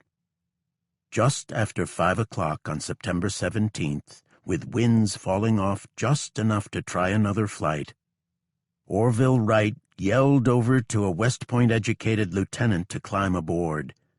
"You might as well get in," Wright told Thomas Selfridge. "We'll start in a couple minutes." Wright and his team were at Fort Myer with the latest version of their biplane, Flyer, in hopes of persuading skeptical Army brass of the need for greater air power in combat. Orville had already taken up 2 Army officers to show the craft could carry 2 people and exceed 40 miles per hour, a requirement for the military deal. On September 12th, Orville stayed up for 1 hour and 15 minutes, making 71 laps around the field in a new endurance mark. Even the many doubters who considered human flight little more than a carnival stunt came away impressed. The next in line for a flight was Selfridge, who was on the Army Review Board studying the plane. Selfridge was a believer. He had become fascinated by the nascent age of flight. Just 9 months earlier, Selfridge went aloft in Alexander Graham Bell's audacious kite known as the Cygnet, made of nearly 3,400 tetrahedral cells. He was also one of 3 officers trained to command U.S. Army Dirigible Balloon No. 1. Selfridge was picked to lead exhibition flights of the blimp in Missouri as soon as Orville wrapped up his tests at Fort Myer. A Navy officer had been scheduled to go up with Wright on September 17th, but he gave up his spot so Selfridge could get a jump on his travel to the Midwest. The Flyer's 39-horsepower engine fired up, and the craft was soon circling over Fort Myer. During 3 laps, it rose as high as 150 feet. The crowd applauded in appreciation. Just before Wright began his descent, the right propeller began to falter. The plane shook. One of the propellers broke, clipping a guy wire. The craft's nose dipped. Wright could not regain control. The Flyer nosedived into the grass from about 75 feet. It was a tangle of splintered spruce, still warm engine parts, and torn muslin. Selfridge, who was not wearing headgear, suffered a fractured skull and died that evening. Orville Wright had head protection, but was left with several broken bones and spent 7 weeks hospitalized. It's widely considered the first aviation fatality by the American Armed Forces. After the Hoskins service in the chapel, the casket was placed on a caisson drawn by 6 chestnut horses, 2 of them without riders as part of the solemn tradition. Joanne again burst into tears. "I just totally let go," she said later. "To think they were doing all this for my dad." The cortege moved slowly toward the gravesite in Section 60. The few direct living emissaries from World War II, John Hoskin leaning on his wife's arm and Pompeo's sister holding tightly to her cane, passed by reminders of those who didn't return from war in this new century. Section 60 is one of the main burial grounds for war dead from Iraq and Afghanistan. Many of the graves were visited frequently by young spouses and small children. They left behind trinkets, maybe a wind chime or a balloon, sometimes a photograph or letter, now tattered and curled by the weather. Such gestures were against the protocol of the Arlington caretakers, but this time they looked the other way. No one could bring themselves to clear away the personal remembrances. They would remain for years. A group of Patriot Guard riders, bikers who gather to pay respects to veterans, snapped to attention with crisp salutes as the Hoskin procession neared the gravesite. Mary draped her arm around John. The flag was taken from the coffin. It was folded into a ceremonial triangle shape by an honor guard. A military chaplain presented it to Joanne. Beckstead stood off to the side.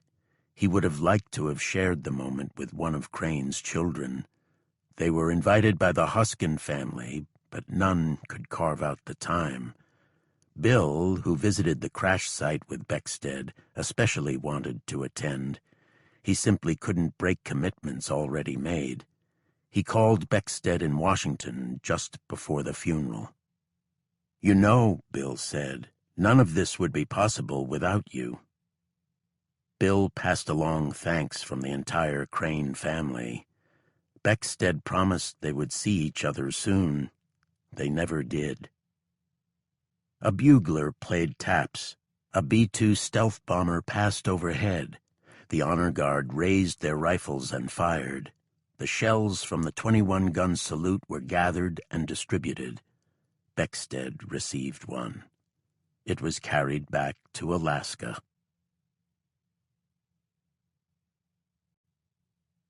Epilogue.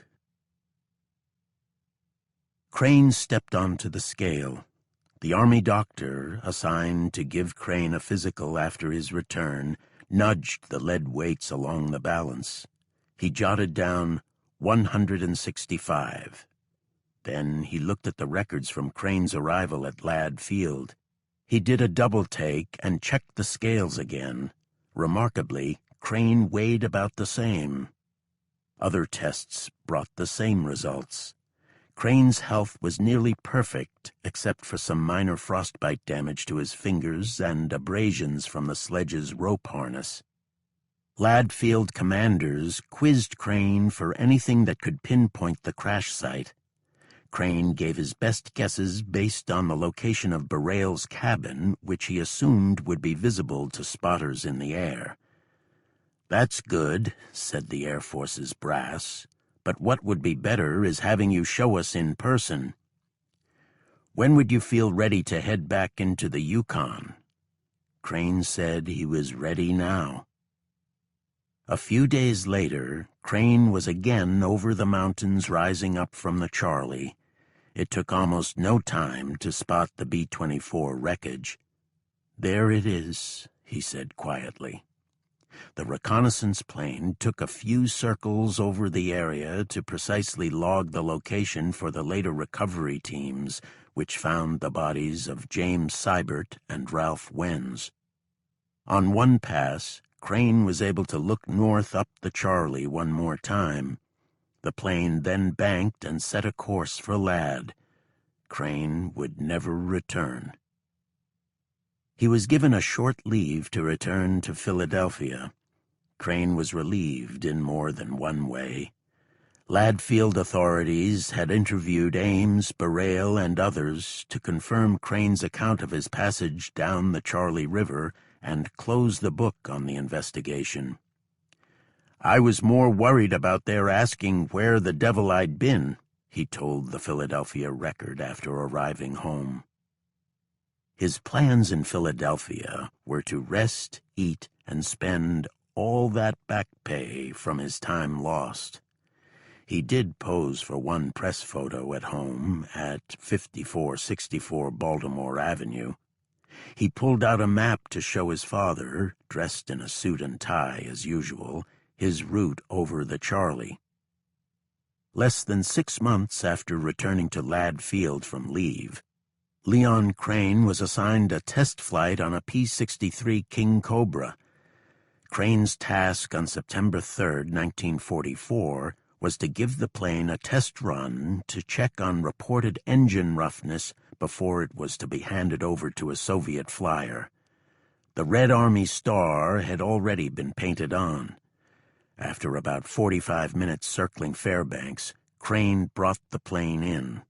The landing looked fine, but a tire blew out seconds after touching the tarmac. The plane swerved sharply to the right, its nose jammed into the scrubland. One propeller was bent. The crash alarm sounded on base.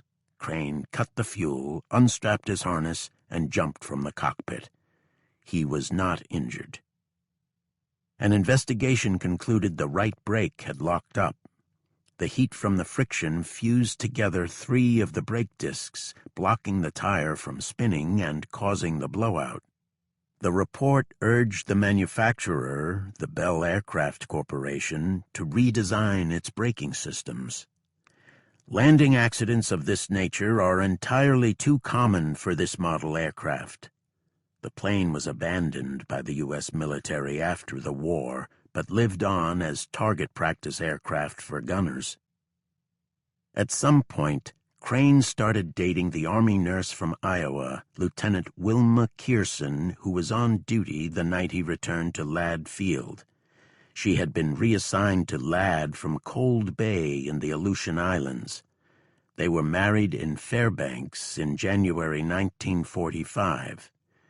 Crane's last moments in Alaska came on July 24, 1945, just 2 weeks before the first atomic bomb attack on Japan, when he and Wilma boarded a southbound plane. Crane remained in the Army Air Forces until December 1945. Crane had a career in aeronautical engineering at Boeing Vertol and, later, as a home builder in and around his native Philadelphia. He rarely spoke of his time lost in Alaska. His 6 children, who mostly called him Leon rather than Dad, grew up knowing only loose threads of the story. On the times he did share some small recollection of Alaska, it was always diminished further by his own caveats.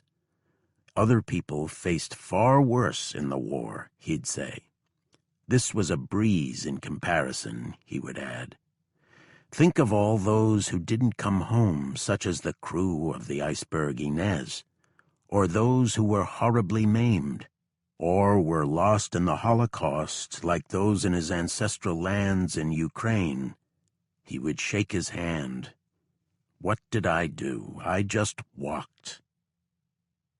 But in the late 1990s, as he slowed down and, like many, had more time to reflect on the war, Crane sat down with the son of a one-time business partner and former Army Air Forces buddy to give a videotaped oral history.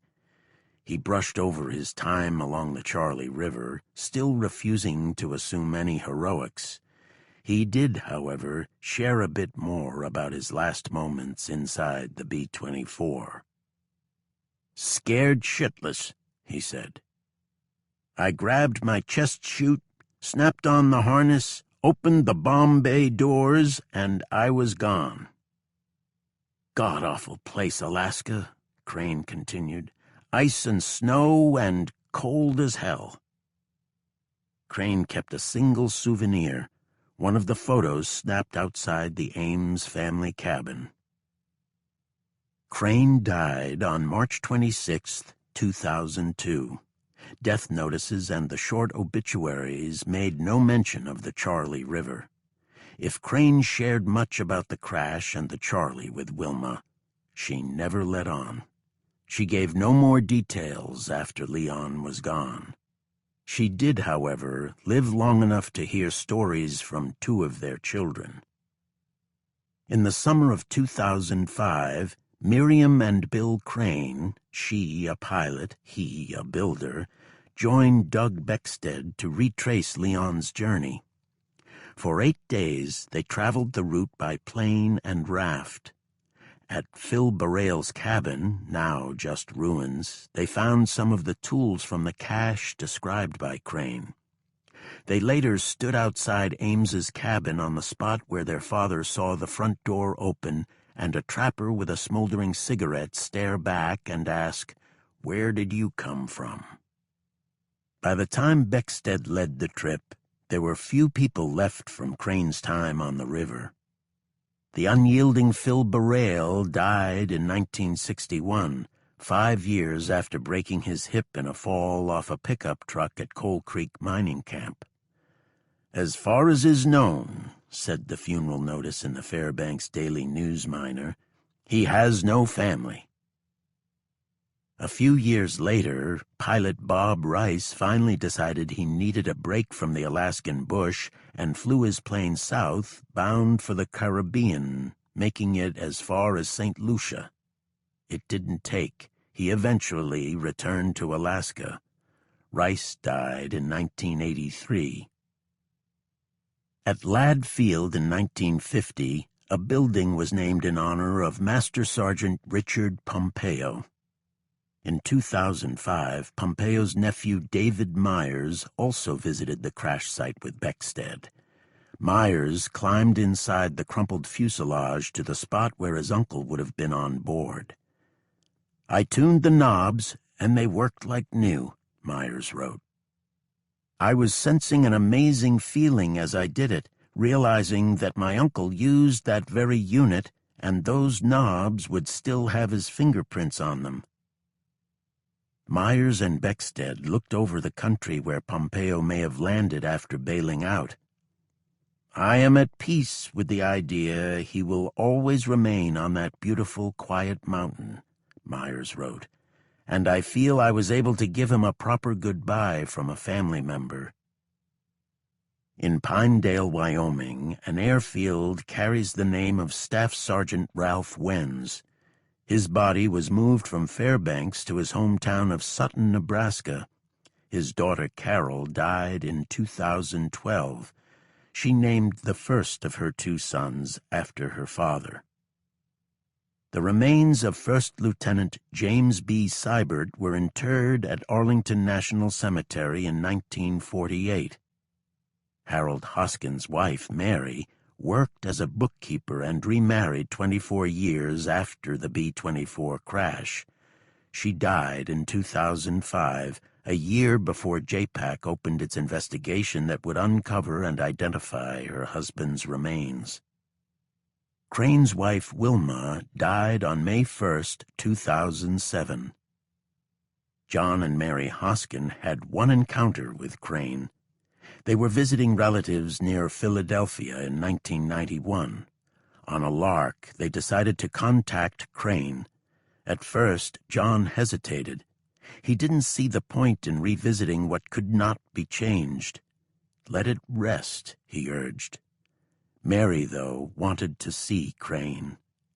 Who knew what details he might cough up? She told John to remember his father and how he pestered the military for more information on his son. Mary knew the acclaimed writer and journalist John McPhee was able to pry a little from Crane in the 1970s. It was worth a try to get more, she told her husband. As usual, Mary's spark-plug personality ruled the day. John agreed. It wasn't so easy to find Crane. They couldn't locate a phone listing, but there was one for a Dr. Crane. It turned out it was Leon's older brother, Morris. "Sure," he said after a moment's pause. "I can give you Leon's number and address." As it turned out, this was exactly how McPhee tracked down Crane years before. John and Mary had tea with Leon at his home, which was then in one of Philadelphia's pleasantly pastoral suburbs. Crane was courteous and attentive, but, to their surprise, he was somewhat defensive when the conversation moved toward the crash. Crane repeatedly said that it was no one's fault. He couldn't have done anything more. The plane was uncontrollable. It was, he said, just one of those things. "I would call it something like survivor's guilt," said Mary. "It's as if he seemed troubled by what happened, why Harold couldn't get out and why he was the only one to live." They asked about his struggles on the Charlie. Leon offered nothing they didn't already know. He just didn't want to talk about it. Nothing could budge him. "Strange," recalled John. "The whole thing was strange. In my mind, the whole affair was closed, even though we didn't have Harold's body, but not for Leon Crane. It still seemed to eat at him." In Anchorage, Beckstead's boxes and files packed with his research from the crash site were left without an owner. On the first day of July in 2014, Beckstead died suddenly at his home. Among the items, carefully filed and dated, is Beckstead's notes from a phone call in July 1994 with Crane, just a few weeks after Beckstead first visited the resting place of the B-24. Leon did not want to talk about the crash. He did not want to talk about his survival, Beckstead said nearly a decade later. He left some part of himself back in Alaska. It's something he does not want to disturb or share. The wilderness can do that to people who face it alone. It becomes a private thing, an almost sacred thing.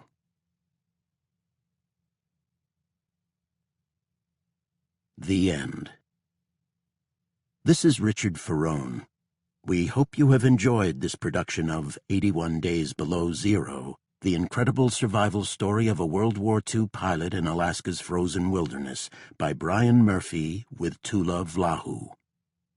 Recorded Books offers a wide selection of bestsellers, mysteries, classics, histories, and more, so look for us at your public library or on download sites online. And thank you for being a Recorded Books reader.